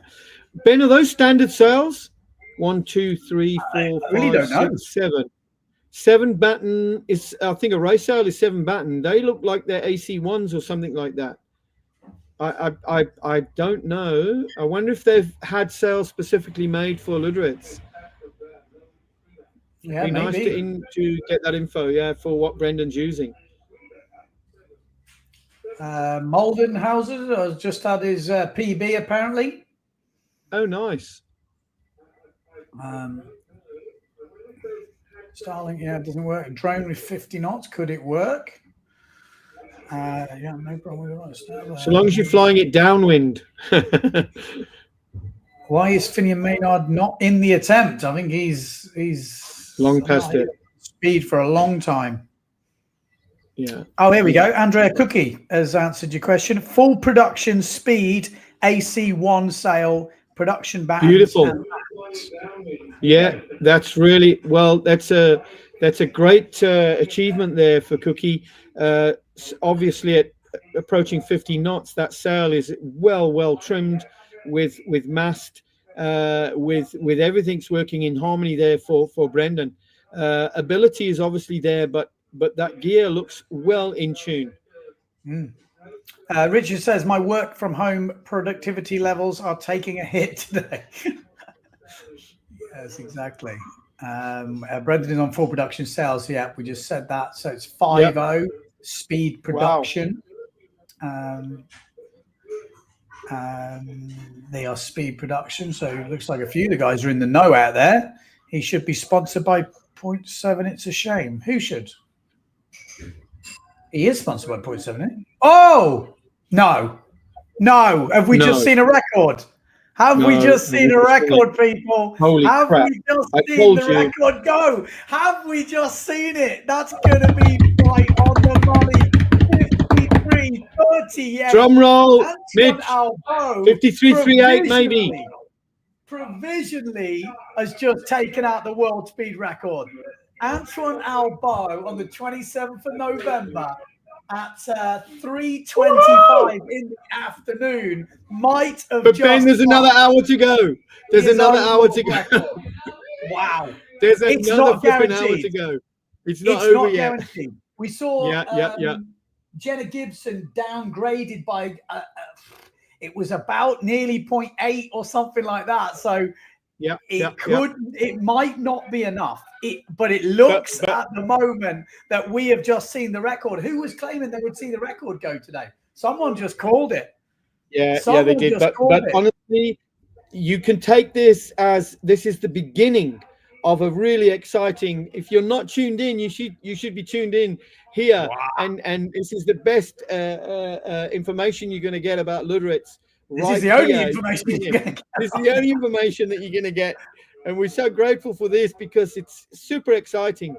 It takes me back, right back to nearly 10 years ago to that record run and what went into it. But if that is the case, 53.38.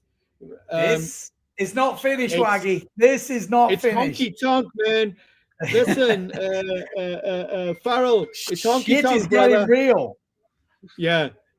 Shit. Let's just see where the update is. Is there an update? This might be the run. That is it. No helmet. There we go.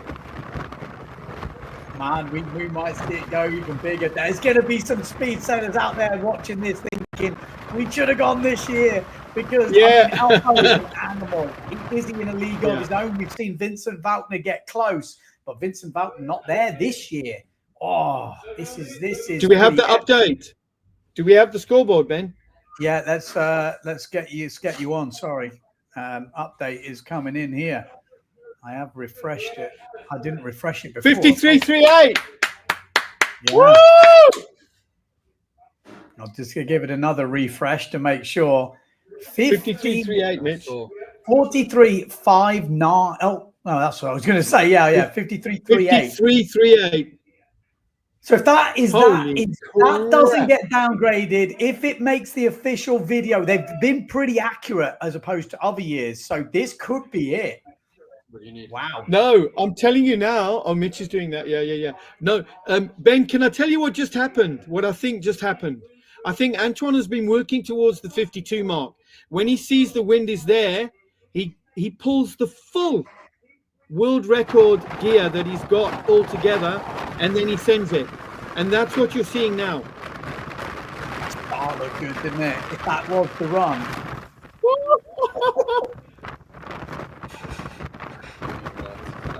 He don't move, does he? That bloke? Yeah. You know the theory with the helmets, don't you? He doesn't wear helmets because if he crashes, the helmet produces more pressure on the neck than the head only. So he works on that theory. He told us he doesn't wear a helmet because if he crashes and goes in the water, it can break the neck, or he doesn't believe in the helmet especially for speed sailing. Yeah, Dirk saying that the angle is good. It looks flat. They've got prettier wind. We could see some more records going. I'm excited. Like I said, we haven't seen some of the other riders stepping up the speed. Jenna Gibson, not quite there. And maybe that wind is almost too much to handle because it can get absolutely ridiculous. So Ben, at 53, at 53 knots, 53 and a half knot run, it's definitely, there's more wind than there is speed. So you're looking at definitely 55 to 60 knots of wind there. Wow. That is unbelievable. I mean, that's what he wanted, wasn't it? That is what he wanted. He knows he wants to up that score. He knows it's beatable. He's seen Vincent Valkner go so close a few years ago now, but he wanted to up that score. As Dirk said, we've had Brendan go 49.86, which is super quick. Albo looks like he has just taken out the world speed record. Wow. He's upgraded his own speed. Again, we have to get confirmation of this. It's not over yet. I'm predicting we may see a 54 knot run by the end of the day. Could we see over 100 kilometers an hour? That's what he wants, isn't it? Yeah. He wants that 100K. Because Anton will be pushing now in the bus.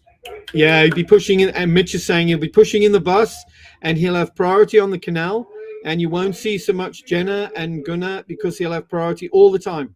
And then you're going to see the number of runs start just going up and up and up. This is the wind window. This is the wind window. Now we're on it, But the forecast is going right through to, I mean, Antoine Albo is one of the GOATs, isn't he? You know, Dunkerbeck, obviously. The greatest of all times, He's killed it in freestyle. He's had podiums in wave. His speed, I mean, he's the fastest guy in the world for so many years now. I mean, you've seen him in court racing back in the day. Obviously, his slalom doesn't need his foiling. You look at everything. He is an absolute horse, a machine. He obviously understands. And how old is he? 55? So well, Is that no? That's not his age. We want 55. How old is Antoine? He's Mitch. How old is Antoine? I think he's 55, if I'm not mistaken. Mitch. Yeah. How old is Antoine? No, we don't know. It's a secret. He's in his It's a secret. It's like his weight. He's always 99 kilos. He's always 99 kilo, yeah. 9999999 knots is 100k. So if he does 54, wow, there we go. Albo was born in 70. That's brilliant. That's brilliant. Look, so, that speed is going to get is going to get moderated. I'm pretty sure. So we might go up. It could go up. It could come slightly down, which is going to bring him in and around the world record. It could be point of a knot faster than his world record, but I don't think we've seen the end of this yet. No, I don't. Gunnar Asmussen 50.9. That's at 15:28. We're on 15:32. 50.9. Hell of a run, though, isn't it? They're all the same. He's the only one pushing up now. Woo! Unbelievable. Look at that speed entry. Yeah, there was a lot of damage done at that first bit, wasn't it? And then he just keeps it going.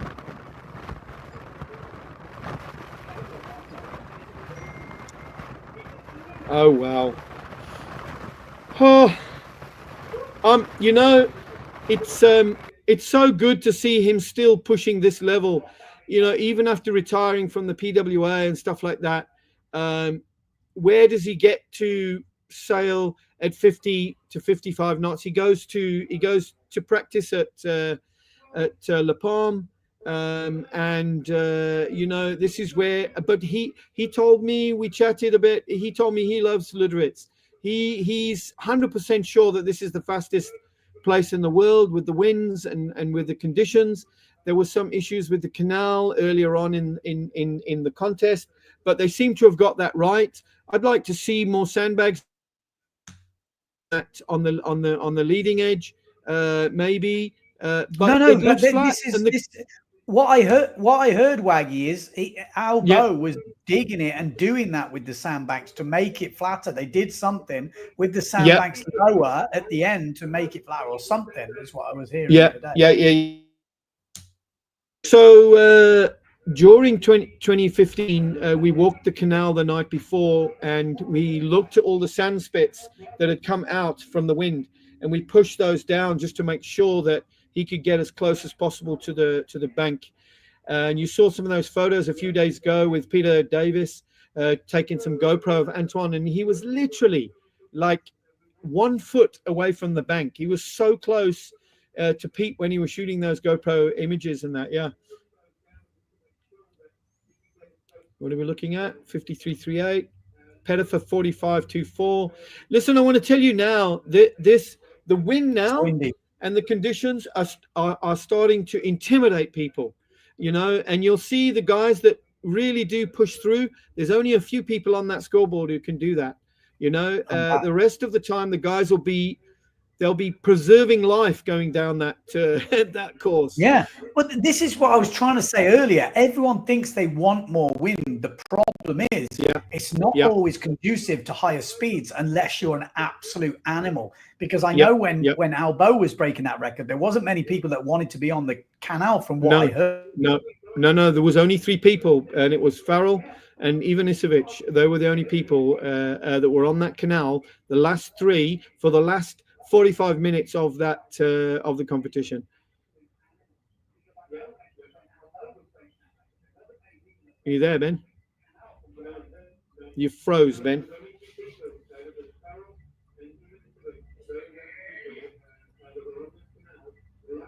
$53.38. What a magical number.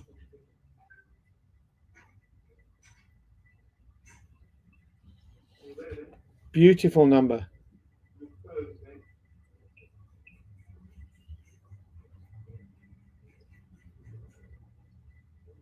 Oh, there he is.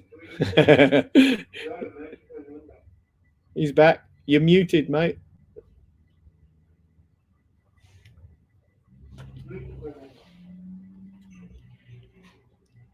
$53.38, $50.90. Yeah. 40 Pettifer, 43.59. Am I live? Yeah, can hear you now. God, over the place. Am I back? Am I back? Yep. Can you hear me You're now? back. Sorry about that. I can hear you. Weird. What did I miss? Gunnar at 3:15 did a 51.41. We thought that he was going in the right direction. And then, Brendan. yeah, 49.79. He's knocking on the door, isn't he? He is knocking on the door.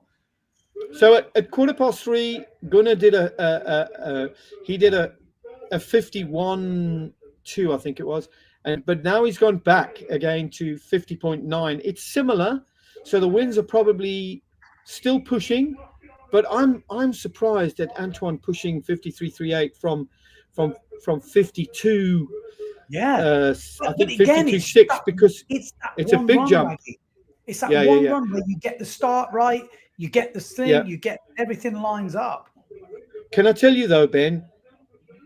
I think there's an equipment change with Antoine during that period. I think there was a change. He's got record-breaking gear that he knows that he only pulls out when it's at that point where he needs to use it. The rest of the time, he's using stuff that he's comfy with, that he's able to trim stuff in different sections. So he's able to trim the board, trim the sail in how he feels on the canal. Then he plugs everything together. That's why you see 53.38. Yeah, that sounds about right. I'm just asking Francois, which is Brendan's dad, who is running around. He says, I'm running around like a pig here because I'm like, an interview. And he's like, Jesus. Come on, we got to be there. He said he's back at the start now. So let's see. Okay. I mean, he's doing a great job. He's doing a great job because without these, little bits, we wouldn't be seeing anything. Can we not call him? WhatsApp him or something, like a WhatsApp call? No, it's because the internet's terrible. You can't hear it because of the wind. So it's better for it to be clean and we just get the little updates. I've tried it before and it's just painful. It doesn't kind of do the job. Ben, if I can tell you in 2015, okay, we go. Just an update of how windy it is, I think. He's just... Oh, crash. Oh, big crash. I don't know who that was. Oh. Brendan. That looked like a black sail. Yeah, that looked like a black sail. Oh, donkey donk. That was on the corner. Yeah. People don't understand really how broad that canal is. The first time you do it, you look down it. I remember Mitch saying to me, he's like, you want me to go down there? And I remember Antoine said to him, listen, Mitch, you're going to hit it in the middle and you're just going to let it rip, and what? It's so broad. It's broader than anything you could ever imagine.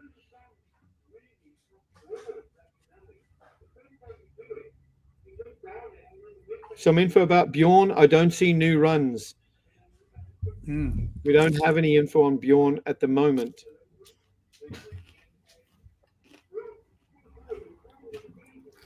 Wondering, honky tonk Farrell, Tuan, hello Tuan. Yes, Farrell would be in his element by now. He'd be out the bucky now. He'd be stopped drinking the tea, and he'd be on that canal, and everybody would be going like, is he going to do this? And he'd just surprise everybody by putting in some incredibly fast runs. He was so proud that day when he got the British record with that 51 something. He was super happy. It had all come together for him, yeah. 49.79 for Brendan. Come on, Brendan, you've got to get that.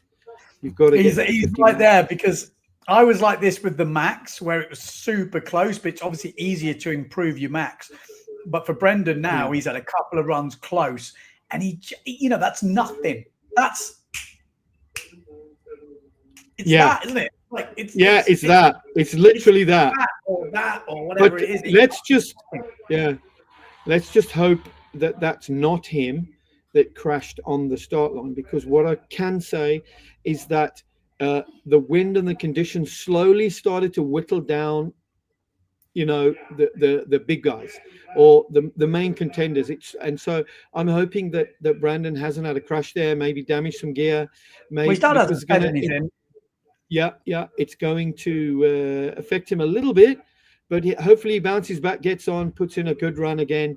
Maybe starts out with a lower footy just to get into the rhythm again, and then start pushing again.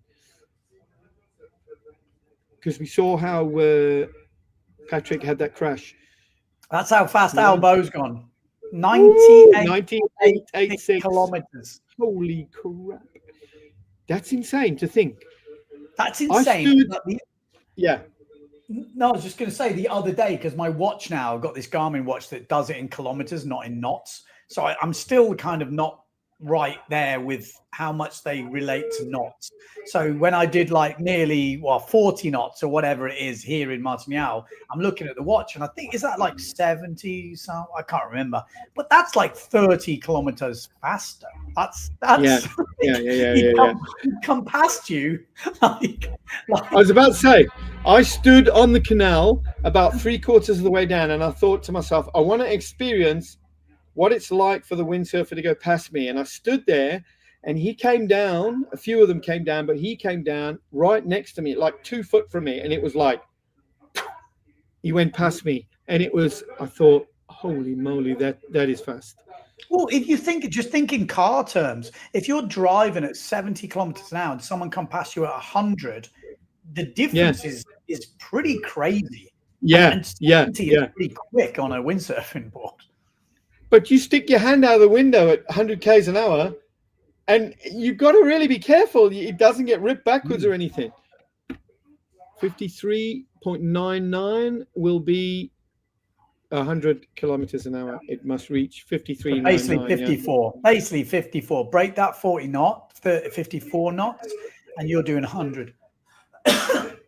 I'm surprised that we're not seeing another update. You got any updates, Ben, on that? On that, no, not really. List, a refresh?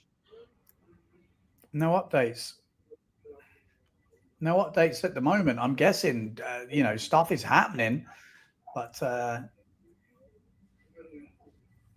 not seeing much coming through. I mean, I guess some of the runs that don't even make a dent, maybe they don't put those runs in. I don't know, but do they put in every run? Yeah. Maybe they don't put in every run. Maybe I'm wrong. Yeah. Let's see something. Let's see if I can phone Memo. I'm going to phone Memo now. Who's there? Good luck. Let's see if he answers. He was messaging me, but I haven't had anything from him.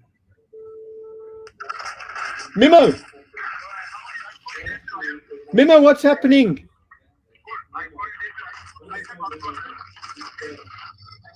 Okay, ciao. He says he's helping Antoine. That's why I haven't really messaged anyone, because I know everyone's super busy. Yeah, I can imagine, yeah.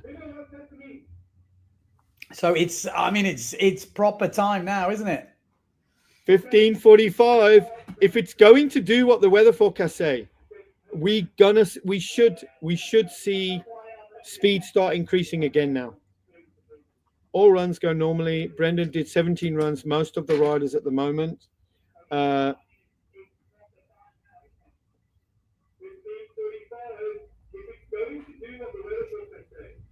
19. When I was doing it, I just kept doing laps. I didn't even bother waiting. I'd just go, because you never know. Sometimes I was just thinking time on the course is on your side. Then when someone crashes on the course, it can take a while. Yeah, because the medics stuff is not in huge abundance there, so they will for sure, they'll take precautionary measures if somebody crashes. There's no gear in the canal floating around. There's the rider is okay, and then the flags will be up so no one can go. Yeah, I did my. Well, Tim says he's been harvesting his weed while he's been watching. He's had a smoke. He's a lot calmer now. That's good to know. Good to know. Thanks, Tim. Nice of you talking calmer now. Rock pack. Oh dear, that's funny. Yeah, that is absolutely mental, isn't it? 53.38. Yep. Wow. Yeah, it is crazy, eh? When you think about it, I'm impressed. What I'm impressed with is the fact that he went up so much so quickly. I'm pretty sure there was an equipment change there. Oh, I don't know. I think sometimes, maybe. I think sometimes you just get that run. Like, he's capable of doing it. He's the one who's done it before. So, you know, if anyone can do it, we know he's got the pedigree.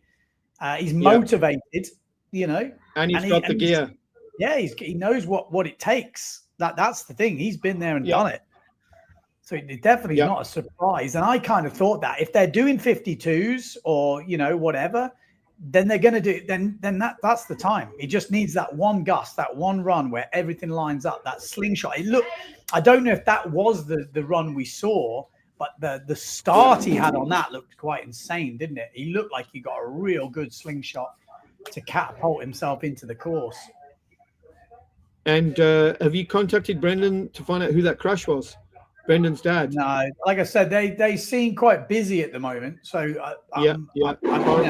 there's not many of them trying to do this. And I know Francois has been super busy, so I'm trying not to hassle him too much. Yep. Cara Fontana's father is a GP. They was there quickly to treat the rider and remove them from the course on a stretcher. Oh dear. Well, hopefully we don't have any stretches this year. Let's just hope that that's the case.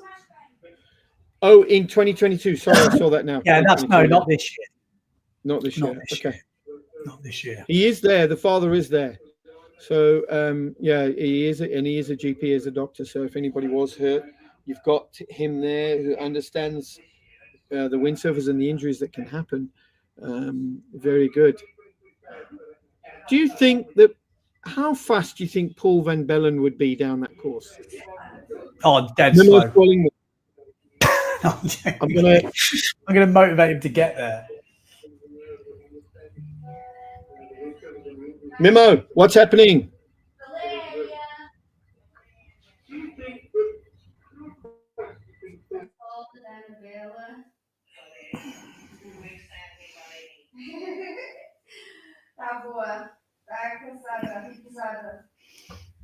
Right, let's have a look. Have another refresh.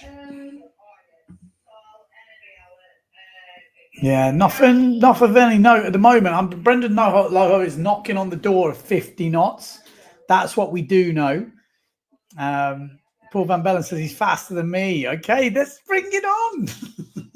Let's bring it on. You should be faster than me. You'll have to see in that wave rally.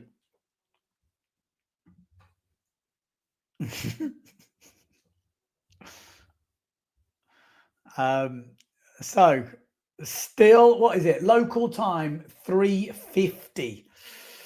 We should have a little bit, maybe still a bit of time left for something to happen. But if that is it, that one kind of, I don't know what's happened to Waggy. Hello, Waggy? Waggy, are you there? You've muted yourself, Waggy. Waggy, you've muted yourself, son. Waggy, hello. Well, if you like to see Waggy doing some miming, tune in, stay tuned, because we can't hear anything he's saying. I think he's plugged in some sort of, we've lost you. We can't hear you, Waggy. I don't know if you can hear me. Oh, hello. Put my money on Paul Van Bellen. Oh my God, what is this world coming to? Waggy, we can't hear you.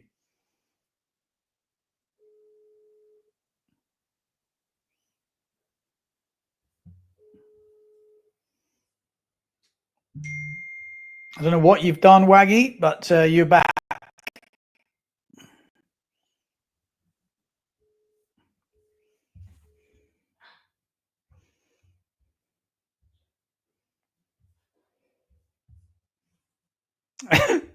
Right, well, we get Dirk back in. Because I think Waggy's going to be talking to himself for a while. Waggy, I can't unmute you. You've done something with your camera or your mic. Tell me when you've sorted it. If you are tuning in, we are trying to cover the Luderitz Speed Challenge. Big day today. We have got basically both the women's and the men's world record have been broken, have gone today. So Jenna Gibson updated that yesterday. It looks like she's already upgraded her world record from yesterday today. So what is her speed today, I hear you asking? Well, today she's had a 47.53. And then we've just had Antoine Albo smashing his own, well, not smashing it, but maybe breaking his own record, 53.38. The old one is 53.27. Still needs to go through the video, look ratified and get it all official. But at the moment, it looks like he has broken that record, but it isn't official until they take a look at the video and make sure. Right, Durka. Are you all right there, boss? Yeah, I'm back from some personal things to pick up the kids, and man, I was in the car refreshing every time. And what a blast! Only to see that every year people progressing the speeds, and now with a new record of Antoine, or maybe the same speeds, or already the same speed after 2015 is already amazing. Yeah. Waggy, you haven't got a mic, just so you know. You're muted. I don't know why. Have you done something to your mic? Can't hear anything. You've done something. You've plugged something in, or you've pressed something. But anyway, well, we got a silent Waggy Wagstaff. We got Dirk Kloppenberg, though, in the house. I mean, did you see that coming? 53.38. I mean, we know he's capable of it, but we did see it coming because it built up. We saw 51s, a lot of 51s. Then we saw some 52s, and then bang, 53.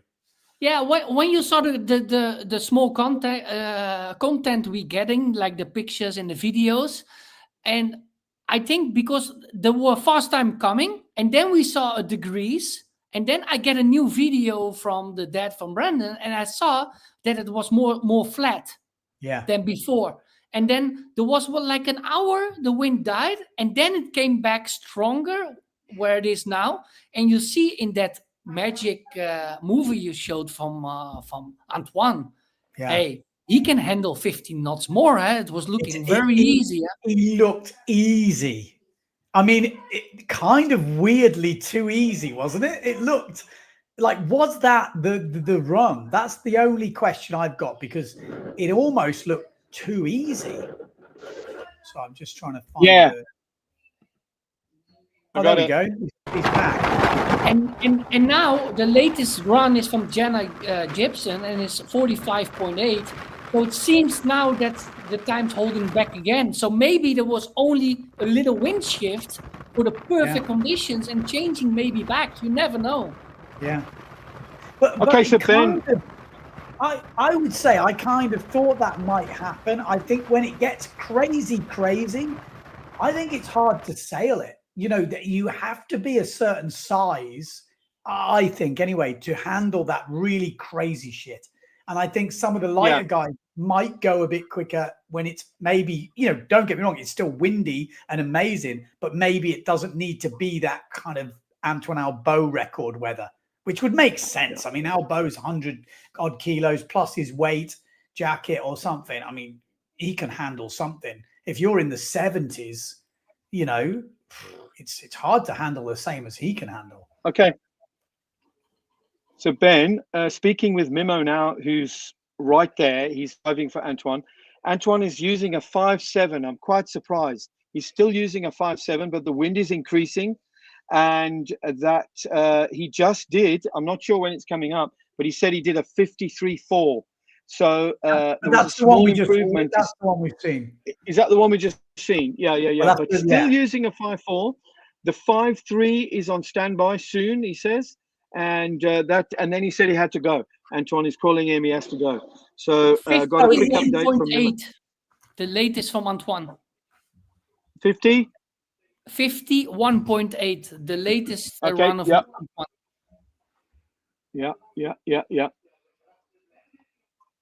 So but remember, 5.7, when he goes on his 5.2, normally it's more efficient. Hey, then I reckon he goes for 54.5. I reckon he goes 100. I reckon he goes 100K, because if he's still on the 5.7, that's mental. Yeah. That's mental. But remember that he works with different boards and different, well, not different sails, but he splits his equipment up and he works on. So the fact when he goes backwards a little bit could be that he's working on something with a board, or maybe a change of sail or something like this. But then when he slots it all together, that's where the 53.38 came from. You know, I'm pretty sure that he put his record-breaking gear together. He has a 39 wide board. The only thing I would say, Waggy, is the mad thing is he looked comfortable on that run. It didn't look like that crazy conditions when he broke it last time. That looked, like you said, it looked easy. And that would make sense. If he's still on the 5.7, then, then maybe it's not that crazy. Yeah, that's crazy, eh? Maybe he's less weight and more sail. Hang on, we got to do a bit of an update here, because someone's saying, wait, what world record? We've got 2 world records. Women's world record, Jenna Gibson, 47.53, needs to be ratified, but she's already got the world record from yesterday. This is an upgrade. She's on the 5.0. Should point out duotone today, because there was a bit of talk about the Neil Pride yesterday. We've explained all that, but she is on the duotone 5.0 today. So she's up that world record by the looks of it. And Antoine Albo, not long ago, 53.38. Not officially the world record yet, but it is that initial speed is higher than the world record by 0.11. So 0.11. So if it gets if they check it tonight on the video stuff and it all goes through all the channels, it will be a new world record for the men. Antoine Albo upgrading his old record. So there's still wind there. We don't know what's going to happen. Will we see higher speeds? Will we see anything else happen today? I don't know. Will we see Brendan Loho go above 50? He's been knocking on the door for quite a while now. He's so close. I think, don't get me wrong, he'll go home happy, but I think he will definitely go home happier if he goes over 50. Yeah, for sure. Oh, come on. He's got to go over 50, especially using stock equipment. It's fantastic. Yeah. Makes it. Don't forget, like in 2022, we developed some Speedline sails together with Twan Vespersput for 0.7. In that time, I was working for 0.7. And these are the same sails made for that time. And those sails have a wider sleeve in the front. So that you keep on the power in when you're walking out in a very broad angle. And those sails are really stable. And I think Twan did almost a 52 on the 500 with that same sail. So those sails are fast, and but it is very nice to see also for the lightweight that they go so fast, the same speeds as the heavy guys. So this is really wicked to see. And does Severn have a speed sail? Yes. They had before, but what they're using now are the new M8, the 5.0 and the 5.5, and they made also a special 5.8 because 5.8 are not in the slalom sails, and those have also a little bit more profile in the front and a wider sleeve to keep the power in the sail when it's getting really broad. And sometimes you have the feeling that you're sailing out of the lull. Yeah, you have the same course, but you don't feel the power anymore. And to get the power in that sail that you're not oversheeting is quite important on these speeds. And this is what they try to do in this development of this kind of sails. Yeah. Then Wind Guru has got a peak at 4 o'clock. That's now. It's got the 45 knot purple peak. Then it drops 2 knots for the next hour. We'll see how careful that is as we go on. I was about to say, in my experience, that bit we've just seen was usually the best bit. And then from now on, it gets a bit gustier for some reason, but there still can be the odd run that just comes together. But it's less consistent from when we were there. again, who knows what we're going to see? But we have. When does the contest finish? What date? There's another week after this one, but I heard Albo is the only guy there. Because there's only one purple day next week, Wednesday. The rest of the days are all 28, 31 knot days in Luderitz. Consistent, but not that strong. Yeah. And only one day that's similar to today. So this could be the day for most people. Apparently it finishes on December the 6th. Okay. All right. So, you know, and those days that look windy now for the weekend could end up, like Sunday could end up being a crazy day. Monday's purple. You know, yeah, Monday's 41, 43, 44, 40. Yeah, it's possible.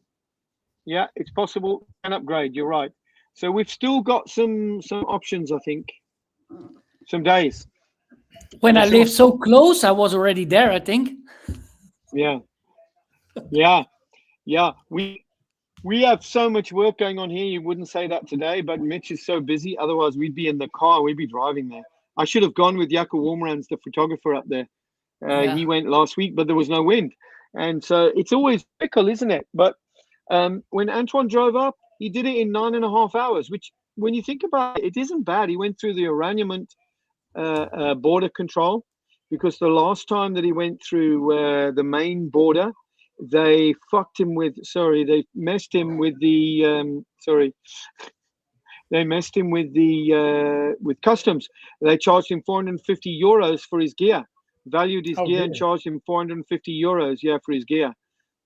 So he said he's not going to do that again. So he did the arrangement, and including the arrangement stop, 9 hours 50 and 9.5 hours, and Mitch says 180 all the way. Antoine is that kind of foot flat guy. Yeah, I can imagine. But most people drive from Cape Town, don't they? Still, not many people fly into Namibia. Yeah, I know Pete Davis did the Namibia one, but you can't really do it with gear. Yeah, you can't really do it with gear. Yeah, you can't really do it. But 9.5 hours foot flat. It looks cold there. Any updates? Let's have a look. Jenny Gibson, there's a 51, 45.86. Albo, 45.86. So, yeah, people struggling. You know, there's been that sort of increase from Albo, and then that funny run, you know, that big run, and then since then, not so much. Damn, we need to see Brendan go over, man. Over that 50 mark. Oh, that would be so cool for him. Doppenberg doing some runs. Yeah, no, he is. Doppenberg's doing some runs around the house. Is he in the windsurfing shed? Yeah, exactly. He's gone to the man cave. Ah, this is good. Yeah. He's in the man cave now. People asking for some news on Bjorn. I'm not hearing any updates. It's gone very quiet over there. Yep. So I can only imagine, you know, shit's getting real and stuff's trying to get stuff sorted. Like I said, Francois has been doing a great job in bringing us the updates, but you know, he's a one man running around. So so Ben, that day, that record day, I remember it really well. There were 20 odd people on the canal. It was really getting. By the time it came down to it, there were only 3 people on the canal for an hour or two. Literally, it was just too much of a mindfuck to be able to handle what was going on. And I think a lot of people will be in that zone at the moment, like wondering, you know, do I have the ability to do this, whatever. And I think the guys that push through are the ones that get the speeds. Yeah. Someone saying maybe Bjorn is scared. I don't think Bjorn is scared. I think this comes down to a real ability or gear or something. It's just putting everything together. Yeah. What's he doing? Is he going to the toilet now? We don't want to see it. He's back. No, sorry guys. I had a problem, kids and internet connection, so I needed to move. Shame. Sorry, man. Yeah, I So, had that no, earlier, no problem, no problem. Ben, 10 past 4. According to our forecast, we should still have 1 hour of good wind, but it is actually receding the wind on the forecast. It's mad, though, isn't it? Last run of Brandon is 48.9, so it's getting less wind. And that was 3 minutes ago. Yeah. But that means there's still potential. You just, like I said, in my experience, this time of day, it was it just got a bit gusty, and it was frustrating because you'd have a run and one of the ingredients didn't quite get added to the mix, and it does get frustrating. But you could still get that run if you were lucky. Yeah. We've got Simon saying, interesting, who's done the most runs? Brendan, Jenna, Antoine, then Caro. So Brendan and Jenna leading the way. They started earlier. I'm happy for Caro because she's been plagued with injuries, bad injuries on the canal, and it seems to me her pre-season or pre-Luderitz training is paying off. She's really bulked up quite a lot, and she's a lot stronger rider today. So that's actually really good to see our South African lady really holding it down. She had a couple of nasty injuries on the canal, which were, they could have changed her whole career, but she's bounced back and she's doing well. Yeah, no, it's not easy. It's definitely easy for it to go wrong, and when it goes wrong very quickly. Everything can be good, and just one mistake, one lapse of concentration, especially when you get tired. In these strong winds, when you get tired and something you just a bit blasé about, that's when it can happen, I guess. Yeah. Run 11. You can't look to the right-hand side of those runs, Ben. Are you able to scroll to the right side? You're able to see what run 11, 12, or whatever. Let's have a look at that. Yeah, let's see. Okay, so there we go. So if we look at 48, 86, 49, 48, yeah, probably similar time. And then the only other one, 50 and 49. To me, it looks like there is a slightly lightening wind conditions. If you look at the times of the top guys. Yeah. Difficult to say, though, that because 49, 86, 49, they're all in the ballpark. Yeah. But you're right. There is definitely a decline. There's definitely that peak and decline, but we might, we'll give it a bit longer. I mean, we've already seen for sure a world record for both the men and the women, so we definitely can't be disappointed with today. What a day! What a day it's brilliant. been. Brilliant. Yeah. And it not that it came out of nowhere, but it was always going to, isn't it? You're not going to be knocking on the door 53, 53, 53, 53. I think you need those stars to align as that one, big number comes through. So this Brendan Lawho, he's on the PWA, isn't he, Ben? Yeah, young guy, just pushing through. He's been doing is it under 21s still? I think he's still in under 21s. There's some good young guys coming through though. Some good guys from Guadeloupe, pushing from over there. There's a lot. I know I've seen some rumors from Turkey. In terms of numbers, there's a crazy amount of juniors and youths over in Turkey. We're talking like 500, like something. Wow. Mad, which is amazing. Yeah, that's really. We just see a 52 come through. Ooh, who would that be? 52 from Antoine Albo, 52 from Gunnar Asmussen. Yeah, there you go. Starting to see a little uptick. Ooh, that's interesting. That's Gunnar's fastest speed. Is that a PB for Gunnar? I wonder what his PB is. His PB is 52.3. Okay, so he'll be pretty happy that he's still on the mark, but I guess he would have wanted more at a certain time. I wonder what happened. But it's good to see that he's close to Antoine on the same timing, because it's 1 minute 20 in the same window. So he's able to cover his speed. So let's see. Maybe he get his mojo back and goes full power in the next 15 minutes. Yeah. Yeah. Running out of time.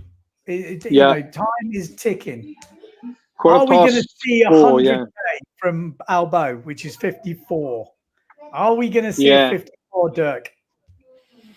I think so. When look, it seems the later on the day, what I reckon when I was there, it's getting more shifty and more gusty later on. Yeah. After the 4 o'clock ish, but it can also be when the wind is going up and down that the channel's getting flatter, and then when you have the good gust, you can have this magic run, you know.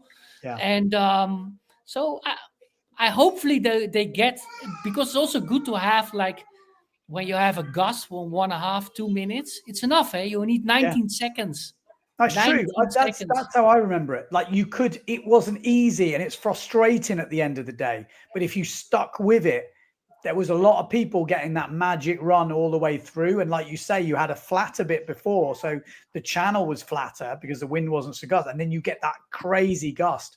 I always remember Finian telling about the story when he was in the channel in France, and the wind was blowing a certain angle, and then it suddenly picked up and swung, and there was this window of opportunity before the chop started to build when he got his, you know, one of his really good runs.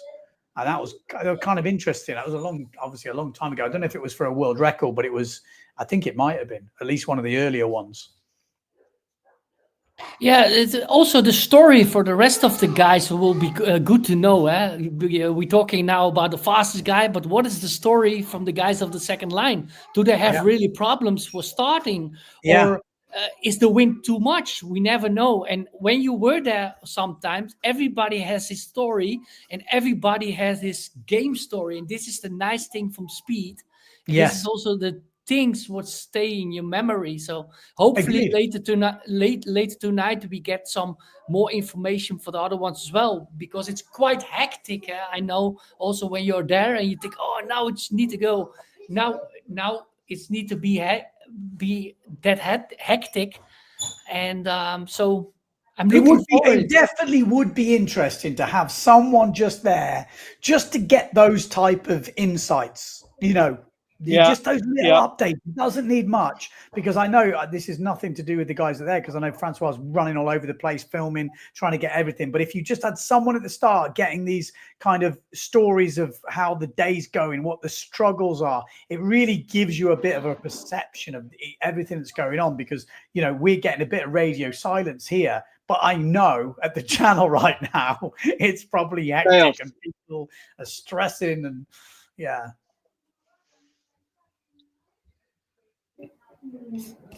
Yeah, I try to get some information out other channels, but I don't get reactions. So let's see what's coming later on. A little bit more info. My phone isn't actually. Put to the fridge for me, please. Doesn't look like it's actually going through on some of these. It's only getting one tick. So I don't know if the internet has gone a bit down, this is why you can't, pay all the money for a live stream, because if you can't make it happen, it's a waste of money, and there's a lot of time where you wouldn't be doing much as well. So it is difficult for the guys, but I mean, having the live scores is as good as we can hope for, because that is exciting anyway. Weirdly, you wouldn't think it would be, but it is. Have a chat to Elon Musk, man. See if he'll sponsor you a live stream to go there. Yeah, that's why it's so important. And I know for Ben, sometimes hard to say, but guys, we are with 425 viewers. Everybody, the thumb up, and everybody click on the bell that you get all the updates from Windsurfing.TV, because give him a round of applause. The whole day is giving this live TV and everything. So give a like. Well, I got to say, the reason this is. Heard the chat. Thanks, man. No, but the reason it's happening is, obviously I'm a fan of windsurfing, but I do get beer money from a lot of kind people out there, windsurfers who chip in to support the channel, and we do have brands that support the channel as well. So without those guys, yes, we can do this, but it does make it easier for me to justify it. So, like I say, a massive thanks to you guys for supporting. Makes a huge difference. Yeah, but not only that, Ben. Many people that speak to me, you know, Ben is the father of windsurfing. He keeps he is. They say to me, without Ben, we wouldn't have the enthusiasm for windsurfing, because your enthusiasm is so strong, and so that rubs off on many people. Who you only have to say to people that I mix with or see, do you watch the Windsurfing.TV podcast? We love them. You know, I must admit, I tune into them. I find them hilarious. You and Paul, like, you know, it's great stuff. And so this just keeps. And I saw a couple of comments on the live feed. People were saying, like, I've done no work today because I'm just watching this. Let's see what's happening. Yeah. Look what we just seen. Simon Pettifer with his highest look at that speed of the event. He's still being chicked. Let me point that out. Yeah, that is definitely his highest speed. Yeah, 16:08, 16:15. That's very good. Guys, listen, all the guys, 470 people. I have only 174 thumbs in the air. Please, let's give Ben maybe 400 one thumbs. of them. Yeah, 400 thumbs. Lots of subscribing, lots of happies, reviews, things like this. Yeah, yeah, I know. It's all good. Like, I'll be honest. Like, the main reason, the idea for doing this is what I tell the brands when I'm asking them to support the channel. Is the idea of Windsurfing TV is to be a motivational channel for windsurfing. Because you get a lot of brands or people asking, oh, what do I get for the money, or what do I get? I'm like, well, we're going to promote windsurfing as best we can. I can't say it's going to be the highest quality. We might be doing WhatsApp videos from Luderitz, with, you know. But I think this is the hardcore bit, which also needs, you know, some interest. Oh, we've got a video just come through from the man himself. Oh yes, this is looking good. We're going to have a bit of an interview with Antoine Albo, 1:20 long. So let's see it. And let's hear what he's had to say. Let's see if he says it's apocalyptic. Apocalyptic. I don't think he's going to say that. That's going to be the interesting one, isn't he? He might say that as easy. Let's have a look what he's got to say. Ben, as you can see, some good times. Huh? Maybe I beat the world record. Not sure. They need to check on the TV because the time we have is the GPS. So it was good. You know, you have some run a little bit flat, not that flat, but okay. And then some run that at the end is super choppy. And we have a lot of problem to start. I don't know. It's really gusty in the starting box. I don't know why. I managed to go. I didn't miss that much of the start, but a lot of guys missed it, and sometimes it's a long queue, it's a long waiting. So that's why you maybe see that between my runs is a lot of minutes. For example, now I'm waiting for my turn to go. So yeah, no, I'm still on my 5.7 because I want to really start quick. I could go on the 5.3, but I don't think so. Now is 4.15. So I don't think so that the wind will pick up, but the 5.3 is ready. And I am still on the JP production.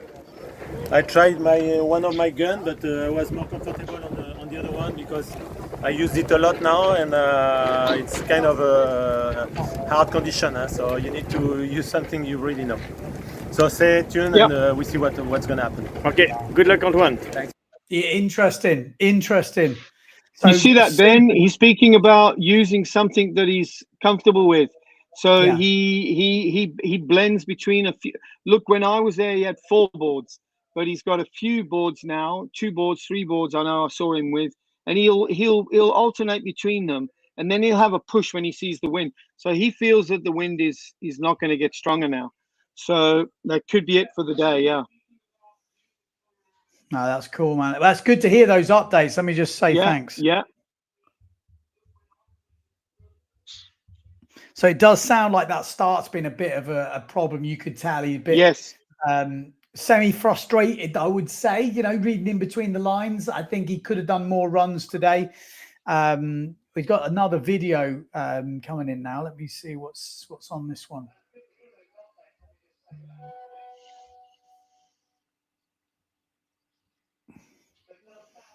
Dirk's got to go. He's got some judo lessons to go to. I used to go to judo. Actually put me in good stead. I was thinking about this the other day, actually. Killer. He's only little. Right, let's have a look what video we got coming in. This is super gusty in the corner, I'm hearing, it says.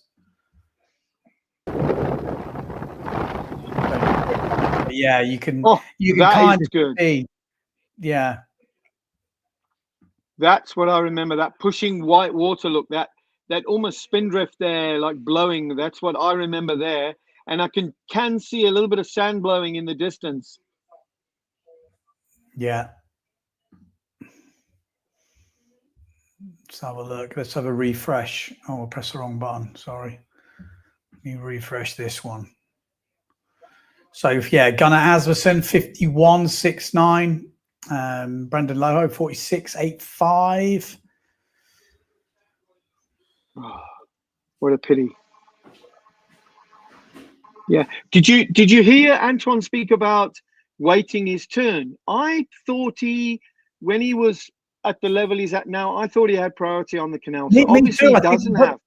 I think maybe the guys there have still got all their records to do. Maybe there's not so many, because back when he was getting priority, there was still 20 guys. At the moment, I guess there's not 20 guys. So, but still, there's only looks like there's 6 or 7 people. Yeah. Yeah.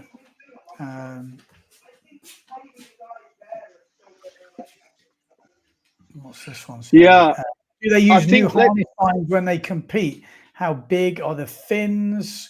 So yeah, just to give you a rough idea, most of the speed stuff, I would say fin size 19 to 20 cm, but asymmetrical. Yeah. So obviously one side of the fin is flat, the other side's got the curve on it, because you can get more lift from the profile side with the asymmetric.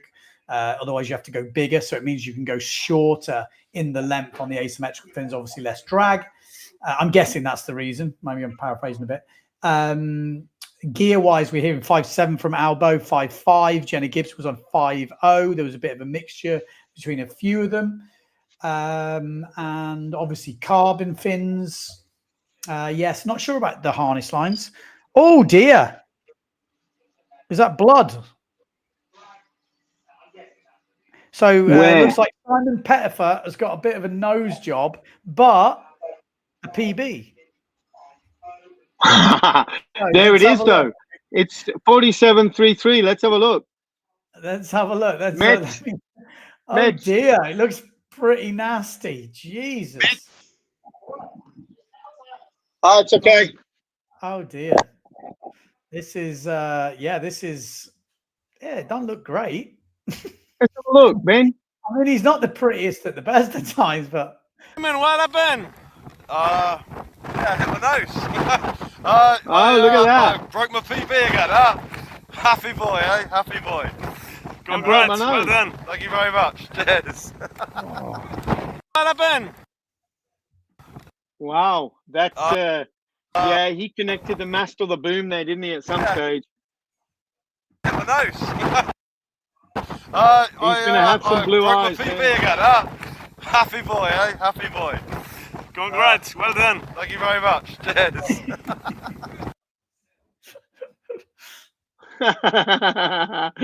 Oh, that's so good. Well, as long as he looks like he's all right. Gunnar Asmussen, I'm surprised. 51.69. I'm 16.18. Brendan. I'm surprised, Brendan, with Gunnar and them pushing still 51s, 52s. I'm surprised that Brendan hasn't been able to make any more progressive runs. Yeah, but again, you know what it's like. You've got to get those things to line up. It's difficult. Do we still have not confirmation who that was that made that crash earlier on from the dad? It wasn't him. Say again, sorry. Are you? Do we have any indication who that was that crashed on the corner? I'm not sure. I think this it just wasn't happened. Brendan. I could have been, but I don't think there was anything that came of it from what I mean, I'm not getting that information anyway. No, Simon connected the mast, broke his I think this guy's got a good point. Ben, the majority of guys love doing windsurfing versus watching. I would agree with that. It is a doing sport. That's the thing, you know, and the lives are usually during the day. So if it's windy today, obviously people will be out and about. But I think you definitely feel, depending where you are in the world and what conditions you get and what job you do, you know, like that's kind of why we were doing the podcast a bit. It's more like windsurfing chat, where you can just join in on a windsurfing chat in you know, and you just have it on in the background, and it doesn't have to be terribly technical, although we're going to do some technical ones and we're going to do some other stuff. But essentially the idea was just to have a bit of a windsurfing chat and a catch up. And I want to do some more stuff with a bit more structure to it. Just the problem is, as you'll find out soon, there's quite a lot going on at the moment over here. So yes, soon to be revealed. Oh, you naughty boy. Pretty hectic stuff over here in Portugal. And it's 6 weeks before we see you, Ben. Yeah, exactly. Yeah, going to Cape Town on the 9th of January for the Send It Academy. We've got 30 senders ready and raring to go. Although your man James Turner has pulled out. No, but he's got to go to Miami to the yacht thing or something like that, you know. He's absolutely bummed about it because he'd ordered some sails, he'd ordered bits and pieces, but he says, I just cannot get out of this thing. So it's a pity, man. But already, I told him. Yeah, the famous Ono is coming. Yeah, exactly. Yeah, we got another video coming in hot. What have we got this time? So this is like the famous trailer. Oh, that is it. Ready. It looks flat there, doesn't it? Look at that. That's how you get back from the famous trailer, yeah. That's Gunnar lying on the sail, look. You stick your boards on the front, you know, and even putting your board on there, that could be the thing that hits you in the head. Because sometimes even just trying to get your board on the tray is a nightmare. And then trying to get the sail there without flapping, usually you got a few. So there's not many people doing runs at the moment. You know, there's only one sail on the trailer. So I'm guessing it's pretty hectic, I would guess. Oh, no. Crazy, eh? We got someone saying, why don't they dig the ditch for port tack? Weirdly, a lot of people like going this way, don't they? Not weirdly, but it seems to be a thing this way around. Yeah. Another video incoming. I think not much of a video. This is quite short, but it will at least show you. Oh, it's a picture. Is it a picture? Yeah, it's a picture. So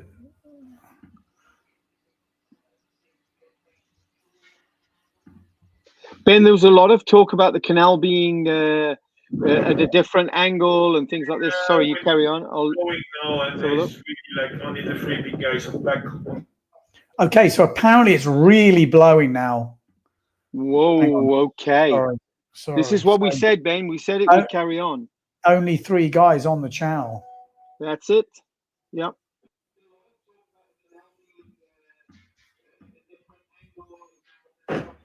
I'm struggling to download it. I don't know what's happening here. Excuse me.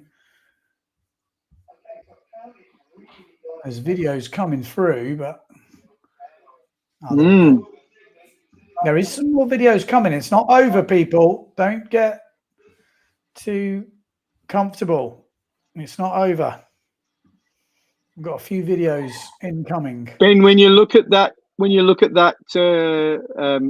ground and you look at the conditions, it's rugged country out there. Flowing now, and there's really like only the 3 big guys back on the water. It's so strong. There's Bjorn and Gunnar. It's Bjorn, Gunnar, and Antoine. Yeah. You see how gusty it is in the start box. There's not much wind there. Blowing now, and there's look how shallow the water is as well. Yeah, just 3 big guns left. You know, it'll be getting scary. It will be getting scary. Yeah, for sure. And it will be gusty and hard. I think it's harder right now, would be my guess. Yeah.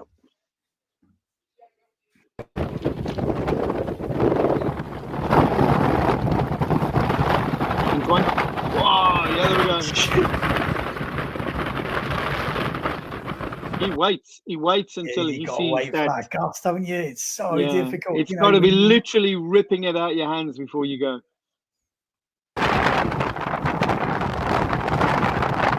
Woohoo! Is it gonna go? Oh, that's incredible, eh?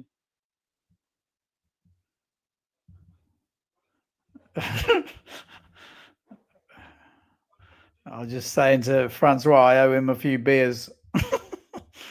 Yeah.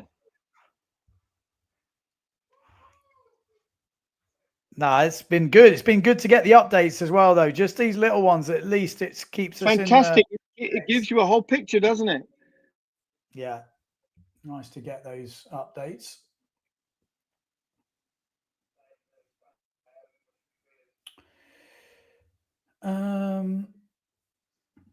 What's this say? We should get we should set up a GoFundMe to get Ben and Paul there. That would be actually pretty funny.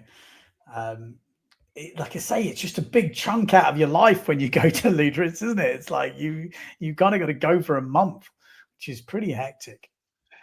That's right. I remember Antoine telling me once that he couldn't not go for the whole time, because if you're serious about the world record, it can happen on any day. Because there were some people trying to practice on the Sunday before their week started, and Patrick complained about it, and rightfully so.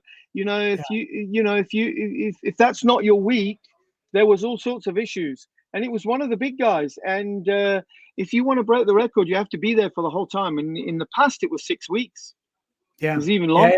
Yeah, exactly. That looks like Gunnar again. Yeah. Yeah. Paul Mert's saying you probably mentioned already, but how windy is it? I don't know. How windy is it, Waggy? 45, 50? No, it's more than that. If they're hitting 52s and 53s, the wind has to be above 50 knots. It's got to be between 50 and 56 knots blowing like that for them to be attaining winds. See, as they get towards that 53 and 54, the difference between, like yesterday, they were hitting high speeds, but they were going past wind speeds easy. So that's why they were really efficient and getting good speeds. But the problem is now that they'll get really close to the wind speed as the wind increases. Yeah. Let's have a look at some updates. Kind of Asmussen seems like the man at the moment, 50.64. But we're Paul not seeing Van those Bellen, bigger scores coming sell through. some buds. Sell some buds to fund our trip.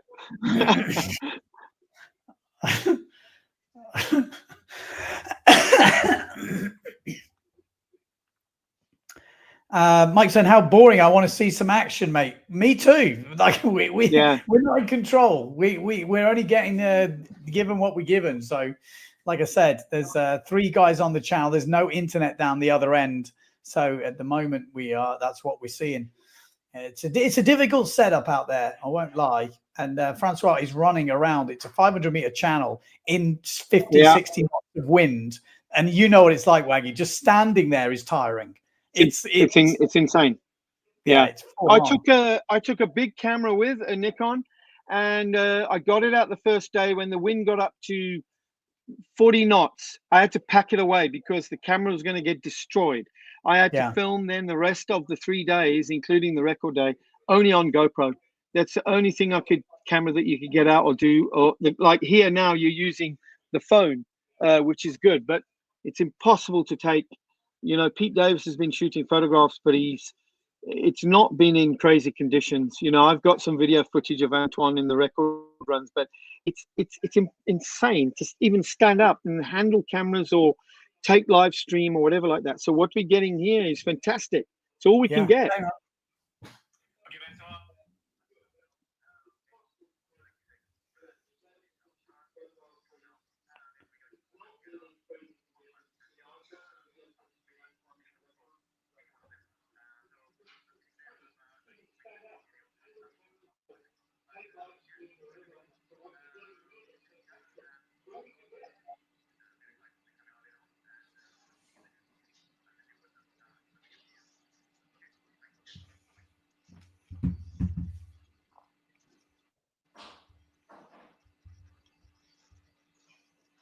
Hang on, sorry. I'm just...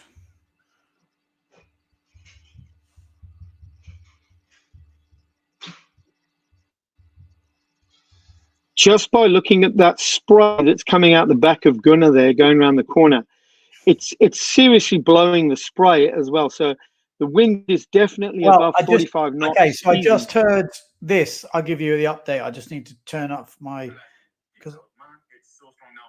There's 3 guys on the water. Okay, Ben. So I'm at the start now.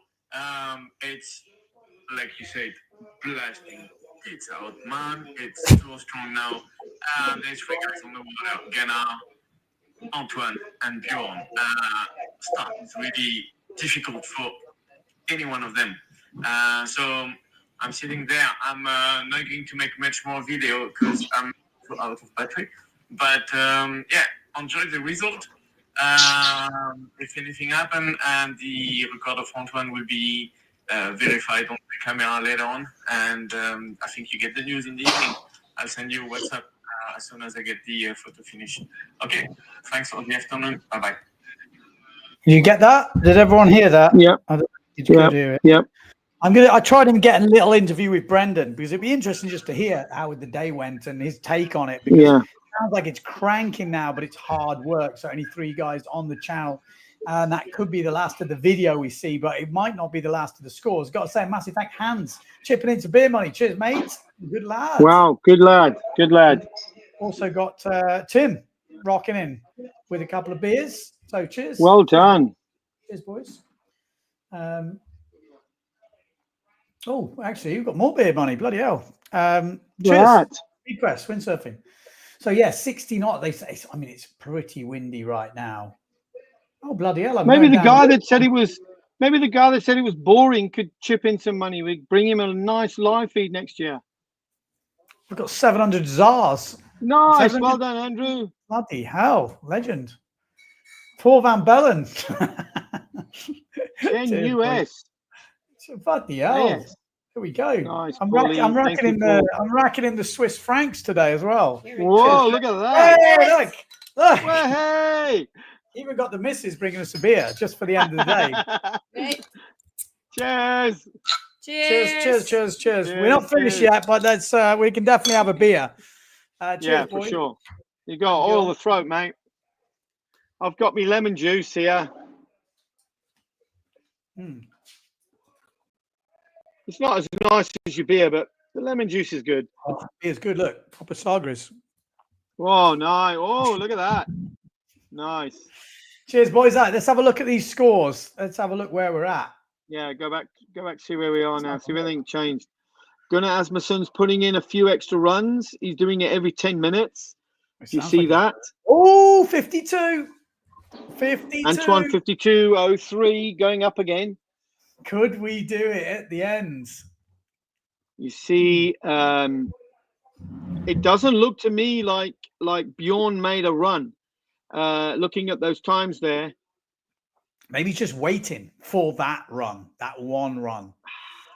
The diet has definitely gone. Oh, Tristan, bit of beer money. Cheers, boys. Nice. Cheers, boys. Cheers. Yeah. It's been a frigging good day. I mean, we've seen 2 world records. When was the last time we saw that? I mean, no. In 2 world records in a day, it's since Antoine, isn't it? Because I think Zara did it then as well. Yes. There were, and then Farrell, not world records, but Farrell did the British record. Yeah, and that's the thing. And there were a few other national records then, yeah. Yeah, I think there'll be a few people at home wishing they'd have gone for this week. You know, it felt like there was stuff to be had here, but not by everyone, and it's not as easy.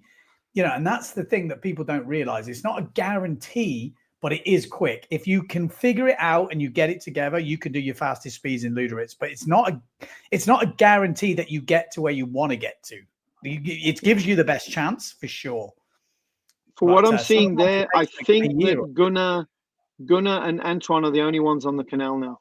I seem to think. I'm not sure. Did he say that Brendan is still running?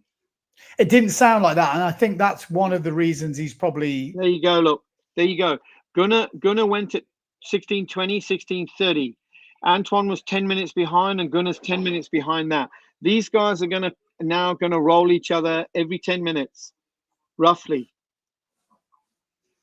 because there's no one on the canal in their way. So 50.31. So that wind is actually it's not record breaking, but it's strong. But it's probably doing that shifty maneuvering now. Yeah. It gets difficult this time of day, but as Dirk said, sometimes you can find that magic run, you know, because it is that windy, but it's quite dangerous, I would say, this time of day.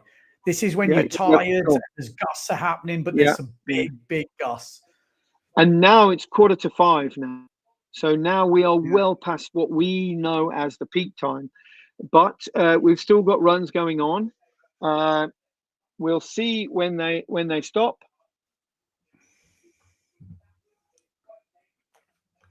$52.03, yeah. I feel like my camera is a bit blurry.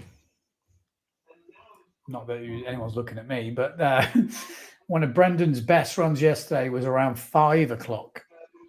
Okay. Okay. Yeah, I think there's still time. We just seen a 52. I mean, a 52 that's what we saw happen before the 53. But crazy. If you are just tuning in, we've seen 2 world records potentially get upgraded today. Antoine Albo upgrading his record to what was, a 53.38 provisionally, and Jenna Gibson upgrading her record potentially to a 47.53. Brendan Loho, that's definitely a personal best there, 49.86. And we don't know, maybe that gets upgraded the other way. You know, they can go the other way. It's not necessarily they get upgraded, downgraded. They can get upgraded, but we still need to make sure there's no guarantees on that Albo record, and he knows it. You know, when he got the interview, it wasn't like he smashed it, so he is a bit cautious in saying he's got the record because he knows it can change.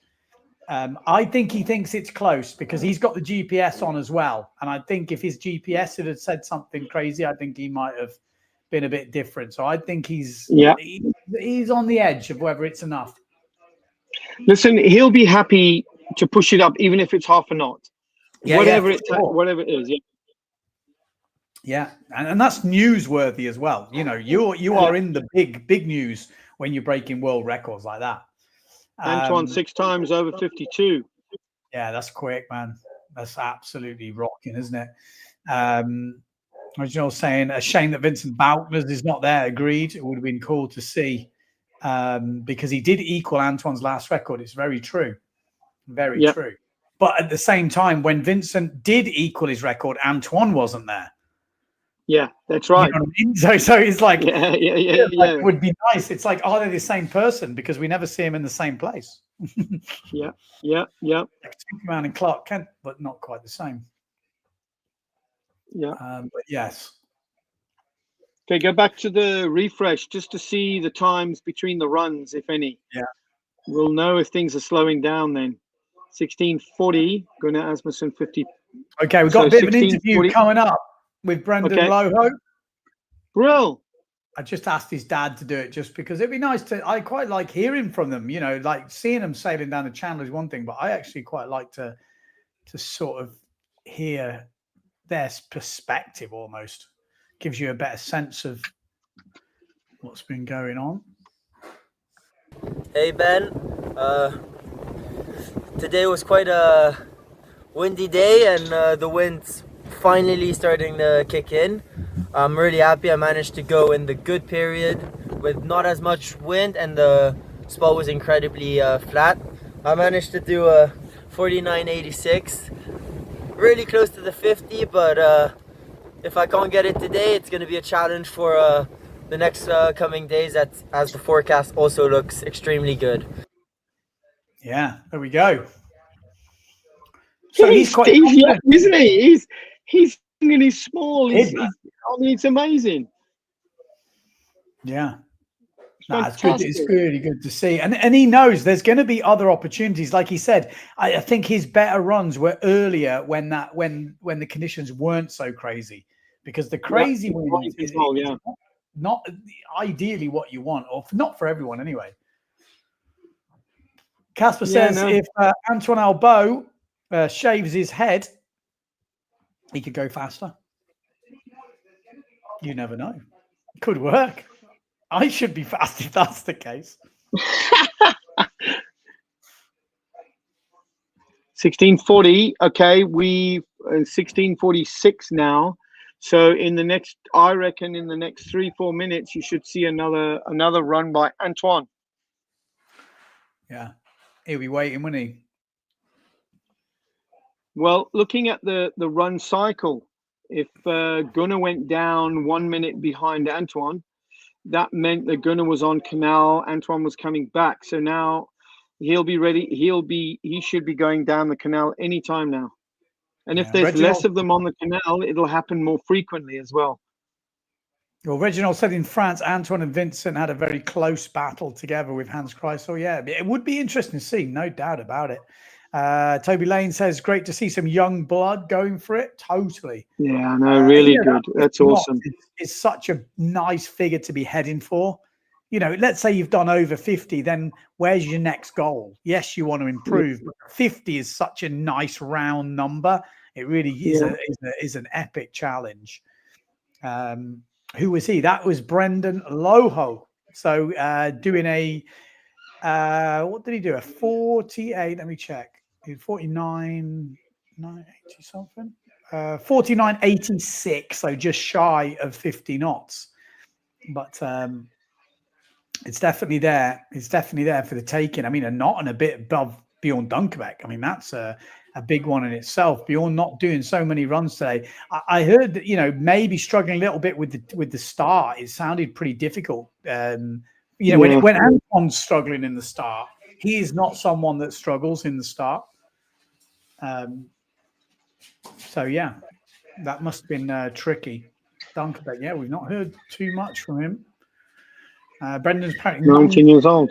Yeah, I mean, he came to Fantastic. a few years ago when he was a lot lighter and smaller, and he was quick. You know, like he was quick for how big he was. He was quick, and he put on a couple of kilos on a weight jacket, and then he was so competitive with me.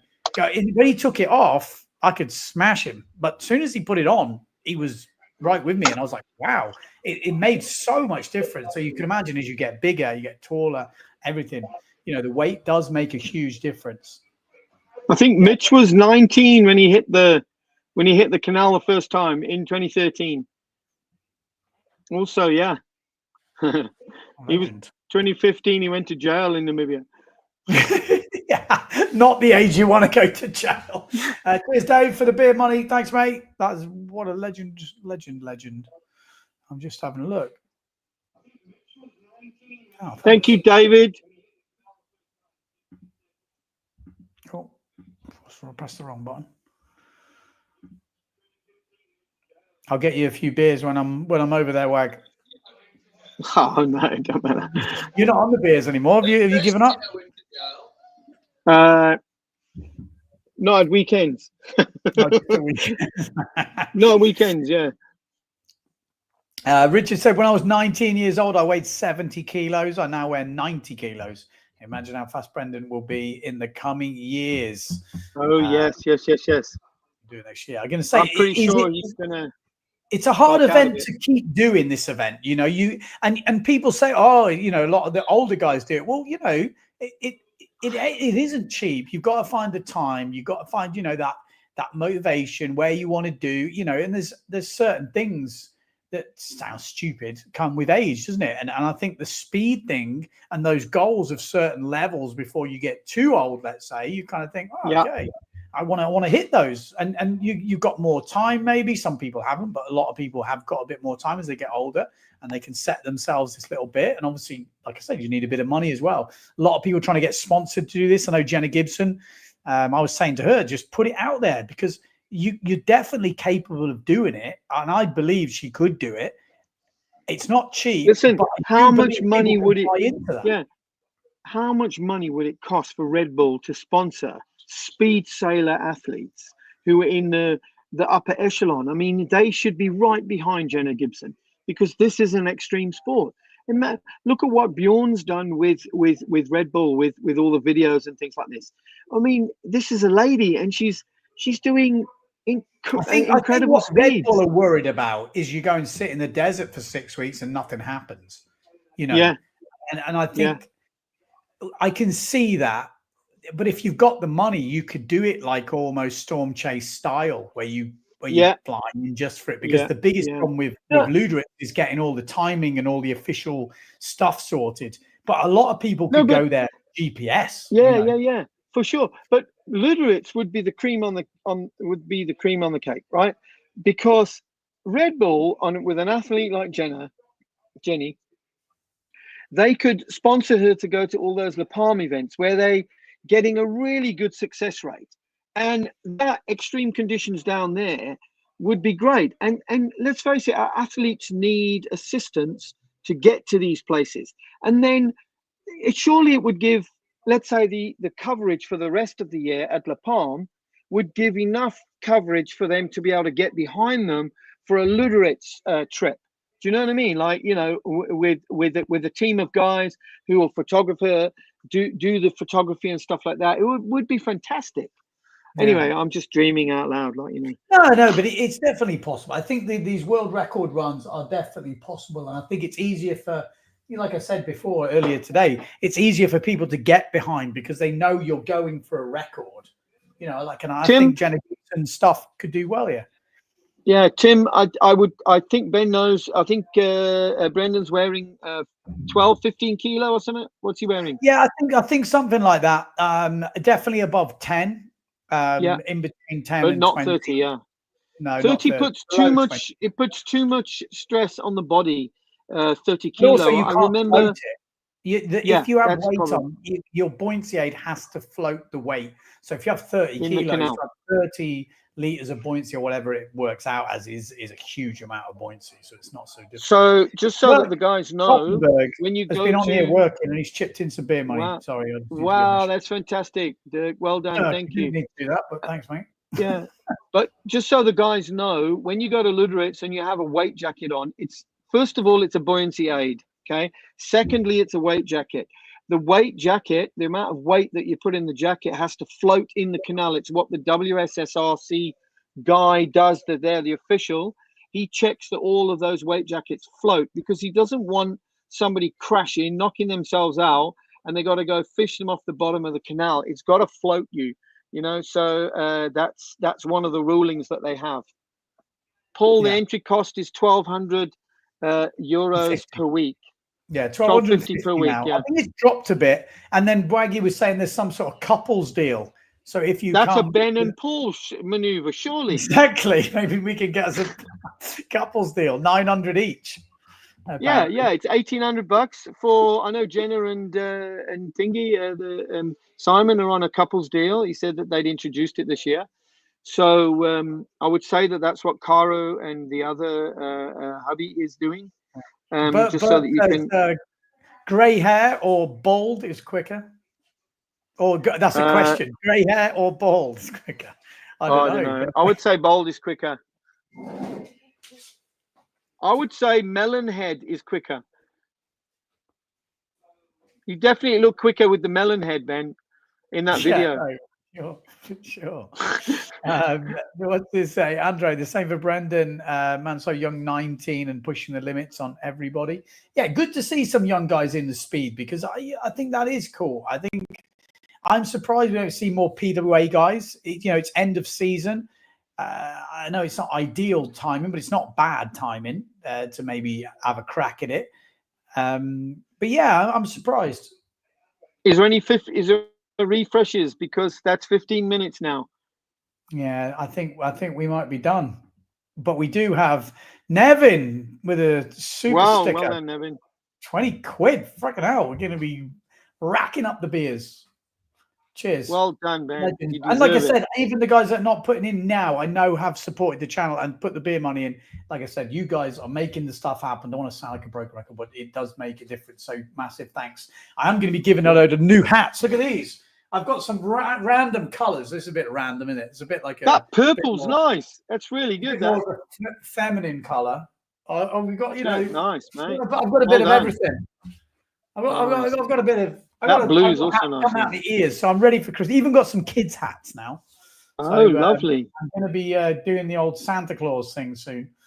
You got to get some winter beanies with Windsurfing.TV on. That would be good. I did ask the guy about that. He was meant to be putting me in some samples, but he never did, which is kind of annoying. Yeah, because just get them embroidered or something. Yeah. People in Europe want a beanie. Cap. Yeah. Matt Check says Waggy's a legend. Waggy legend. Thank you, Maciek. Maciek. He gave us a good few hours at the lake to come and commentate as world champion at our racing down at Mac, and it was such a great morning. So yes, Maciek, thank you. We all got to do our bit for the sport, I think, a little bit. Anyway, thank you. Yeah. What we got here, Mark Will, tell me about the weight jacket rule. Back in a storm in I guess somewhere in Ireland, I crashed and nearly died trying to swim back to a wall. Asko Sheen van Gelden, closest call ever. Wow, scary. Probably the fact that he had an impact vest that did not float. Yeah, float. Couples discount. Yeah, there is some interesting fine print around that. I was thinking that. Like, I think there could be a couple of boys like, well, we're sharing a hotel room. What do we need to do? Yeah, yeah, and it would be sort of politically correct, you know. Matt Check, get on the podcast. Well, he's welcome. He just needs to ask for. I send him the code. We must not forget that Bjorn recently had his second hip replacement. Congratulations to him that he still wants to perform. I mean, that's bloody impressive. Very operation. That I think we're both. Well, I think we're done. I can't see us getting many updates. I think we're done. So, can you not get any info from Brendan's dad? No, as I said to you, he's gone, and when he goes, you know, everyone. Yep. I'm guessing there's something's a telltale sign. If he's gone, we're at the end of the day. Usually, not much can happen here. That's 20 minutes now between the run. Exactly. I think that's a bit too long. So yeah, big thanks to everyone for tuning in, and massive big up to the riders out there throwing it down today. We saw some heroic performances. 2 world records potentially broken again today for the women. You know, she broke it yesterday officially by the looks of it, and then it looks like she has broke it again today, Jenna Gibson. And for people who were asking me yesterday, she is on a duotone sail today on the 5.0. So obviously that is the higher speed. So duotone are going to be happy. I did explain the reasoning yesterday. But yeah, so that'll be good. Happy days there. And in the men, Antoine Albo, I wasn't sure that was going to happen today at one point. No, nor was I. But he is a legend. It's hard to count him out. Unofficially, he has gone past his old record by 0.11. So the old record was 53.27, and the new one was 53.38.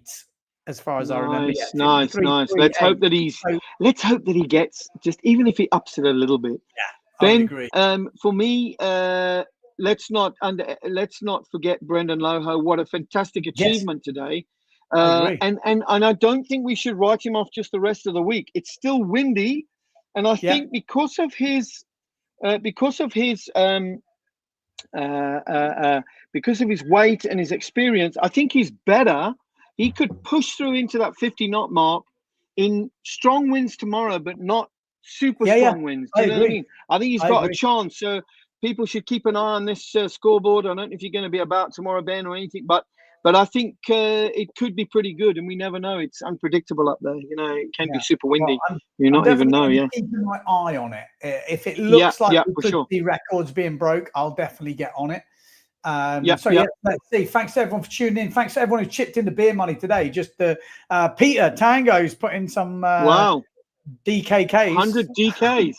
Wow, we don't know what they're worth, but thank you very much. Like, it's all nice. Well done, Ben. I will buy Waggy some weekend beers when I get to Cape Town. We look forward to seeing you out here, Ben, as always. Yeah. So massive thanks, Waggy. I'll see you if I don't see you online before then. I will see you in January for the Cape Town edition. Thanks very much. I'll keep you posted. Let's see if this gets officially announced. I'm crossing my fingers, that's for sure. Yeah, crossing my fingers too. See ya. Ciao. See you later, dude. Nice one. See you later, man. Cheers. We're going to work out how to get it off. Yeah, so there we go. That's it for the day. Matt Check, I was going to get you on, but I'll be honest, I'm knackered. I need some food. And yeah, I'm just going down the comments just in case I haven't missed anything. Yeah, a lot of thanks going on, but cheers, thanks for you guys for tuning in. Like I said, it's been fun, and it's been fun to see these guys breaking some records today. You know, that men's one, I wasn't sure it was going to go, so pretty cool that it has in the end. So all right, that's it. Thank you very much. We'll see you online. Stay tuned to the channel. We do have a podcast channel now, which isn't Windsurfing TV. It's Windsurfing Podcast or Windsurfing Podcast channel. You should be able to find it, where we're going to do the podcast on there. We have been talking to Matt Check about doing some more interview styles. We've got some Hall of Famers. We've been talking to Pete Cabrina. I know we've been threatening this for a bit, but that is still the plan, is to do some more podcasts, and we're going to do some technique stuff as well. But that won't be on this main channel. It'll be on the podcast channel. So make sure you subscribe to that if you're into podcasts. If you're not, don't subscribe to it, because pretty much that's the only thing that's going to be on there. So yeah, that's it. We'll see you hopefully soon. Thank you very much.